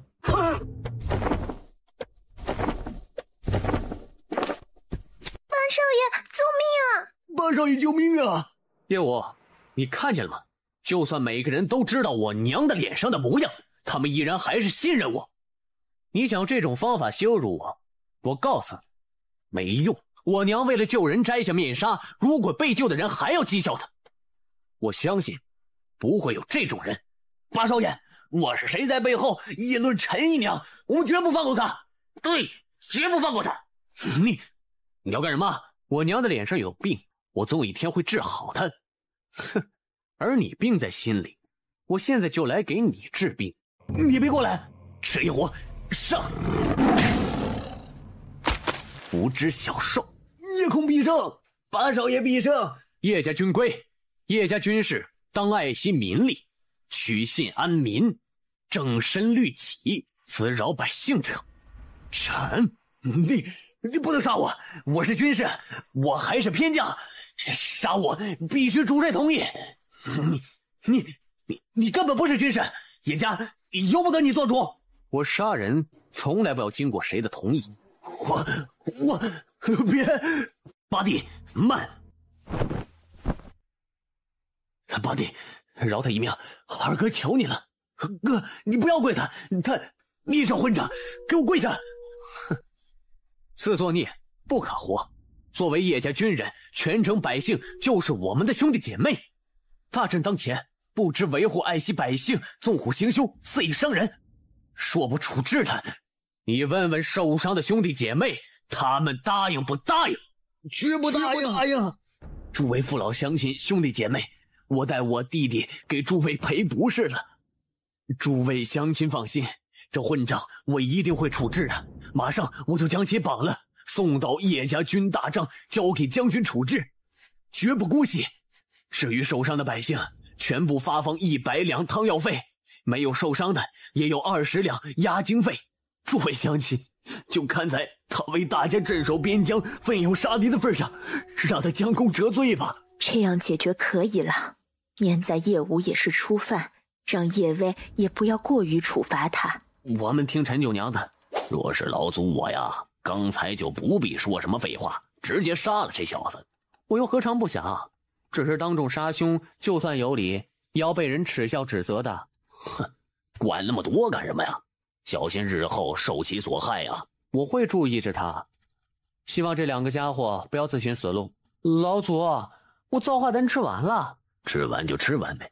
你到现在还没有升到炼气4层，就只有继续修炼了。若是再多上10几、20颗造化丹，我一定可以冲上4层的。小子，你还想怎样？若不是这意外收获，那些灵气够你炼化1年以上，现在已经快了将近1倍。最后这段时间，你还是安心炼化吧。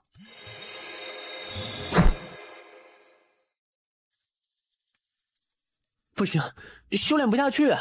你平心静气点好吧，要耐心，你这样会走火入魔的。可我压着性子也练不下去，那些没炼化的灵气根本不听我的调动。你先别急着修炼，出关放松几天，若是还不能安心修炼，那就去那个蛮族方室看看吧。也好。空儿，有好消息，从安都传来消息，说皇上已经松口了，就快放江浙回来了。哦，这倒是个好消息。想当初绞尽脑汁让叶浩然教自己武功，此刻不禁有些唏嘘。纵然吃尽苦头，也难成大器。老爹何时可以回来呢？这谁说的准啊？皇上才松了口，离真正让他启程还有一段时间呢。将军回来，看到你现在有了出息，不知道会有多开心呢。娘，你放心，我一定要在爹回来以前治好你的脸，让爹有个惊喜。那你去和卢晴、小红也告别一下吧。这次出去会很久吗？不知道，可能很快，也可能很久。我会等哥哥回来，不管多久。若是10年、20年，或者更久呢？小晴不会后悔。我听人说过，修仙者闭关一次可能要几十上百年，这些我都知道。可是小晴喜欢哥哥，就算是几十上百年，我都愿意等。我只怕哥哥会不喜欢我。小晴，我喜欢你。就是这些人摆办，这人比人气死人啊！老子还在玩脚踏板，你们好好大把就承认了。小友莫慌，老夫并无恶意，我们一家商号只做生意，从不伤人。那你们慢点飞嘛，这样很容易出现交通事故的，老伯。交通事故？小友说的有趣，不知小友是否也是去百虫寨方士呢？没错，正是。我看小友飞得很是悠闲啊，是不是愿意上船一起走呢？好呀好呀，高伯，我们还是快走吧，这样的低级小修又能知道些什么呀？还是别耽误我们时间了。小友莫怕，你们蛮族修士可能并不知道我们一家商号。我们商号一向价格公道，交易诚实，是苍南第一的金字招牌。我是一家生意管事高远阳，不知小友是哪家高山大门的子弟呢？高管事有礼了，在下乃是古灵门小修士夏辉。哦，古灵门，听说百虫寨方士中各种产于洪荒的灵虫众多，可我们没有和蛮族修士交往的经验，不知小友能否告知一二啊？你问我问谁呀？老子是个冒牌货哎，和蛮族打交道的经验我也欠缺着呢。高伯，其实呢，和我们蛮族打交道呢是很容易的。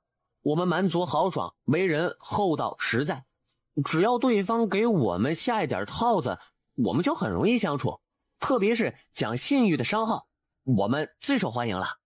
这是我们一家商号的令牌，请小友笑纳。这么客气，小弟无功不受禄呀。不知令牌有何用处？这是一家商号贵客令牌，持有此牌可出入一家各商号分店，享受优惠。那就谢谢高伯了。不知贵门所在，以及元婴长老和掌门师叔的名号，可否相告呀？这个本门地处隐秘，估计你们也没听说过。他外号叫春心荡漾369。蛮族修士果然有趣，名号都是让人记忆深刻。到了，那就后会有期了。师座，刚才你们的对话我都知道了，看来这次真是所行不虚。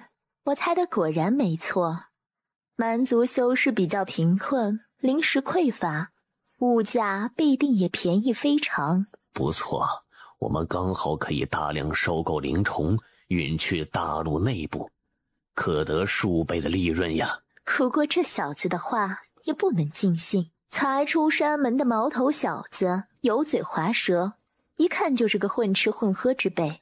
特别是那个元婴老祖的名号，居然叫什么春心荡漾369。练气3层的小子能有这些见识就很不错了。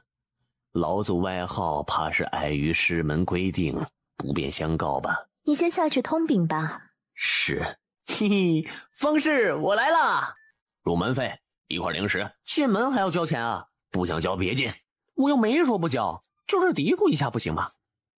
该。练气3层也出来转悠，真是不知死活。师兄，他也没说什么嘛，你凭什么不让人进呢？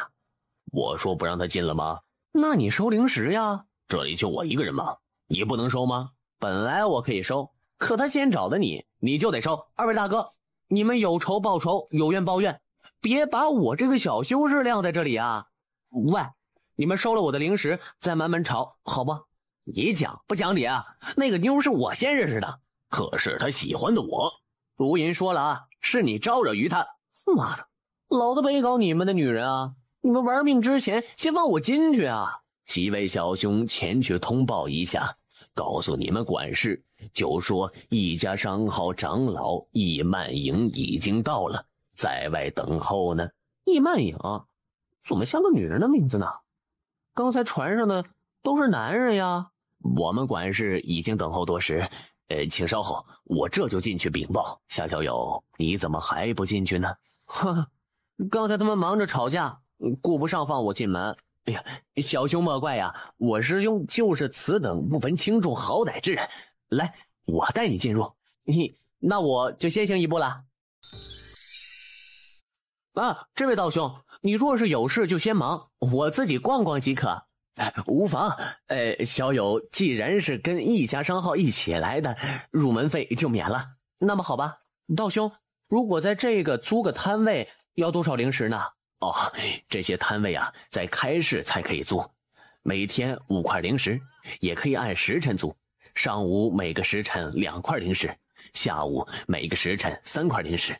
好黑的价呀！看来还是租一天比较划算呀。是呀是呀，小兄弟有东西要出售吗？我对这里比较熟，你说说，我给你估估价，可别吃亏了。哦，我还认识不少后边的商号老板，如果是稀罕物品，他们也会大价钱收购的。我有一个控尸虫的脚。控尸虫的脚，这玩意儿你要摆摊卖，为什么不可以吗？活的控尸虫也才卖3个零食啊，你一个脚能卖几个钱啊？你租个台面最少还2块零食呢。小友，控尸虫的脚我卖你50块零食一只，怎么样？要多少有多少，我只要你30块零食啊，还买1赠1呢。这8成是第一次出门的小修士，被人骗了还不知道呢。不是吧？控尸虫的脚这么不值钱啊？妈的，还指望这玩意儿卖个大价钱，自己可以换个飞行法器呢。傻小子，下次先打听清楚价格再做生意吧。小老友啊，不好意思啊，我也没想到这么多人围观。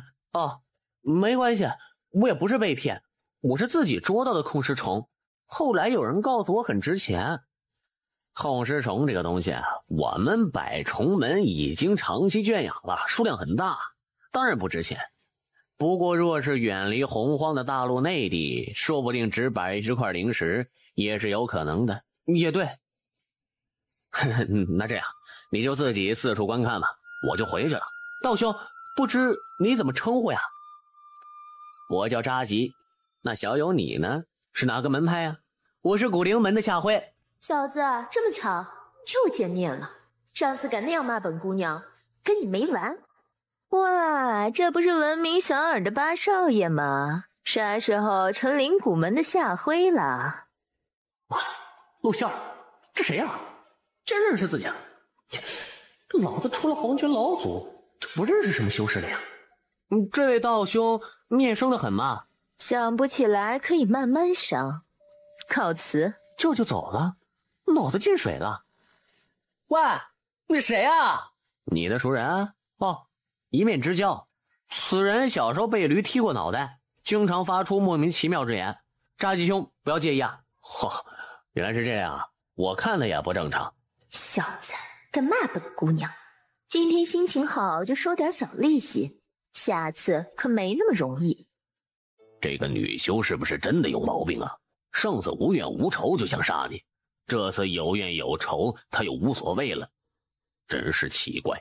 不过他修为怎么变低了呢？这有何难？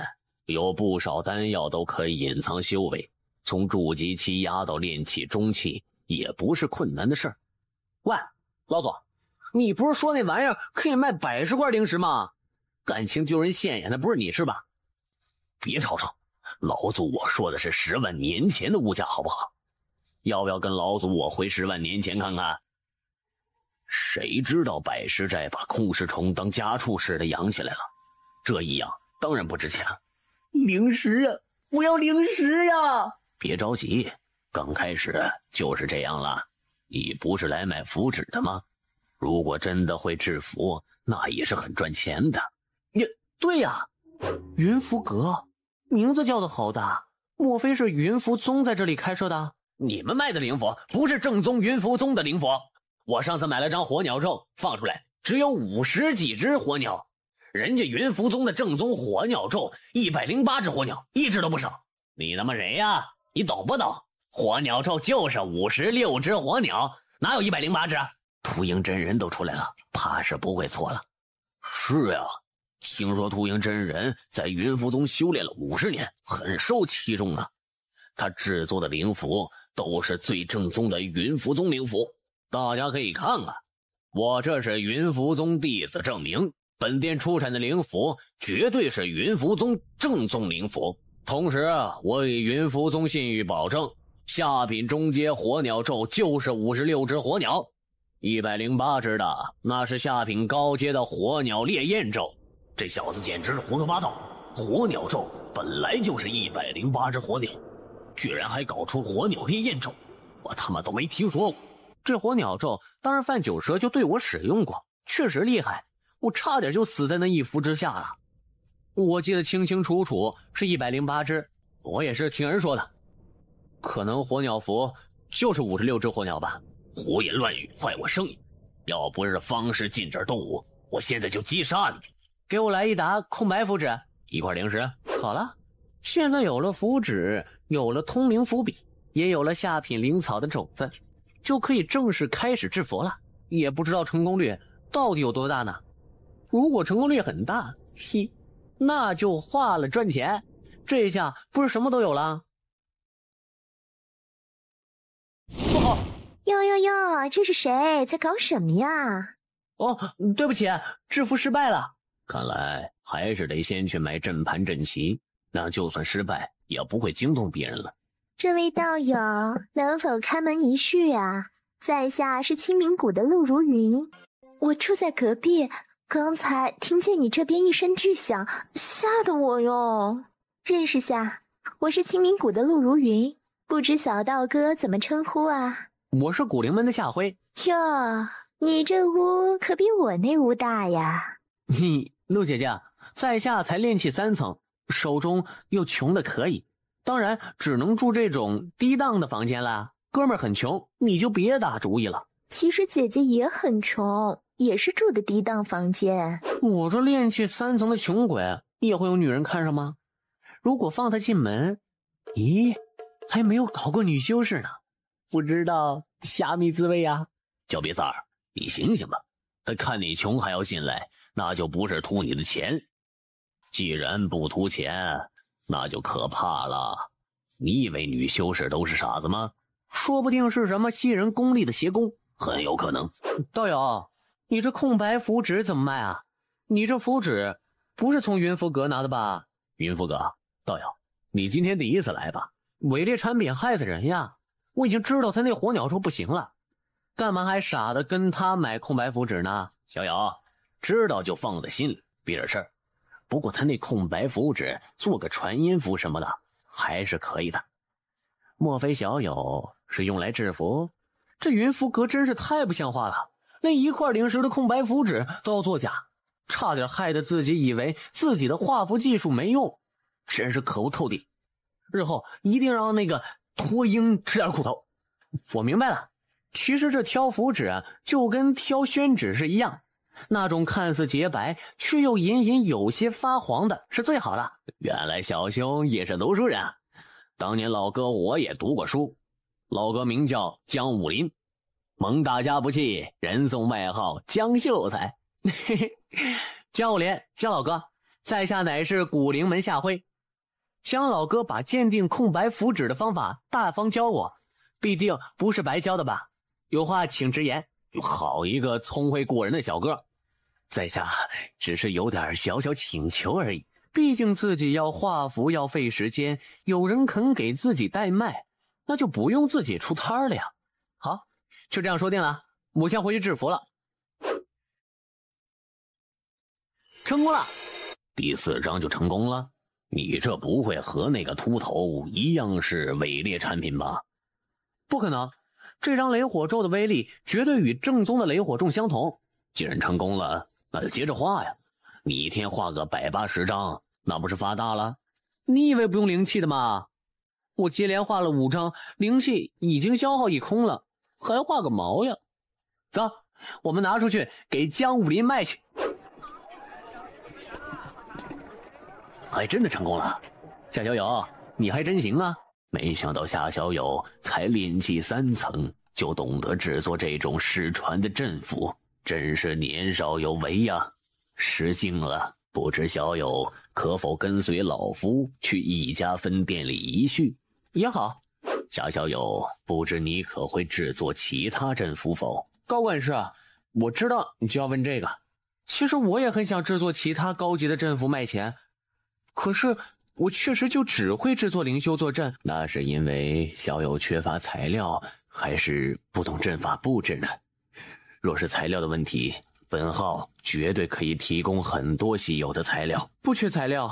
若是本商号可以教你一些珍贵的阵法，然后你学会以后，能不能把这些阵法压缩进阵符里呢？抱歉，高道兄，这阵符不是那么简单，也不是会一种阵法就可以压缩进符纸里的。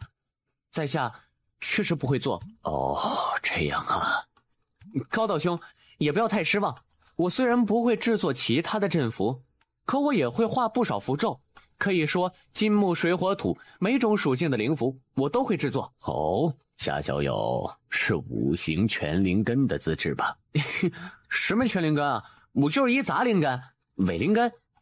不过这对制符还是有好处的呀。总之我现在各种灵符都可以制。夏小友是直爽人呀。怎么老头赞了一句，一点没有招揽的意思呢？高管事，我想你们一家也没有5种属性灵符都可以制的符师吧？是呀，小友这种全系列，老夫都没听说过呢。高管事，其实呢，我要求不高，每月有110块零食，10来颗丹药，有住处管吃饭，就可以帮人制符了。这是我们一家少主易曼影师祖。夏小友，刚才听你的意思是想要给我们一家做工？易师祖，并非我要给谁做工，而是我本以为贵号有邀请我帮忙的想法，现在看来是我搞错了。请你帮忙？那倒是免了。我们一家商号的下品低阶符咒都是从正宗云符宗进货的。既然这样，那就算了。其实我自己一个人干，1个月挣110块零食还是很轻松的。如果我没记错，夏小友的师门是古灵门吧？难道贵门都不发放造化丹，还要从我们一家取得？我在师门自然有造化丹供应的，不过目前在百虫寨可能要待一段时间，所以丹药方面才有点紧张。我们一家商号造化丹当然存量很充足，夏小友想要可以给你个优惠价，2块零食1颗，要多少有多少。奸商啊，人家外边都是1块零食收，你这优惠价竟然要2块零食，那就谢谢易师祖了。人都说五行杂灵根的终身都难以突破炼气前期，其实我也好奇的很呢。那易师祖就等着看吧。柴吉道兄，这边来，跟你说点事儿。我觉得那个叫陆如云的女修不那么地道，我看你还是小心一点。你可知道有种阴阳魔功，就是专门修来吸取难修灵气。我看陆如云很可能是修习了这种魔功。不可能，如云他是清明谷的子弟，你去打听过他吗？如云他确实是清明谷的修士，他父亲还是清明谷的结丹长老。总之我是绝对相信他的。既然这样，那我也没什么可说的。记住，不要跟他出山寨，在方室里他不会冒险动手，如果他要你出去就要小心了。不好，杜如云要动手了。喂，我说人家一个愿打一个愿挨，你掺和个什么劲儿啊？该说的话说了，他自寻死路，死了又与你何干呢？啊，此言差矣。扎基离去前还记得给我留传音符，说明他在可能有危险的时刻想到的是我这个朋友。别说一个朋友，就算是路人，在危险时能够想到请我帮忙，这就是一种信任，我又怎能置之不理？可是那也得分时间呢。现在你就会冲击第4层了，你也不是第1次升级了，你应该知道提升的时刻随时会到来。如果那个升级的时刻到了，不尽快找地方打坐，等下一次就需要很久。应该不会那么巧吧？巧事儿很多的。老左，你知道我这个人是绝对不会看着朋友走上绝路的。也不知道你做这么多蠢事会不会有回报。胡子，如云是我的女人，如果你识相就赶紧滚开，否则我就要斩你于此。放屁！如云是老子的女人，只要杀了你，老子就和她双宿双飞了。嘿嘿，等他们打到2败俱伤，自己就可以挨个骑上去，吸干2个人的功力。如云喜欢的是我。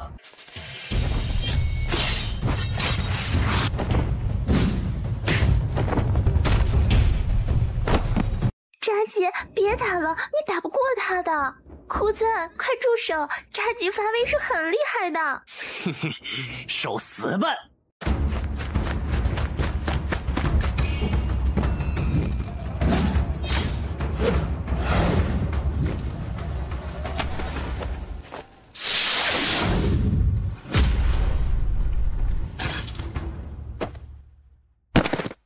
两个蠢男人，现在结果你们的时机到了。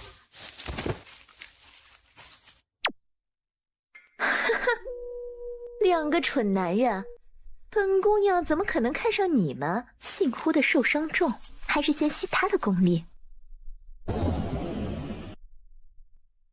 我把口诀告诉你，等下那个的时候你记得念，否则你伤不会好。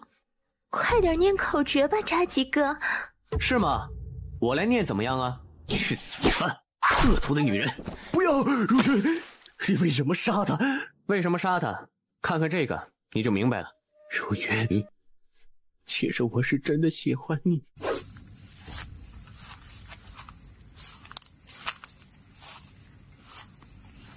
不好，炼级4层要提升了。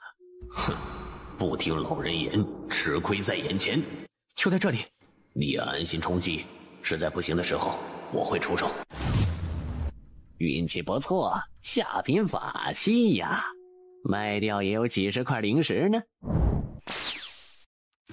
里边有什么呢？天哪，是结丹器？不对，是元婴器。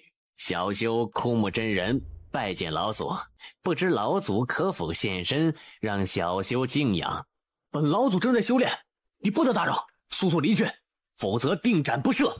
请老祖勿动真气，小修这就离去。老祖，您是否身体不适呢？小修这里有些疗伤的丹药，想给老祖送上，还请老祖出来一见。丹药就免了，你快点儿！妈的，发达了呀！这个元婴老祖受伤极重，老子不趁机杀他夺宝，还得何时呢？哼，老祖就让小修送你一程吧。去！嘿嘿，老祖，你疗伤也不搞个厉害的阵法，这种小阵就属小修不精了。再砸，我就不信砸不烂这破阵法。夏道友，你待我如兄，3番4次警告于我，今天又不顾风险冒险来救我，我妲己也绝不是个孬种。夏兄弟，希望你能逃脱此劫，保重。傻小子呀，是不是你的傻病会传染？怎么身边的人个个都变蠢了呢？道友，你的朋友夏辉正在里面冲击炼气4层，速速帮忙阻拦这个家伙呀！夏辉，就是你说的八少爷呀！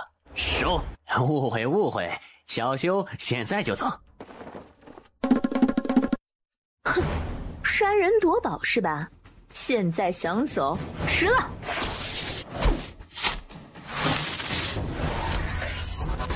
嘿嘿，小子，敢那样辱骂于我，今天你的报应到了吧？小毛贼，你不是很拽吗？你给我出来！你敢骂我，我跟你没完！胆小鬼，你不是要见我一次打我一次？本少爷就在外边，就算你冲上炼气4层，本少爷也可以随便捏死你。这个女人是不是心里有问题？你要打要杀，你进来呀！你是什么人？你们又是什么人？道友，事情是这样，我们接到本门一名修士的传音符，说他遇到危险，目前受伤，我们是来带他回寨的。我经常去你们方氏购买物品，所以今日就放你们一马。前辈，我们百虫寨的小修妲己不知道和前辈结了什么梁子，可否交给我们处置责罚，保证阁下满意。我和他可没什么仇怨，不过我的朋友此刻正在阵中冲击境界，我不希望你们打扰他。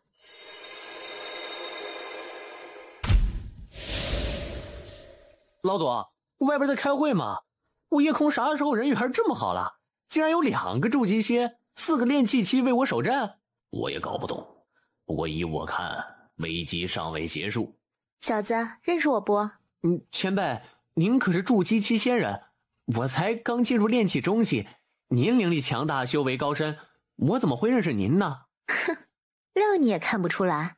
我提醒你一下，藏春楼。什么藏春楼？小修之前一直在古灵门内修炼，并未到过此处。小子，你还跟我装？看你藏头遮面不干好事儿，你再装就不怕我去百草寨宣布你的真实身份？这个女人竟然以自己的身份相要挟，真是可恶！哼，让我猜猜，你为什么冒充灵谷门的修士呢？难道那个叫夏辉的是丧生泥手？你到底要怎么样？在藏春楼，我不过就是走错了房间而已，你就要取我性命？我招你惹你了？你未免太霸道了吧！就算我当时搞错人了，我也被你师父惊走了，你为何还要用那么肮脏的言语辱骂于我？你如果给人莫名其妙的暗算，你骂的比我还得恶毒呢。我才不会骂人，要不是我呀，你刚才就死了。那个枯木真人的金光印再来2下，就把你砸得稀烂了。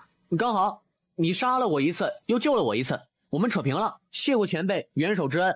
小修还有事，就此别过。站住！你辱骂我的事呢，这样就想扯平啊？哼，想糊弄本姑娘，没门儿！那你骂回来好了，小修保证不还口，任你责骂，再脏再下流都可以。不行，我从来不骂人，我有一个非常公平的解决方案。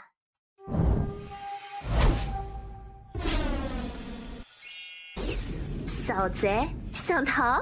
这极品法器果然厉害，如果没有正确路线，你永远都将在这里边打转。不是吧，臭丫头，你不杀我，你是要困死我啊！小贼，我一招你都挡不住，还敢骂我？现在知道后果了吧？你别高兴得太早，看我的白光斩、白光怒斩、白光轮斩！双品法器，在你手中能发挥如此大的威力，看来我倒是小看你了。难道就没有出去的办法？我看他并没有杀意，不如你就在这里边打坐修炼好了。姐姐，前辈姐姐，我那几呀，就地解决就是。不是呀，是大的，很臭的，弄脏了前辈的沙滩就不好了。等等，哼，任你漫天黄沙，也怕我大便一拉。不行了，中午海鲜吃多了拉肚子，你快点放我出去，不然我就忍不住了。大便，你待在里面慢慢拉吧。这小贼怎么能一下逃脱的呢？真是奇怪。这一下到底遁到哪儿了？喂，小子，你用的什么遁符啊？那地方没有水，不可能是水遁，又没有土，土遁也不行啊。你到底用的什么符？一下就出来了。嘿嘿，多亏小爷我早有准备，那天用金属性和土属性灵气画了一张沙遁符。沙遁符？还有这种符？老左，这回就轮到我教你了。你给我听好了，其实各种遁符的画法是一样的，只是画的时候使用的灵气不同。以水属性灵气运笔，就会出现水遁符；如果用土属性灵气，那就成了土遁符了。那如果5种灵气一起运用，是不是就可以制出一张在任何场所都能使用的符呢？老左，你现在也聪明了，等回去就试试。如果这种符纸成了，那绝对不要卖啊，也不要告诉别人，这可是我们的保命手段。这是怎么回事啊？别紧张，不是什么仇家杀来了，这是灵豹。灵豹是什么？相传在很难得的情况下，当空气里的5行真气达到一定的密度和比例，就会激发惊天动地的灵气爆炸。这是一阵灵气的爆炸，对修仙者杀伤力强大无比啊！既然威力这么大，为什么没有人研究控制灵豹呢？灵豹威力巨大，特别是对修仙者。有的灵豹看似很微弱，却可以让修士数百年法力毁于一旦，所以没有人敢研究这玩意啊。感情这就是个原子弹啊！恭喜一下友友，境界又上一层啊！才练气4，有什么好恭喜的？这么多下品低阶灵符，都是你这个月制的？下品中阶空白符纸带来了没？嘿，带来了。夏道友，这么多灵符一下给我，这样不好吧？我卖一点，再来拿一点。用人不疑，疑人不用。如果你真的想贪图这些灵符，你就好好想想以后。你想，如果下个月再来，这桌上数百张都是下品中阶灵符，到时候你要赚多少钱呢？夏校友，江某必定分文不少的把灵石送上来。我要张土遁符。你们这灵符确实比云符阁强多了，一下遁了10几里啊，真的太强了。你们还有其他什么符吗？内阵符也不错，布一个在修炼地点可以长久使用，进出只要拔了灵石就可以，方便啊。我再不用每次都放阵盘摆阵旗了，行不行啊？是不是真的这样？要不我也来一张？妈的，筑基中期来欺负，连炼气中期也要来抢老子的生意。你们这什么阵符？质量也太差了，根本发动不起来。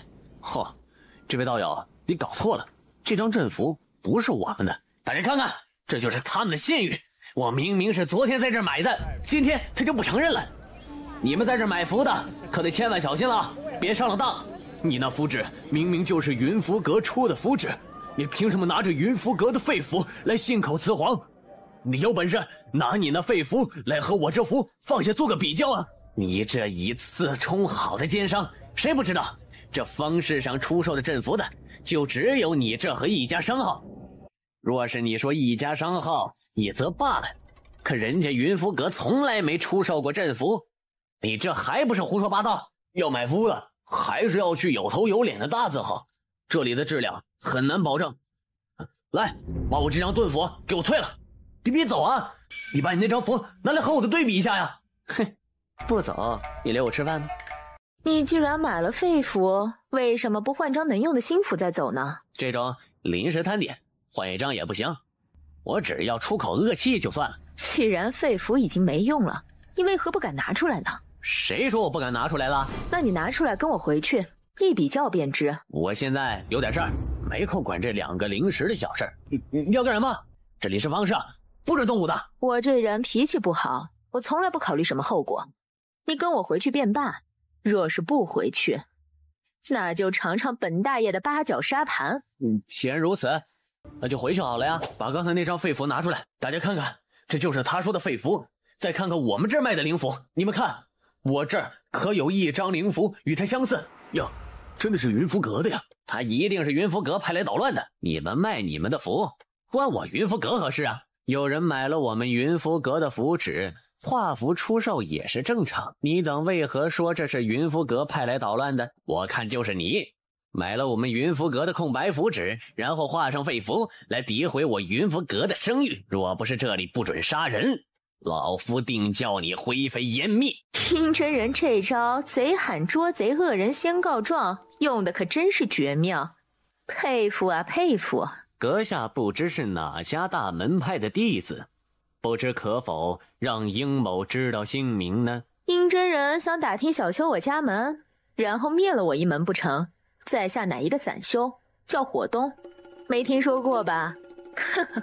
不知火道友跟我这家摊主有何交情呢？顾客而已，路见不平的顾客。不过你怎知不平的是他，而不是我云符阁呢？是谁不平，问他便知。火道友，若这捣乱者真是我派来的，他又为何看见我就吓得逃走呢？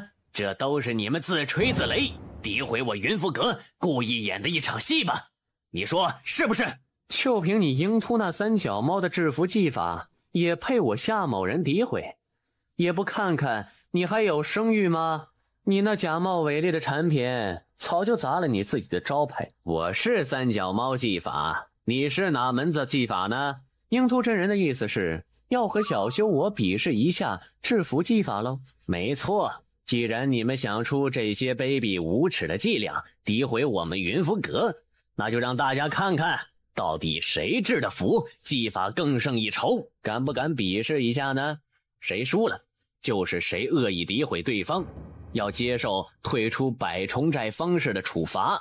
我是本寨的修士玉虫真人，大家都是我们方式做生意的，没必要搞得这么僵。我看这夏小友给殷真人道个歉，这事儿就了结了，如何？嘴上吃点亏不算什么，毕竟阴真人都筑基后期了，你跟他道个歉也就算了啊。难道你们一个个都不看好老子？你们很多人都用过我的符，还不相信老子的能力吗？既然老哥是百虫寨的修士，也就是这里的主人了，那就请老哥做个见证，我今天就当众与鹰突真人切磋一下制符技法。你还是要跟他比？那好吧，不知二位都是何灵根，找一种大家都能制出的灵符，方才可以比试。土火水，哪种灵符都可以。小到我也和鹰突真人差不多，既然鹰真人可以制火属性灵符，那我们就比火属性吧。火球咒，鹰突真人是筑基后期大修士，既然开口就是火球咒这种最基本的灵符，这也太让人失望了吧？你才炼气4层，难道我说火鸟咒来嘲笑你吗？如鹰真人所愿，我们就比制作火鸟咒。这古灵门小修士也太不知天高地厚了，他才炼气4层啊，就想制下品中阶符咒。理论是可以制，不过他就算制出来也不能和鹰真人比呀。既然如此，那鹰某就回去准备些材料，5时来这里和夏小友比试一番。也好，看来以后不能在百虫寨卖东西了。喂，怎么连你也不相信我？当然不相信，若是开始你答应火球咒，还是有可能赢。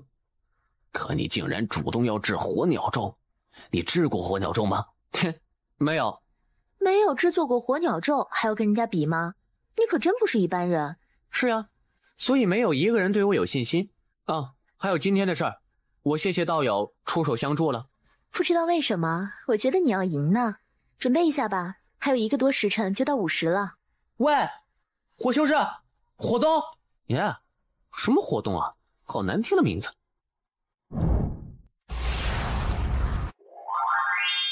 炼若兰，好名字。和这个女秀多沟通沟通，对你有好处。哼，这个古灵门的小修士不但狂妄，而且愚蠢，竟然跟我比制作火鸟咒。这个小子真是自不量力。我们云浮阁每个月都要卖几十张火鸟咒，他这辈子还不知道制过几张。小子，你输定了。你说那个小修士有几成胜算呢？这小子确实不知死活。鹰突真人是我们蛮族第1制符高手，制作火鸟咒这种灵符，又怎么会输呢？我看未必呀。现在宣布比赛规则，比赛材料个人自备，每人有3次机会，也就是说，只准制作3张。若是有任何一方3张制完都没有成功，即为输；若是制成功1张，即不需要继续制作。2人都制作成功，对比威力，威力强大者为胜。若威力同样，则先制完者为胜。现在比赛开始。看来还是鹰突真人略胜一筹啊。确实，鹰真人虽然经常都喜欢以次充好，不过制服的经验还是非常丰富的。成功，我说吧，还是鹰突真人更厉害一些，人家是云浮门的亲传弟子。哎呀，是呀，到底还是个老师傅啊。这个古灵门的小修士再厉害，就怎么能比得上鹰突真人呢？我也成功了。我们用的火鸟咒都是银色的符，怎么他的是红色的？一看就不正宗。还有啊，就是能用，也在速度上输了一筹啊。看来还是鹰突真人厉害些。请掌门师兄品鉴，2张灵符全部有效。想不到夏小友年纪轻轻，制符技术就如此之高，让人赞叹呀。想不到我们蛮族修士里一下出了2个高级符师，鹰真人确实是我们蛮族第1制符高手，当之无愧呀。以后就不是第1了。以后我就不是第1？难道你是啊？我不敢说第1，但是至少我比你强。真是口出狂言，自不量力。这里数百双眼睛都看见，明明是我先成功的。敢问夏小友，你比我强在何处啊？是呀，夏小友，既然输了就不要犟了，嘴皮子痛快也没有用，你还是少说一句吧。我笑你们不懂符咒的重要之处。符咒最重要的是什么？是画的快慢吗？你画的再快，敌人杀到你面前，你来得及化吗？符咒最重要的当然是效果，而攻击符咒最重要的就是威力。没错，现在2张火鸟咒都没有释放，谁知道威力如何？胜负又如何分别呢？你果然来这一招，老子早有准备。哼，真是不见棺材不掉泪呀，小子，那就试试威力好了。老夫让你输得心服口服。哎，这小子真是太狂妄。你们各自释放自己的火鸟咒，站在台上攻击广场对面的一排石柱，威力大小由大家评判。我先来。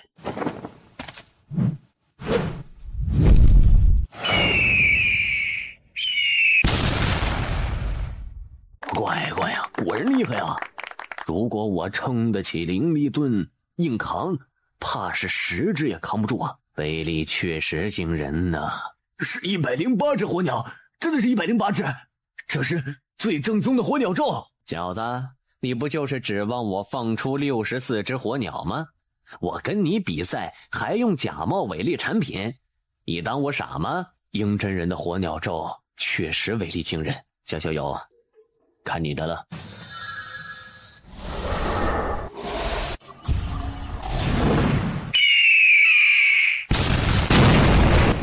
此等火鸟咒，若是我撑起灵力护盾，恐怕只能撑1只啊！天哪，这他妈是下品中阶灵符吗？居然有162只！希望鹰真人记得你的赌注。小子，比赛之前没有人看好你，只有我哟。那就感谢恋姑娘的厚爱了。感谢不值钱，也得拿出诚意来。好吧，那我就便宜卖你1张162只火鸟的火鸟咒。1张火鸟咒送人都那么痛苦啊？在我门里，那些男修都抢着送我东西呢。恋姑娘，你有所不知，这种火鸟咒虽然威力强大，可是制作材料却难得一见，而且价格昂贵。小修我几乎花光全部积蓄，才得到小小的一瓶。哼，还保密？不就是青角蛇的血液吗？若不是本姑娘故意跟你抬价，你还不见得买呢。哇，老子独门秘方被你猜到了，小味打不过你。哼，知道了你的秘方，是不是想杀我灭口啊？嘿嘿，不是。切，敢想不敢认，没种的小贼。哼，我可真没想灭口，我笑的是先奸后杀。你小贼！恋姑娘，我这人本来就俗不可耐，又经常口不择言，还请姑娘莫要责怪。哼，看你道歉的快，这次就算了。恋姑娘，听说你是灵药山的？你想干什么？是不是想跟本姑娘套套词儿，弄点丹药什么的？是这样，我娘脸上有一个不小的黑色素疤，我想找一样养颜美白的丹药，帮她把黑疤给去了。我们山上有些姐妹弄过，虽然我没弄过，不过我可以回去给你打听一下，或者寻找些古籍。我想这种丹药对我们灵药山来说不算困难。好，恋姑娘，你可真是我再生父母啊！不对，再生爷奶。下流！本姑娘有那么老吗？恋姑娘，不如我们现在就出发吧。不行啊，我现在不能回山，1年的历练还没有结束呢，还有1个月，到时候再回去吧。怎么了？出什么事了？神怕猪鸣，猪怕壮啊！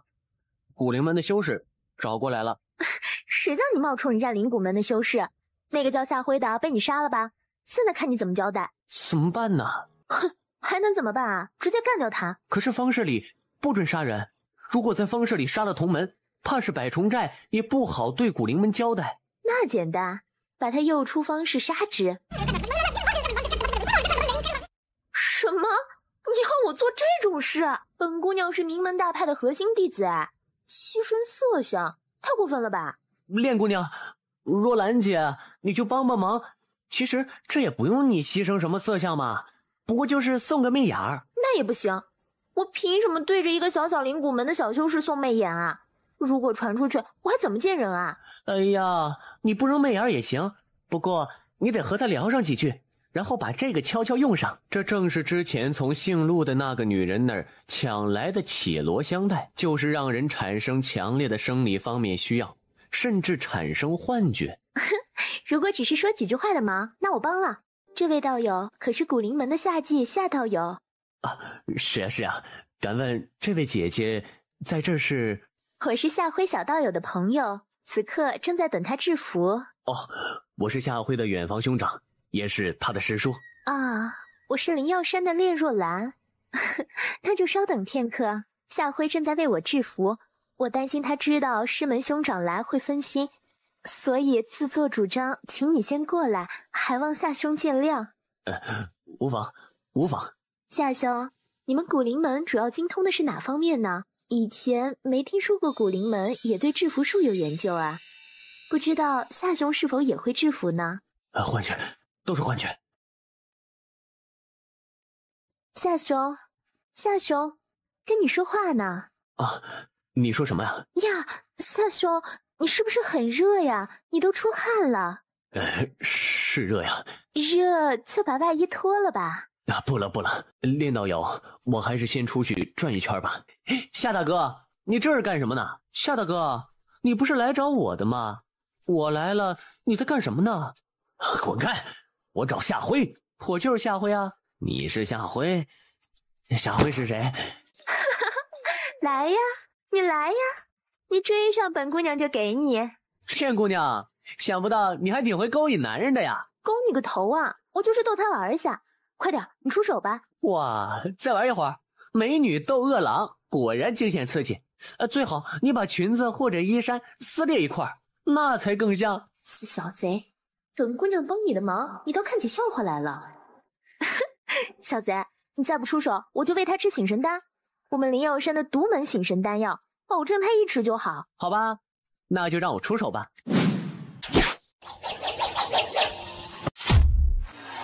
骗姑娘，是不是觉得我这个动作很帅呢？帅个屁，都丑死了。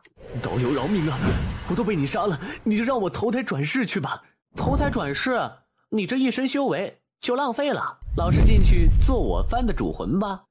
千百年后，说不定你还能修成鬼仙呢。嘿嘿，练姑娘可真会伺候人呀。是呀是呀，小贼快喝，看不得我收拾你。无事献殷勤，非奸即盗。练姑娘对我这么好，怕是有目的的吧？练姑娘，你给我喝的什么东西啊？是好东西啊。灵耀山的独门丹药，让你的灵气暂时无法运转而已。死小贼，你也着了我的道啊。那你说，你要如何？我要看你中了这桑丹以后的丑态。你这个女流氓！怎么样，是不是怕啦？哼，怕了。嘿，你这女变态，你既然想看男人的丑态，那也不用对我使用香袋，我主动表演给你看看就是。表演？登徒子！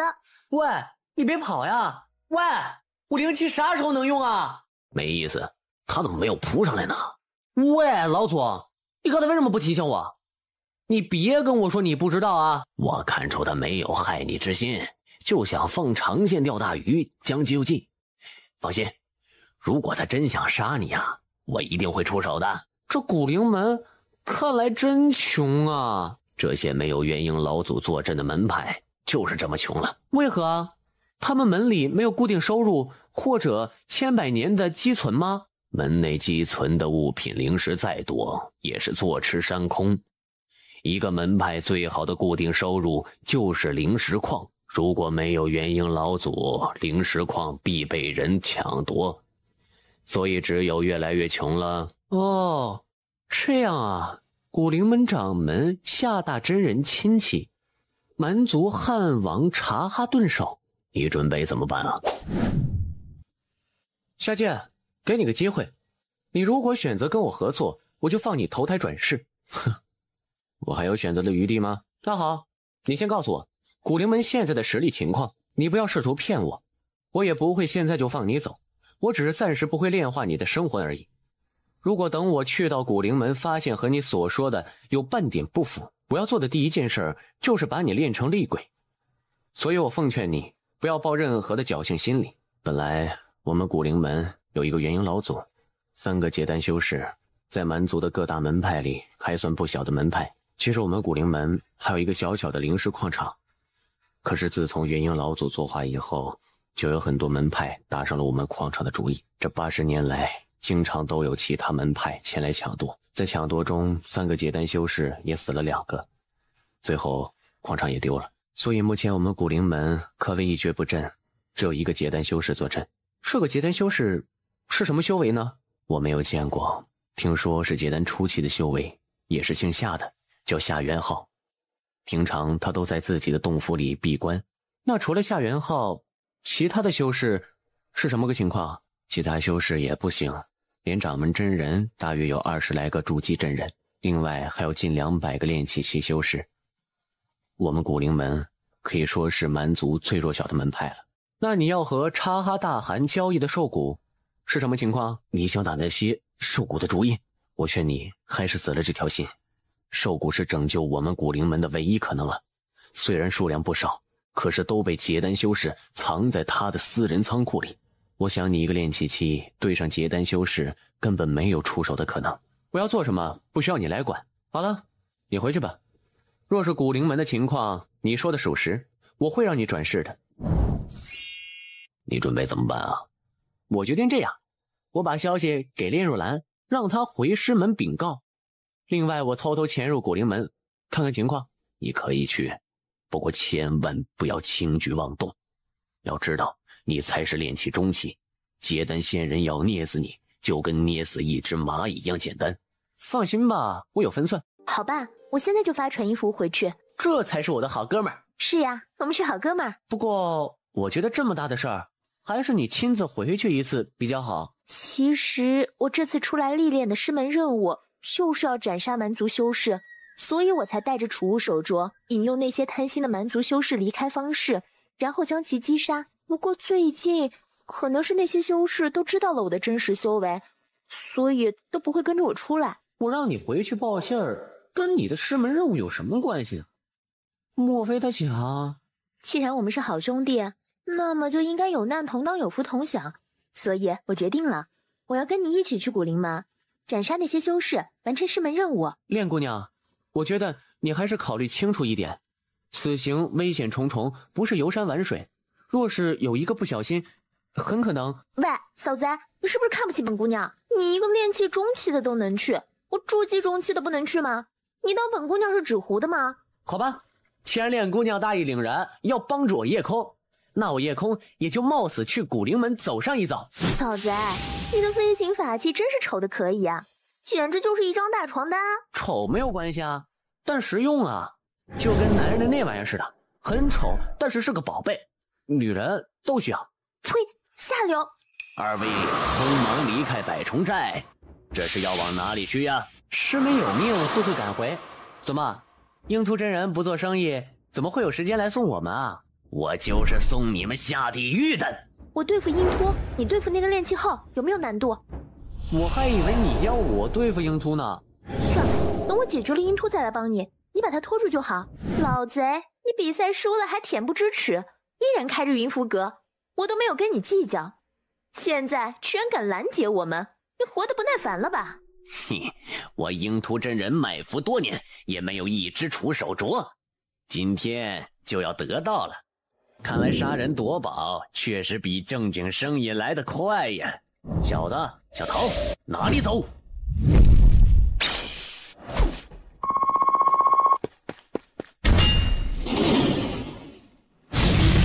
哼，我百风锥还有个神秘的功能呢，小丫头，你死定了！你别看我，小心你自己。哼，当本姑娘没有防御法器吗？嘿，小丫头，你挡得住吗？我命休矣呀！哼，下辈子老老实实做你的伙计，杀人不是你干的。嘿嘿，死吧！支持住，我来了。嫂子，你还知道担心我？你别插手，以为本姑娘就这点手段吗？收！不好！怎么样，本姑娘的动作是不是很帅呢？其实这不是最流行的话，现在流行都问我这个动作是不是很屌呢？本姑娘这样是不是很屌呢？屌，相当的屌。老子这样是不是教坏单纯的小姐姐呢？怎么办？她在里边干什么？让我进去。小丫头，你捆不住我！你这是什么符？告诉你，小丫头，这是引灵符，没听说过吧？嘿，这个死小子，怎么那么多别人不知道的东西呢？他到底还有多少秘密呢？妈的，这满天的沙子都看不见了。好，到了，就在你正上方的飞剑上。好吧，净土真人，你的死期到了。好。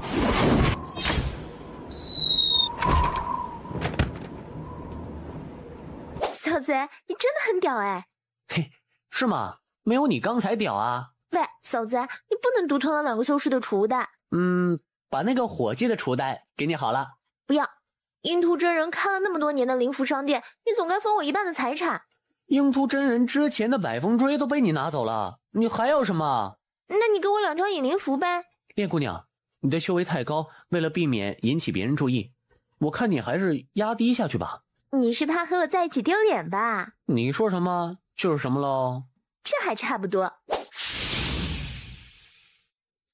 小哥哥，放了奴家夫妇，奴家就让你……无耻！这个女人真无耻！男人都是这个德行，有什么好看的？当然好看了，要不然女人用什么吸引男人啊？我就不用这个吸引男人。把飞行法器和女人留下。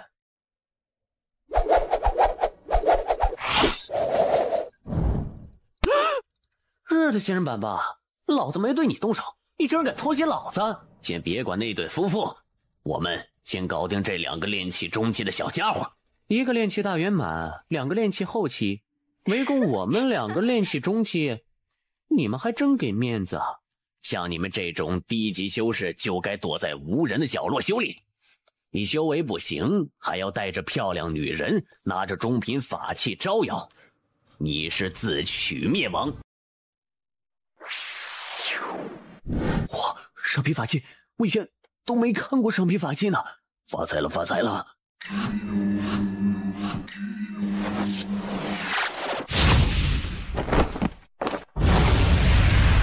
不好，就这点能耐，也敢大言不惭，弱肉强食？哼，你们很强吗？喂，你这个没良心的小子，本姑娘打架你都不知道帮把手。哼，这些穷修士修为又低，需要出手吗？记住，一般牛逼人物都是最后出场的。你修为很高吗？下次我就不出手，让你先出场。那好吧，让你做牛逼人物好了。躲在那里干什么？你们也想偷袭啊？二位道友莫要误会，小老儿夫妇感谢2位救命之恩。老牛吃嫩草啊！这位小哥，你刚才击杀那3个家伙的动作真是风流倜傥，看得奴家小心肝乱跳呢。道友莫要谢了，若不是他们主动出手偷袭，我们也不会管。不管怎么样，确实是2位救了我们。在下古灵门郑志东，这是我的道侣夏红莲。2位道友修为高深，法器厉害，一定是高门大派的弟子吧？哦，我们是散修，小修卢俊，这是舍妹卢琴。卢俊，好名字，真的很俊呢。啊，是啊是啊。老婆子，你别闹了，我们说正事呢。2位就在此休息，我去禀告一下掌门师叔，看看他有没有时间接待你们。那个夏红莲夏大姐对你很有意思啊，你为什么不要她陪你聊天呢？还大姐啊？我没有这么大的姐，比我姥姥还要大的大姐，吃不消。这个夏红莲无非比风四娘大了几岁而已。几岁？她比风四娘大了30几岁。我发现你这个小丫头对这些很感兴趣啊。切，我才不感兴趣呢。我们掌门真人要亲自接见2位。是这样，我把你们的本事跟掌门真人说了，他想邀请你们加入古灵门，参加灵泉的争夺。哦，是这样。卢家兄妹，感谢2位仗义援手。老夫是古灵门的掌门夏海，这是我的一双儿女。夏掌门有礼了。路见不平拔刀相助，这是每个修士都应该做的。敢问2位，真的是散修？当然，我们兄妹平日就喜欢在荒无人烟的山洞寻访，也是机缘巧合所以得到了几样厉害的法器。哦，原来是这样。敢问二位是否愿意加入我古灵门呢？当然可以。不过那灵泉又是怎么个说法呢？看来卢俊小友是爽快人啊，灵泉全靠二位抢夺。如果二位抢不到，或者在山洞内身死，那是天命，怨不得谁。若是得到1杯，就归卢小友；若是得到2杯，则需要交上1杯给我们，以此类推。如此甚好，那我和妹妹就加入古灵门了。不过，二位又如何保证将剩下的2杯交还给我们呢？所谓防人之心不可无，这个不是问题。首先，我和妹妹的信誉可以保证。另外，你们可以在山洞外等待，我们一出来就会把应该给你们的交还。老夫倒有一个办法，请讲。老夫有一对儿女，都也生得不差，所以想给二位做个媒。二位加入我古灵门，便与我这对儿女结下亲事，亲上加亲。不行，绝对不行。小友，为什么不考虑一下呢？我这对儿女修为胜过你二位，为何就拒绝不行呢？夏掌门，我已有妻子，我妹妹也有未来的道侣，所以这件事儿没得商量，还请夏掌门换个方法。小子，你睁眼看看，就你这个炼气4层的修为，哪里找到好的道侣？要不是看你有几样中品法器，我妹妹也绝不会嫁给你。是啊，我修为很差，我知道，未免大家以后会后悔，所以这件事儿还是不要提为好。这由不得你，你实在不想娶我妹妹没有关系，可是你的妹妹我却非娶不可。送你5个字，做你大春梦。夏掌门，既然如此，灵泉我不要了，我和妹妹就不打扰了，告辞。想走可以，把你们的所有法器留下。夏掌门，我提醒你一句，不要因一时贪念给你古灵门引来灭门之灾。狂妄之徒，我今日倒要看看你如何灭我古灵门！你们就是这样报答救命恩人的吗？救命恩人，若不是那个炼气大圆满的家伙偷袭你，你会出手吗？走。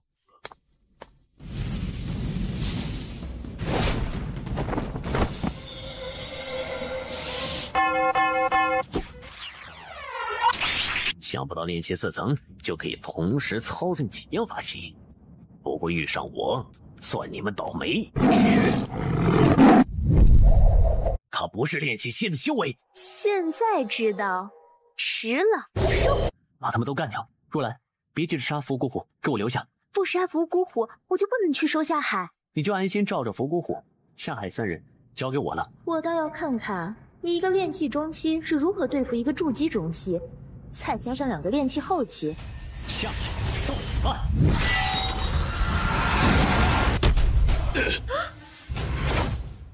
二位误会啊，误会！老夫向你们赔不是了，这件事儿就此作罢，可好？你说作罢就作罢。父亲，快逃！我挡住他们，你们快逃！出去先打开护门大阵。知道了，父亲。儿啊！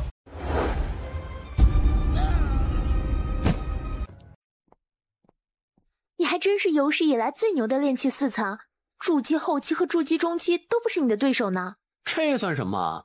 就算来个结丹修士，我也照样杀。不好，掌门师叔被人杀了，速去禀报夏元浩长老。胡家兄妹，我一定会找到你们千刀万剐，方解心头之恨。我在想啊，你到底是个什么人？灵根垃圾，修为低劣，却可以杀死筑基期的仙人。嘿嘿。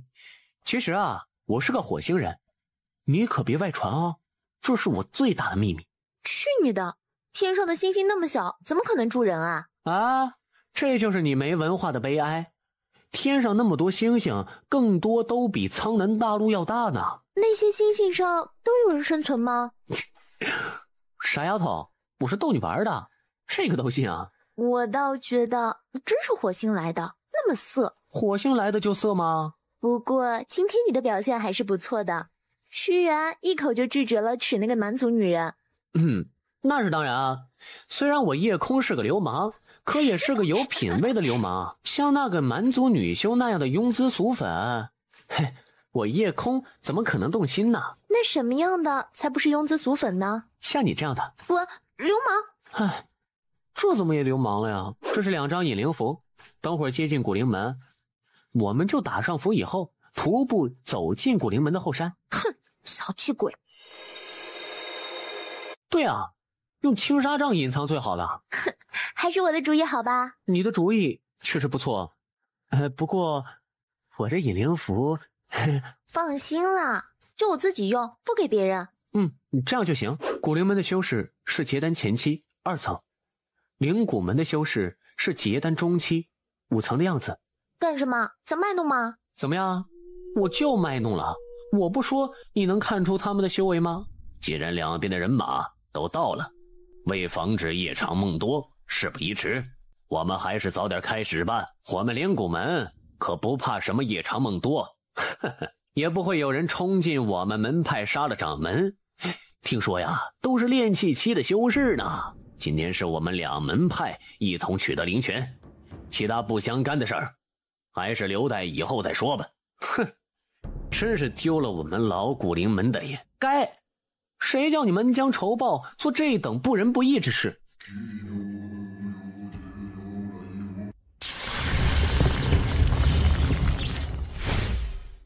尔的记住，你们的时间只有半个时辰，半个时辰之后，石壁将会自行打开，否则你们就要在里边待上100年。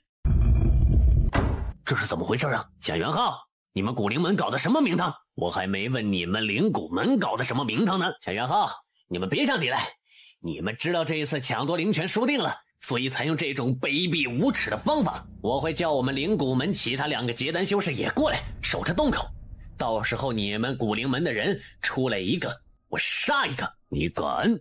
你这是贼喊捉贼，你等着。哪条道啊？我猜是5条道，每条通向一杯灵泉。马道兄，你我先到，不如各自信一条甬道，取得灵泉，互相不耽误。想得美！告诉你，我们灵谷门这次对5杯灵泉志在必得。如果你们想活着出去，就老实的待到一边去。5杯灵泉志在必得，你们灵谷门欺人太甚，竟然1杯都不想留给我们古灵门，我跟你拼了！这个大厅还真是用来打架的呀。就会说风凉话。如果那个大修士知道他的后人厮杀了半天，最后好处却被你给得了，估计他非得气歪了嘴。我们进去吧。这就是灵泉啦，快点收了，我们再接着去其他石室。小气鬼，一滴都不给人家真正的主人留下。这次真的来对了，这灵泉蕴含的灵力果然惊人。等拿下1杯的时候，让你舔舔就知道了。哼，就只让我舔一舔吗？嘿，放心了，出去了我们平分。是他人品好呢，还是对我特别好呢？喂，小贼，你干什么呢？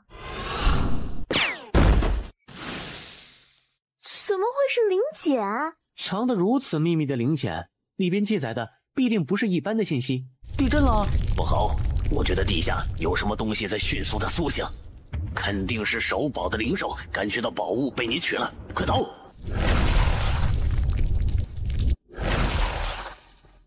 天哪，还有元婴期的实力！先把他们干掉！你快走吧，你可以冲出去的，别管我！血尾爱干净，用囚龙草试试。老祖，你真的是我亲老祖啊！还愣着干什么？快点！天哪，是上品防御法器！原来上品防御法器是隐在身体里的，真是神奇啊！剑师弟，这对修士偷取你我2派的灵泉，我看不如大家合力先杀了他们。就算取不到灵泉的，得1、2件好法器也是不错的呀。马师兄说的没错，大家合力先干掉他们。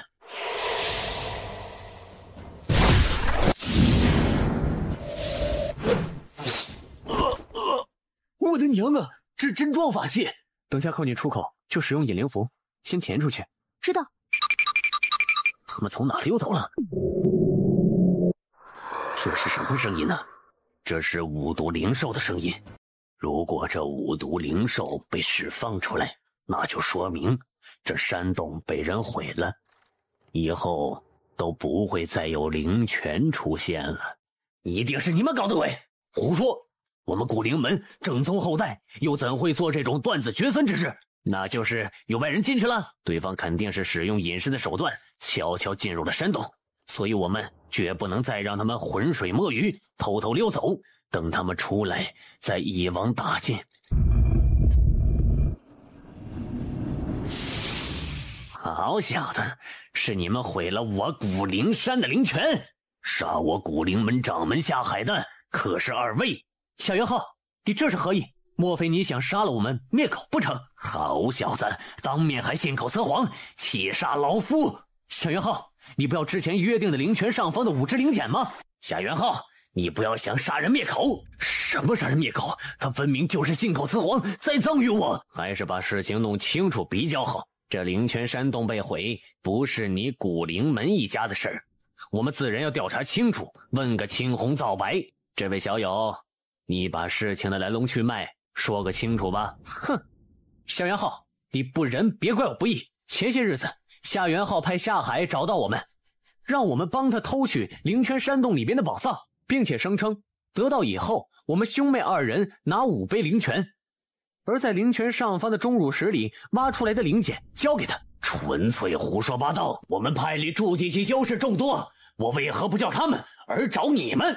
哼，夏修士，难道你忘了你对我说，找到我们是因为我们兄妹有一种可以隐身的家传秘符？试问你们门内的那些筑基修士，可有一人会用灵符隐去身形和灵气？那你们杀我们古灵门掌门夏海一家又作何解释？你才是胡说八道，信口雌黄！夏海一家明明是你杀的，你是杀人灭口。我再问夏修士，以我和我妹的修为，能够在古灵门的大殿杀死夏海一家，还从容逃走吗？夏元浩，果然是你！你们古灵门欺师灭祖，想要被灭门吗？你们都被他骗了呀！什么5只灵茧，我看纯属子虚乌有。是不是子虚乌有，稍后即知。小修士，我看不如你和你妹妹跟我们走一趟，去了灵谷门调查清楚事情的前因后果。若是确实是夏元浩之事，老夫保证放你一条生路。师叔，他们抢走了所有5杯灵泉，还挖走了灵泉上方钟乳石里的灵茧，致使怪兽出现。小友，赶紧跟我们走吧，事情调查清楚，我们不会追究你的。慢着，这事情不是你们古灵门一家的事儿，既然调查清楚，为何不去我们古灵门调查？妈的，都是你引来的外人，搞得先祖的禁制被破，灵泉消失，你还有脸说？想打架吗？你真以为我怕你？事情没有调查清楚之前，你说话给我小心点。马上你先走。不行，要走一起走。快接着，接着呀！你不要好我也不走。今天要死要活，我练出来陪着你一起。莲姑娘，在下只是一个小小的散修，你又何必陪我涉险？我想几位结丹老祖得到5只灵茧，应该不会为难于我。可是你在洞中拼命救我性命，我又怎能一走了之啊？别人说五行杂灵根无法突破炼气初期，你相信我可以突破？别人说鹰突真人之符一定比我强，你也相信我会战胜他？难道你就不能再相信我一回吗？可是……快走，否则我立即自绝于你的面前。好吧，我走。慢着，二位果然是深情动人，不过好像走不走不是你们说了算。你们今天不把话说清楚，谁也别想走。诸位，我猜这5只灵茧乃是古灵门第1代元婴老祖的遗物，他将其藏得如此隐秘，其中必有惊天动地的秘密。若是你们想得到，就放恋姑娘离开，此事与他毫无瓜葛。否则，本修有把握在你们出手前将这5只灵茧毁于一旦。夏大修士，你放心，稍后我会将事情原原本本说个清楚。我想你也不会愿意看着这5只灵茧烟消云散吧？既然如此，恋姑娘你可以走了。小贼，快走，别在这烦我。孟君慎重。小丫头果然对你情根深重啊，她这是以精邪起誓，认你为夫，永不背弃。若是她有一点不忠，哪怕千万里，你也会知晓。而你如果想取她性命，也是在一念之间。小子，也不要敬酒不吃吃罚酒。我们已经放了那个女修，还让她带走了灵泉。现在你也该兑现诺言了吧？是呀，若是惊动我们师叔夏天风大修士，你就根本没有任何机会了。小子，你也莫怕，夏天风不知道去哪儿闭关冲击元婴后期了，没有个110年不会出现。夏元浩，你这是什么意思？我是要取得古灵门应该得到的部分，防止有人想独吞。小子，你把灵剑交给我，老夫保证你的所有作为，古灵门既往不咎，还保你平安下山。小子，我想你也应该看得清形势。我们灵谷门有结丹修士3人，只有我们才能保你平安，莫要自误啊！灵剑给我，灵剑是我们的。哈哈哈，这就是德高望重的结丹老祖啊！一样的贪婪，一样的无耻，一样的自私呀！我若是把灵剑交给你们，我还有活路吗？这小子是不是傻了呀？一只筑基初期的蛊虫也想拿来对付结丹修士啊？这伏蛊火在我们下海掌门手中还能发挥筑基初期的威力，在他手中就连我也可以轻松应付。哼，老子这是迷惑你们，防止你们逃走的。你要动用这玩意儿，这最后一招就是这时候动用的。可是你怎么逃？我就没想逃。结丹老祖，就算你们想杀我夜空，也是要付出代价的。难道这张灵符可以激发伏蛊火的凶性，让他短期内境界提升？你不要装疯卖傻，就凭你炼气4层的水平，也想从4个结丹修士手中逃脱？痴心妄想！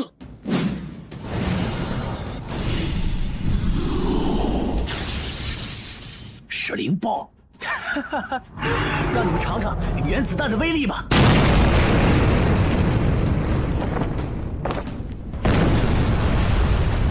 小嘴，我相信了你，可你真让我失望了。不对，他还活着！妈呀，老祖我要被你害死了！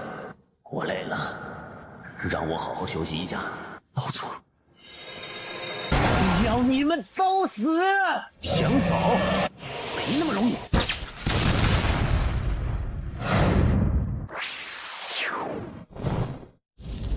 这巨兽骨头既然如此异宝，如果用来制作符咒的保护膜呢？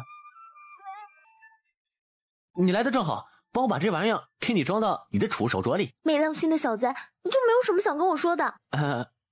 我想说的是，其实在灵泉山弄，我就想，如果脱困了，一定要揉一下你的屁股。死小子，我跟你拼了！我们明天就启程赶往灵药山吧。好。班师叔、刘师叔、马师叔，快！怎么了？有敌侵袭灵药山吗？不是，是若兰真人回山了。哼，回来就回来呗，用得着如此紧张吗？一个练气期的小修士，凑什么热闹啊？若兰师妹，你终于回来了。白师兄，好久不见。若兰师姐，你都到筑基中期顶端了呀，看来外出历练还是很有收获的呀。若兰师姐，这是何人啊？哦，是我在路上遇见了一个修士，我带他回来，想请师尊同意他加入灵药山。师尊在洞府吧？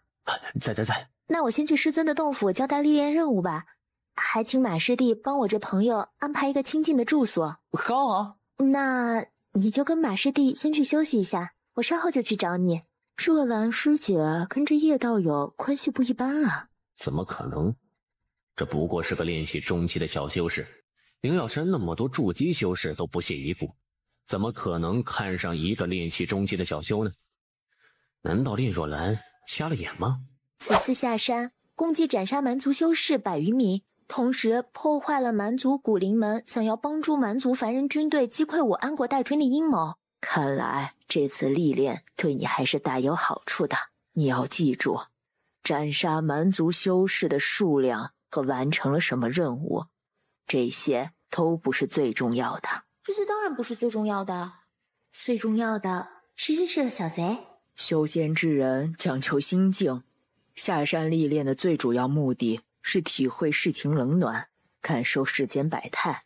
所谓先入世再出世，这是你最主要历练的目的。其次，让你斩杀蛮族修士，也并非是根本目的，是为了让我多些实战经验，以免以后真的遇上敌手手忙脚乱。死丫头，就你机灵。师尊，这次我在百虫寨方氏认识了一个小修士，此人我已经问过，他对我灵药山也非常向往，所以徒儿都等将其带回来了。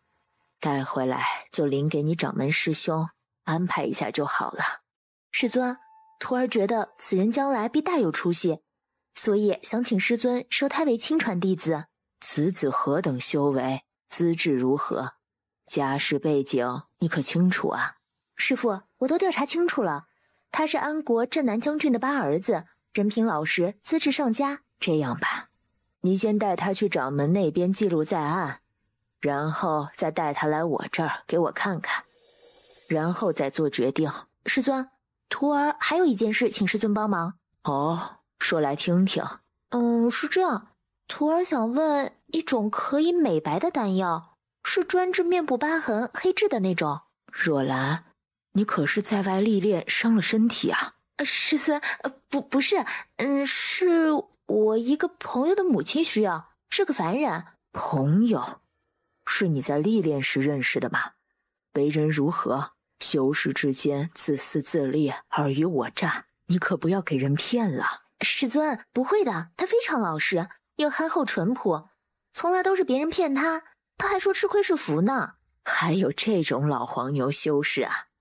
那你也不能欺负人家。也不知道谁欺负谁，那坏小子欺负我的手段都不能想，一想就脸红。这是数百年前师尊用过的几样美白祛疤的丹药配方，特别啊是那种青岩丹，对凡人修士都有效果。谢谢师尊。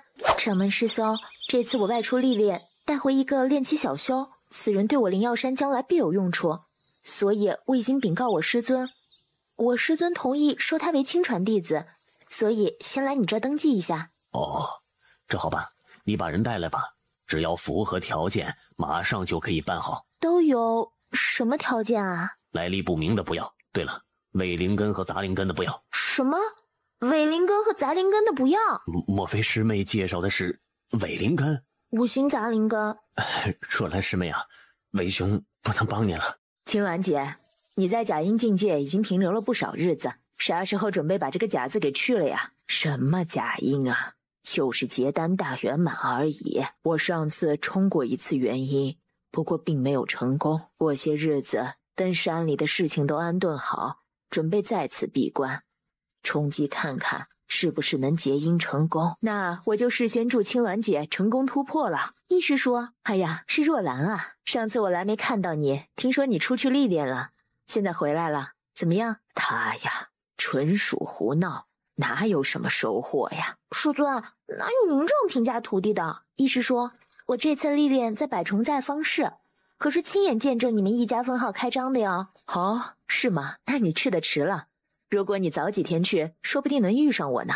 师尊，你可给我做主啊！你这丫头又怎么了？是这样，我刚才去过掌门师兄那里了，他说我带来的修士不符合入门规则，所以不能入门。为何？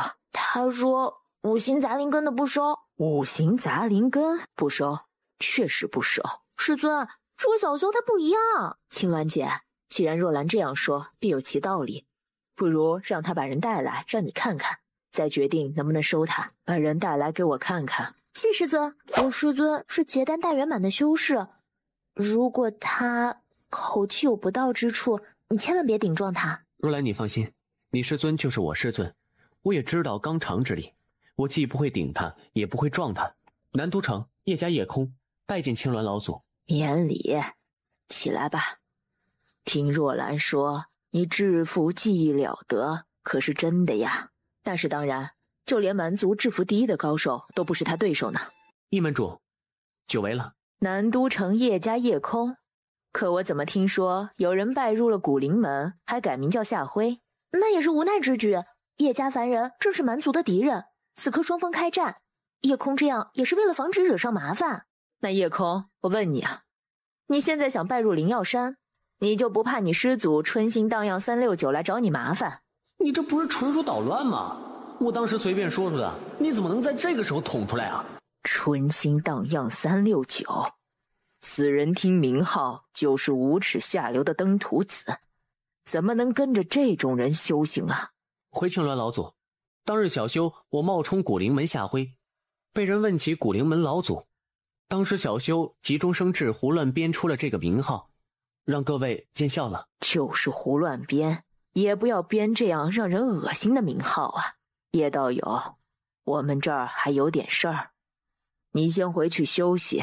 入门之事，我们还得考虑一下，有消息通知你。都是那个易曼阳，他分明是故意的。可这对他有什么好处啊？他为何要为难你这小修士？还不是在百虫寨方士，他非说我不会突破炼气初期，我一火就跟他争辩了几句，想必他就因此把我恨上了吧？真没想到他是这种人。别担心了，告诉你一个好消息，我已经得到青岩丹的丹方了。真的？别被人看见了。易老祖啊，真是巧啊！我专门在这等你，又怎会不巧呢？别叫老祖了，搞得我好像很老似的。你就叫我易少门主或者易掌柜。易老祖有话就直说吧，我夜空不过是一个五行杂灵跟炼气小修，就跟蚂蚁似的，想捏就可以捏死，不需要跟我耍心眼。就算我搅了你的事，你也没必要这样吧？我易家商号不比灵药山差上分毫，灵药山能给你的，我易家商号同样能给，丹药灵石绝对不会亏欠你。来我易家要比灵药山强上数倍。谢易老祖的好意了，叶某目前没有去商号公职赚钱的打算。莫非你还想筑基不成？怎么，上次不相信我会突破炼气前期，这次还是不相信我会筑基吗？我看你挺有把握的样子。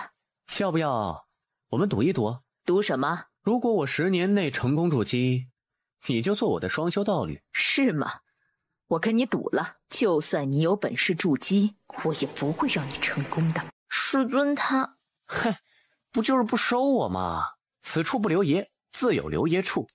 就怕你们青鸾老祖迟早要后悔。在灵药山，你修炼得更快啊！我就不信，离开灵药山，我就不能筑基结丹。可是我们想见面就难了。两情若是长久时，又岂在朝朝暮暮？你这小子，别看你平日里说话粗俗，可经常却能冒出1、2句经典之言。老实交代，这是不是又是你家乡的高人说的？是啊，你让我不要跟幸福的来往，那就只好跟那些文人雅士来往了。师尊啊，若兰师妹又去了那小子的房间，你管一管呀。放心吧，若兰不会做出什么出格的事。等那小子拿到丹药离开，你青鸾师叔就会让若兰去灵药洞闭关，时间一久，自然就忘记了。希望如此吧。等这小子离开灵药山，一定要把这小修士斩杀于剑下，这才安稳。那也不过是个炼气4层的小修士，还是一个杂灵根，犯不着你如此记恨。毕竟曾经救过若兰的命，你可别做出让若兰恨你一辈子的事，让旁人钻了空子。师尊提醒的是，徒儿知错了。这是造化丹和黄龙丹，造化丹是炼气期使用的，到了筑基就要用黄龙丹。若兰，这些天你练了这么多丹药？不是，里边有我练的，也有我从师姐师妹那儿借的。借的？那以后还要还吧？没关系，我以后慢慢练。你不收，我可要生气了。放心吧，不会很久的。我相信你。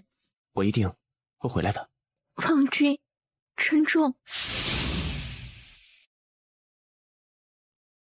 夏辉，你知道我是何人？这位前辈，莫非你认错了？小修并不姓夏，小修家里也无人姓夏。你不是夏辉，那你是何人呢？干嘛？想灭我全家啊？哼，小子，果然狂妄！老夫清明谷陆震。哦，原来是清明谷的陆大伯。不知小修白燕峰哪里可以帮得上忙呢？白燕峰，我且问你，你那摄魂铃是哪里得来的？哦，是那只铃铛法器呀，是我从方士上购买的呀。我嫌它威力不够，便去炼气宗复了灵。怎么，老伯对这个铃铛也有兴趣？开个价吧。你这小修倒是胆大。白某这小小法器，应该不会入前辈法眼。没错，我都是用本命法宝。白眼风，你想不想看看老夫的本命法宝呀？陆老伯，在下修为低劣，不敢观看您的法宝。在下家中老婆生孩子，有话下次聊。走了先。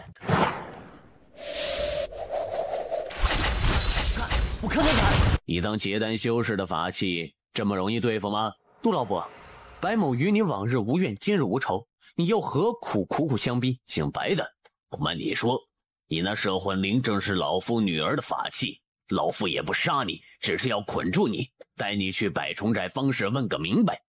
若不是你杀的，到时自然放你离去。陆老伯，你女儿真不是我杀的，你看像我这种男人，一看就是怜香惜玉之人。你女儿想必貌美如花，你说我奸她倒是有可能，说我杀她实在是扯淡。既然不是你，那你为何不敢与我去蛮族对证？我说了，我老婆生孩子，我急着回去。陆老伯，你还是别跟着我，否则真凶都跑了。我看你就是真凶。看我鱼龙剑去黄泉路上跟你的好友扎吉做伴吧。盾，这什么盾符？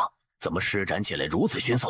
陆震，今日只要我夜空能逃得一命，他日必定杀你满门。小子，你往哪儿逃？今日就是你的死期。能杀我女儿，果然有些门道。可是你这练气期的小子，想要逃过结丹修士的追杀，哪有那么容易？死陆震，老子命不该绝！你纵容女儿修习魔功，残害修士，老子要问问当家元婴老祖，这清明谷啥时候成了修魔者的老窝？想要进清明谷见元婴修士，那得先过我这一关。大姐，你在家照镜子那是打扮，可你在路中间照镜子那就是风骚了。风骚不好吗？男人不是都喜欢这一口？大姐，我承认你很风骚，不过小弟今天比较忙，就不奉陪了。哼，想走没那么容易，杀了我师妹你还想走？你以为你卖弄点骚味儿就可以挡住我吗？大胆！姐姐的镜子可不只是卖弄风骚的作用啊，还有什么法器你都拿出来吧。大姐，我这练气小修又能有什么法器呢？如果你实在要我拿，那我只有一样可以给你了。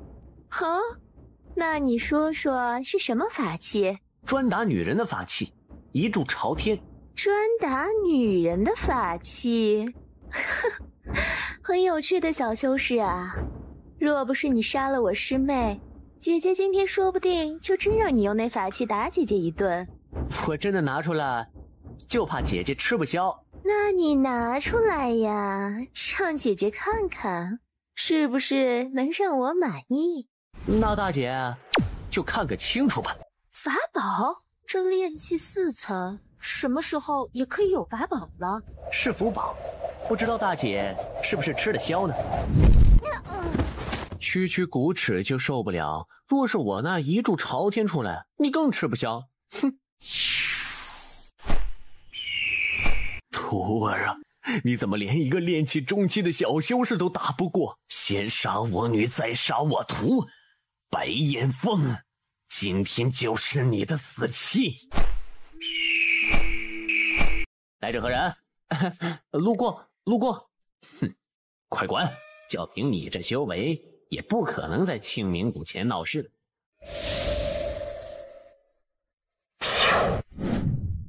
哼，最好连陆震一块炸死，那我也省得麻烦了。对。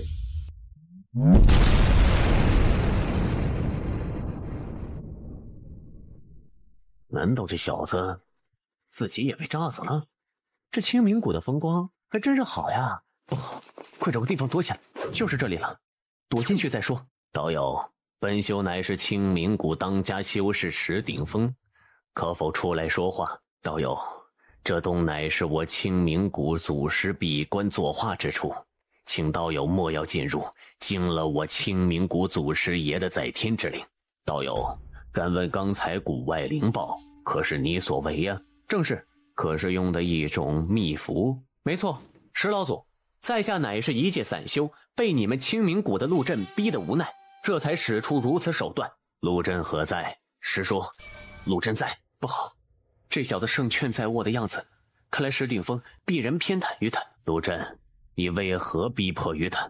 你一个结丹修士，为何要跟一个炼气小修过不去？此子名叫白焰峰，化名夏辉，是蛮族修士。他不但杀了我女儿，还杀了我徒弟。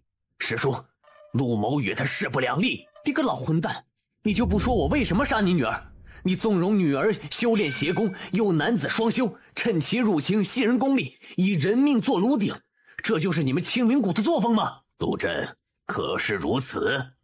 没错。陆震，你可记得清明谷的铁律？师叔，我女儿资质不好，人人都知道。如果修习清明谷功法，终身难有突破，他这才无奈修习了蛮族功法。我女儿并未拜入谷中，又如何能以谷中律令要求？她不愿祸害我族修士，这才远去蛮族修炼。试问她学这蛮族功法，又没有祸害我族同类，何罪之有？既然你女儿以蛮族修士的性命为炉鼎，害人练功，那别人也可以杀她练功，各安天命。你又何必苦苦逼我？我不管，你杀了我女儿，我就要你偿命。范师伯，您可要为我做主啊！这件事你也是知道的。你纵女修炼邪功，行凶害人，还想让我帮你说话，真是气杀老夫！小兄弟，这事儿确实是我们不对，还请你出来相信我们，我们一定会惩治陆震，给你一个交代。演得挺形象啊，当老子是好蒙的吗？范大修士，若是我没有灵抱符，你会这样说吗？你这散修，本老祖的修为完全可以纵横苍南大陆，还会贪图你的东西，真是笑话！你出不出来，我警告你，数万年来进洞者数不胜数，最后死在洞中，你不怕死就进去吧。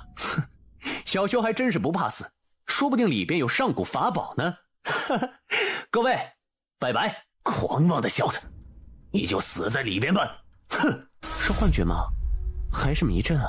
往哪边？我想想，谁在说话？谁在装神弄鬼？出来！哈哈，神鬼，当年都是石某手下败将儿。石老伯，小的夜空向您行礼，还请出来一叙。石某跟你一个炼气4层的小修士有啥可叙的？既然不听告诫，闯进此洞，就玩玩这死亡游戏吧。你的时间不多了。老伯，我不是来闯洞的，我是被人所逼才进入此地的。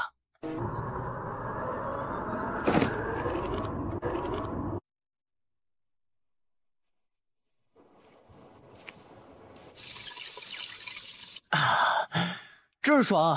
这个鸟地方，不知道还要走多久。救命啊！救命！小哥哥，快放开我！我好渴。哦，好的。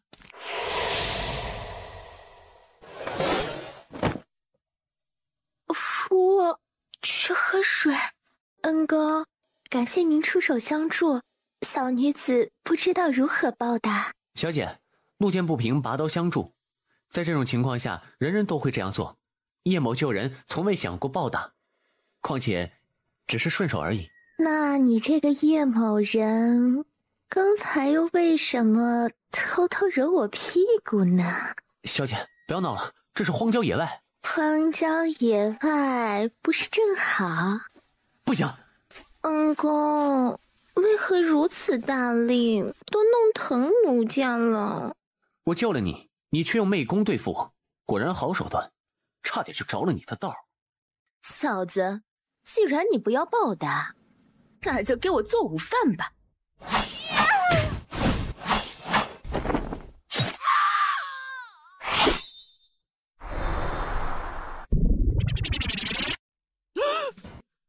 空儿，儿啊！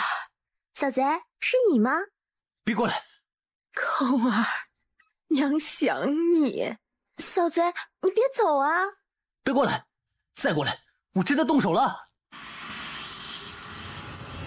这幻象太像了，就跟真的一样。恭喜你，年轻人，你通过了第一个考验。石老伯，敢问通过第一个考验有没有奖励呢？年轻人，10万年来进东者7652人，也只有你敢跟我要奖励。通过考验当然有奖励啊，这是小朋友都知道的道理。若是你不给奖励，那我还有继续过关的冲动吗？通过考验当然有奖励，这奖励就是暂时让你活着。不是吧？这算什么奖励啊？那你看看两边花草中那些没有通过考验的人，其中有和你一样的炼气器，也有元婴器的大修士，他们死了，肉身已死，灵识永远的沉浸在梦中。好了，继续向前走吧，年轻人。还真是高人呐，来无影去无踪，也不知道是什么植物这么厉害。道友，你这是在干什么呢？你是何人？小友莫要紧张，在下乃是这山谷中的修士，名叫怀奎，不知道小友怎么称呼啊？小子夜空，受教了。免礼，这算不得什么。小友，你我一见如故，不妨兄弟相称，莫要行此大礼。叶兄弟，不知你为何要毁掉这些树木？别看这棵树小，其实它已经生长了5000多年。怀兄，你迂腐了。虽然你爱惜花花草草，注重环保是好事，可也得分别对待吧。这些怪树都不是善类，见人就攻击，简直比野兽还要凶猛。这些树绝大部分灵智未开，攻击路人那是天性。要怪就怪那种树之人，莫要错怪树木。其实这些树仔细看看，还是很帅气的嘛，真是越看越好看，越看越让人爱啊。叶贤弟真是深得我心啊。远处那些大树个个英俊潇洒，中央那棵最大的那简直帅得没边儿的呀！妈的，老子越混越回去了，居然拍起树的马屁，帅得没边儿了，有意思。怀某一人待在这山谷中上千年，也难见一人，就算偶尔见到一个，也没有叶贤弟这么有趣。怀大哥，不如你随我一起冲出阵外，紫苍大陆任我们逍遥。这里的禁制若是可以冲出，我好多年前就出去了。而且如果我强行冲关而出，这些树木……怀兄，你对这些树木……其实我是化形的妖修，怎么怕了？还是后悔和我这妖怪兄弟相称啊？怀大哥，看你想到哪儿去了？小弟听说过人心险恶，却没听说过妖心险恶。世上最可怕的莫过于人心。好，看在你不歧视我们妖修的份上，我直接送你过关。那就有劳大哥了。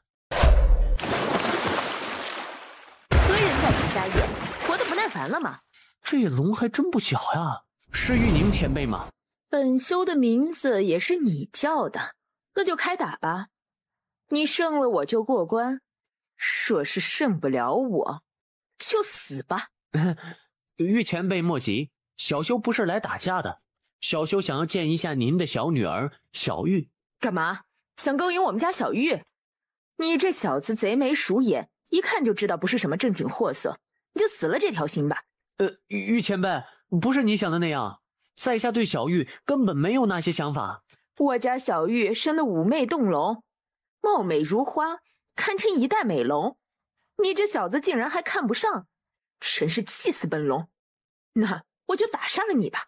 喂，前辈，等等！妈的，老虎不发威，你当我是病猫呀？雕虫小技，要不是禁制规定，樵手只能用和闯关者一样的修为，本龙早就打杀了你。本龙就算不用法宝法术，凭着蛮力也能弄死你。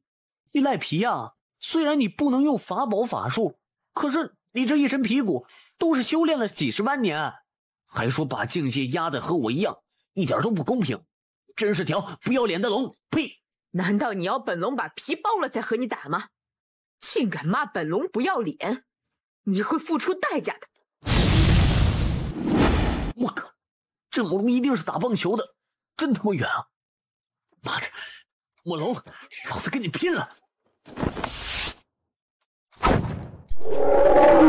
哈哈，一堆苍蝇也能对本龙构成伤害，当本龙的皮甲鳞片是白长的吗？嘿嘿，贵龙的皮是挺硬，不过不知道您的屁股是不是一样硬？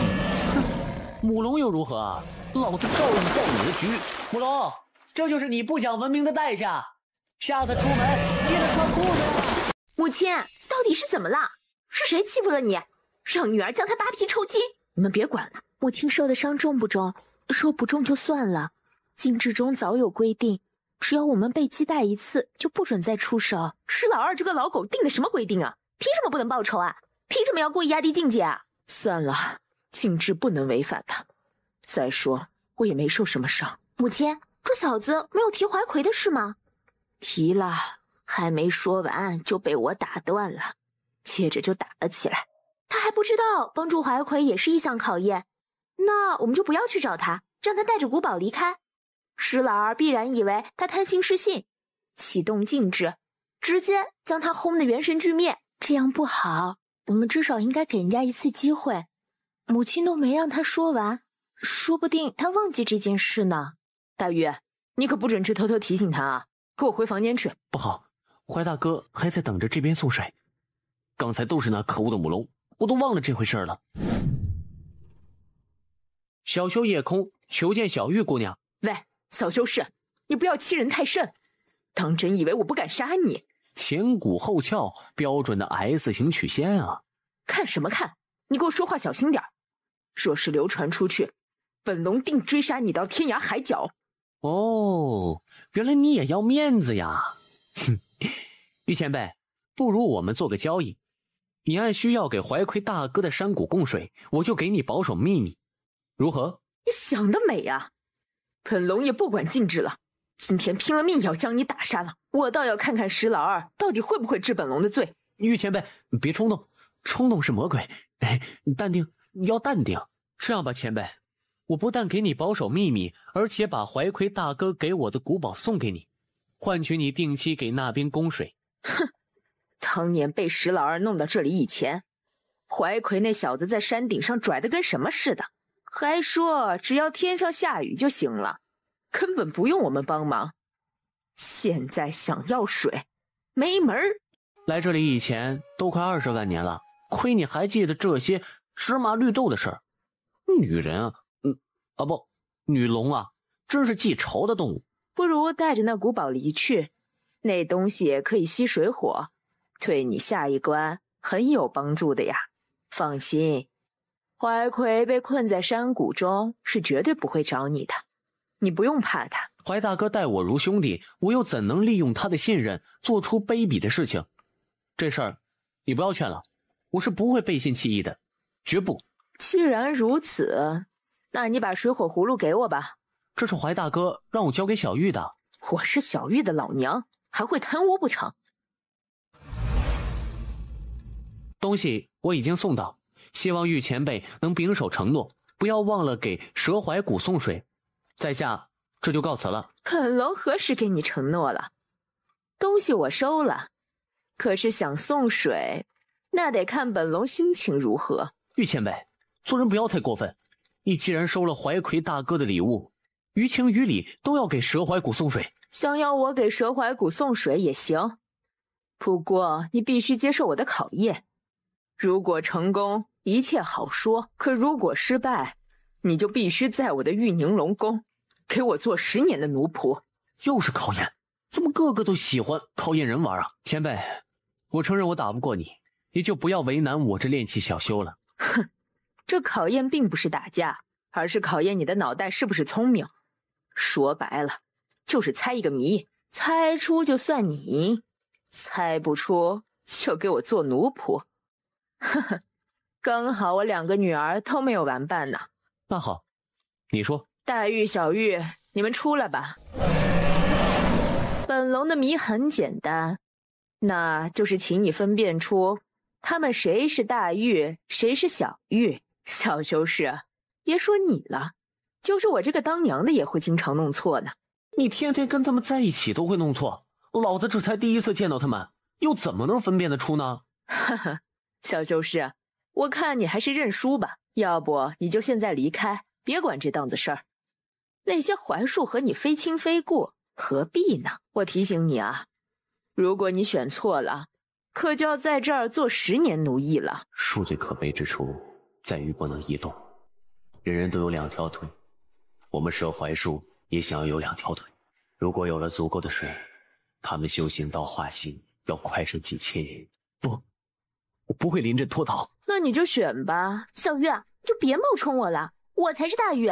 如果你不选我，这10年奴役，我每天抽你500鞭，我抽你1000鞭啊，1500、2000。大玉脾气温顺，待人客气有礼，小玉却截然相反，刁蛮更胜其母，开口就是骂人。我数10下，你再猜不出来，就算你输。你不用数，我现在就可以告诉你，这2条龙没有1条是大玉，它们都是小玉。小瘪三儿，你怎么看出来的？我真怀疑你小子和大玉有一腿。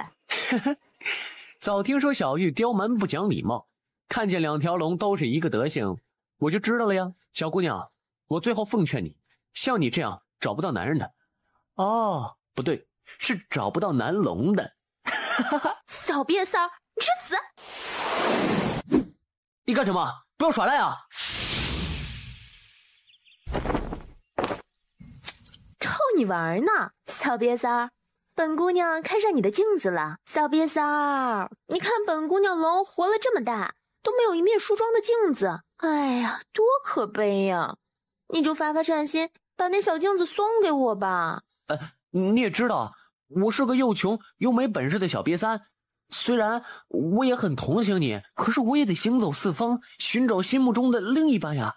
所以我也同样需要一面镜子。拿水火葫芦给你换吧，这东西虽然是古堡，可是好没意思啊！换，不准后悔啊！小玉，你怎么能把水火葫芦给他呢？拿古堡换了这个铜镜，你傻不傻呀？娘，我才不傻！你以为这小子他能通过所有考验吗？等他一死，水火葫芦又会回到怀奎那儿等待下一个闯关者。说实在的，我还真缺一面镜子呢。大玉哪儿去了？他一天到晚做烂好人，和我很不对路，所以我就把他装进水火葫芦里了。啊！胡闹！母亲，没事儿，等那小子一死，水火葫芦又会回到怀奎那儿，大玉就能回来了。嘿嘿，哥们儿这回赚大了呀！用古堡换中品法器，这种事儿你也做得出，也不知道威力到底如何。妈的，怎么把小玉也给带出来了？真是郁闷。公子快停手，我不能出葫芦。为何不能出来啊？公子，这阵法中设下禁止，不让各关的妖修随意走动，否则就会被禁止轰杀。原来如此，小玉，你现在知道怕了？哼，刚才怎么对我的？竟然搞个分身来骗我！还有啊，刚才你不是口口声声骂我小瘪三的吗？现在怎么又改口公子了？公子，你认错龙了，我是大玉。你说你是大玉，有何凭据？当我不知啊？你就是想利用我离开此阵法，等一出去不受禁制所控，就会对我不利。实在是小玉太过顽皮，将我收在葫芦里。若是你实在不信，就把我放出去好了。算我相信你了。公子，这是第4关火关，守关的是一只神兽火灵，公子还要小心才是。火灵是什么来头啊？你和他熟不熟？能不能帮本公子拉拉关系啊？虽然只是隔着一道禁制，可是互相之间不可以逾越。我们认识怀奎，那是因为来这里以前就认识，可这火灵兽我们就不清楚了。火灵兽是神兽，实力非常恐怖，最好的办法就是等天黑，他睡得死死的时候。是吗？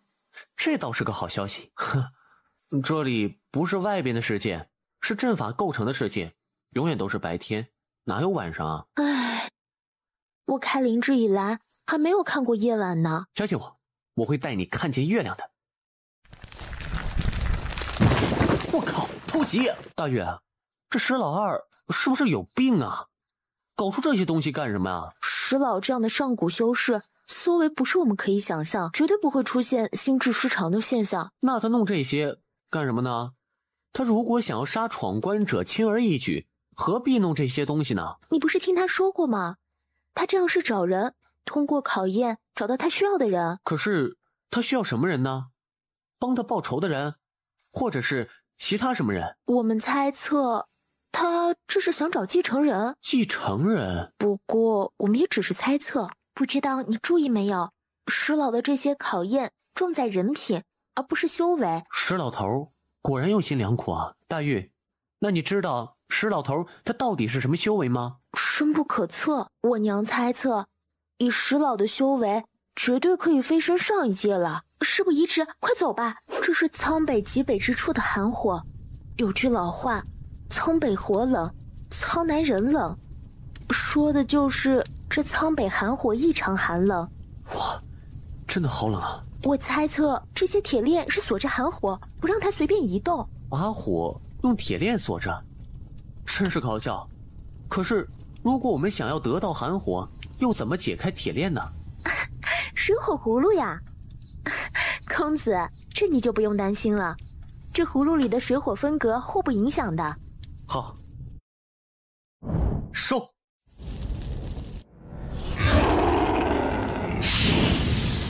干嘛？以为我怕你啊？来啊！这是烈火流星，火灵的看家法术，你小心一点，以你的修为根本挡不住一下。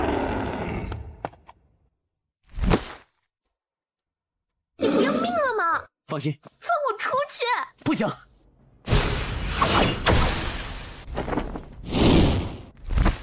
只有我才能救你，你放我出去！快点放我出去，来不及了！闭嘴！我堂堂男儿，若是需要女人用命去交换，就算活着，我也无法挺起胸膛。他说我是女人，没有说我是母龙。对呀，有宝在手，怎么不知道用呢？哼，跟我斗就是跟电斗，老子也真是够龌龊的哈！先捅了水龙的屁股，又戳了火麒麟的蛋。啊，你捅了我娘，怪不得他回来走路。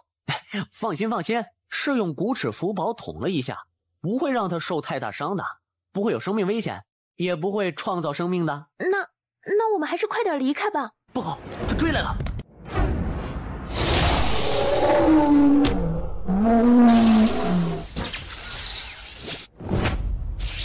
大月，说好带你去看星星看月亮，外面的夜晚你都不知道多好看，你快出来吧！我打死你！你这又是何必呢？以你的能力根本无法杀死他，还不趁着天黑赶紧破关？石老伯，我知道你不是一般的人，你可以将大玉复活，对不对？还真是有情有义。要知道，那不过是一条龙，说到底只是一条刚开灵智的畜生而已。不是，他不是畜生。人若没了人性，那便是畜生都不输。小子，不得不承认，你是20万年来唯一一个让老夫感动的闯关者。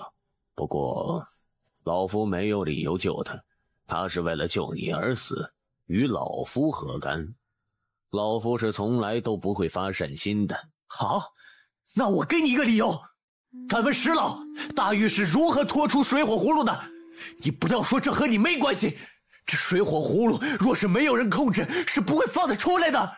在这里能让我这个葫芦主人都感觉不到而控制葫芦的，除了你，还有谁人？既然是石老放出的大玉，又怎能说没有关系？所以救大玉是天经地义，推卸不掉。口口声声人性，老夫看你才是最没人性的。老夫救了你一命，都没听你说句感谢，现在还把老夫给赖上了，气杀老夫！石老伯，夜空感谢你全权爱护之心，夜空会记住您的大恩大德，回去一定给您立一个生者牌位，天天给您上香祈福。你当老夫是你祖宗不成啊？不是叶家祖宗，胜似叶家祖宗。好了，别废话了，看在此事确实有石某的责任，这件事老夫暂却应了你，所以只有等你完成所有考验，老夫才会出手。若是你死在路上，那老夫就爱莫能助了。好，为了救活大玉，我要通过你这些变态的考验。好了，下边是第3项考验，也是最后一项考验。如果你通过，你就有资格得到我主人的礼物。你主人？喂，老头，我还没准备好呢。我这是回到地球了吗？闯关者，现在可以开始吗？闯关者只要选择认为正确的一项就可以，全部回答正确就算考验成功。若是有一题回答错误，立即被传回死亡谷地。预祝你成功。举头望明月是唐代著名诗人李白的《静夜思》绝句，请从下边答案中选出下一句。 A. 寄情千里光， B. 低头看故乡， C. 低头思故乡。你当我是小学生吗？拜托你出点有难度的呀，有深度的好吧？不过这种问题对夜空来说简单，可是对苍南大陆的人那就是难如上天了。夜空笑笑，赶紧选择 C。 恭喜你，回答正确。最后一个问题是，你想继承我的事业吗？ A. 想， B. 不想。我选 A， 希望是财宝多多、美女如云的事业。年轻人，欢迎你继承我们的事业，这是伟大的事业，这是正义的事业，这是为苍南苍北所有人类奉献一生的事业。真是怕什么来什么呀，搞了半天还是为苍南大陆献身。拜托，老子就是个流氓，没那么高尚的情操。你这什么表情啊？没有，小叶我很愿意为苍南大陆的女同胞们献身。女同胞？还有男同胞？老伯啊，你所谓的事业到底是做什么呢？小叶我大事做不来，小事又不愿意做，若是抛头颅洒热血什么的，老伯还是另请高明吧。我们的事业暂时还不能告诉你，告诉你也没有用。哈，你们这是坑蒙拐骗啊，让我继承事业，然后又不告诉我是什么事业，那我继承的到底是什么呢？这你不用担心，所谓的事业其实目的与你修行的目的一样。哦，老伯，你也是地球来的吗？不是，我们的主人是地球来的。他是叫五行散人吗？你如何知道？是这样的，原来早已有了渊源，看来还真是天意啊。这是主人刚刚大成以后编著的，是不太完善的版本。等会儿我会给你主人飞升以后重新创制的五行圣仙经。还有更新吧？那五行散人现在还在上界逍遥吧？都死了。若非如此，我们还要找什么人继承事业？是因为上一届对紫苍星人反感，刻意打压，不给完整的功法。竟然是这样，这些人能有此能力，怕是在仙界也不是普通人了。不过我想不明白的是，他们为什么要这样？和紫苍星有什么深仇大恨吗？还不是因为我们？不是吧？石老伯，你们都是飞升以后的仙人，都干不过那头，你要我一个炼气4层的小修士跟他们干，这不是鸡蛋碰石头吗？这你不要担心，修为是可以提升的。既然天命送你来这个世界，你就无可选择地走上这条路。就算你不愿继承我们的事业，那些对头知道你的来历，也会毫不留情的。所以你唯一的希望就只有把他们踏翻在地，让他们永远都不能翻身。你也不用太担心，这些离你还很远，你安心修炼就会有出头之日。那好吧，我暂且接了，不过我不保证可以走到哪一步。还有啊，我现在连自保的手段都没有，你让我拿什么跟那些家伙斗呢？这我都给你准备好了，这就是老夫送给你的礼物。再给点提升境界的灵丹妙药吧，或者古堡法器，天才地宝。好了，我也该走了。老伯，你别急呀，还有大玉呢，在后边的房间，你去就可以带走他。还有，你这一走，这个洞怎么办？洞里的怀奎大哥能不能自由啊？哦，还有个最重要的事儿，我从哪儿出去啊？后边房间有一传送阵，你自己可以离去，其他的你就不用管了。呸！日他仙人板板的，怪不得人家骂人说敢投胎呢。这里是哪里啊？大月，出来看月亮了。哇，果然好漂亮！龙飞的就是快啊，跟我的飞毯比起来，那简直就跟高铁和拖拉机的区别啊！公子，那你以后只骑我好不好？这可不行啊！本公子除了你，还得骑女人呢。公子，女人也可以骑吗？女人有我跑得快吗？哎呀，你一个小孩子家的，问这么多干什么？莫非来到了安国的黄州城？这离家不远了呀！不行了，城守大人出事了呀！慌什么慌？不就是看见个仙人，算什么大事啊？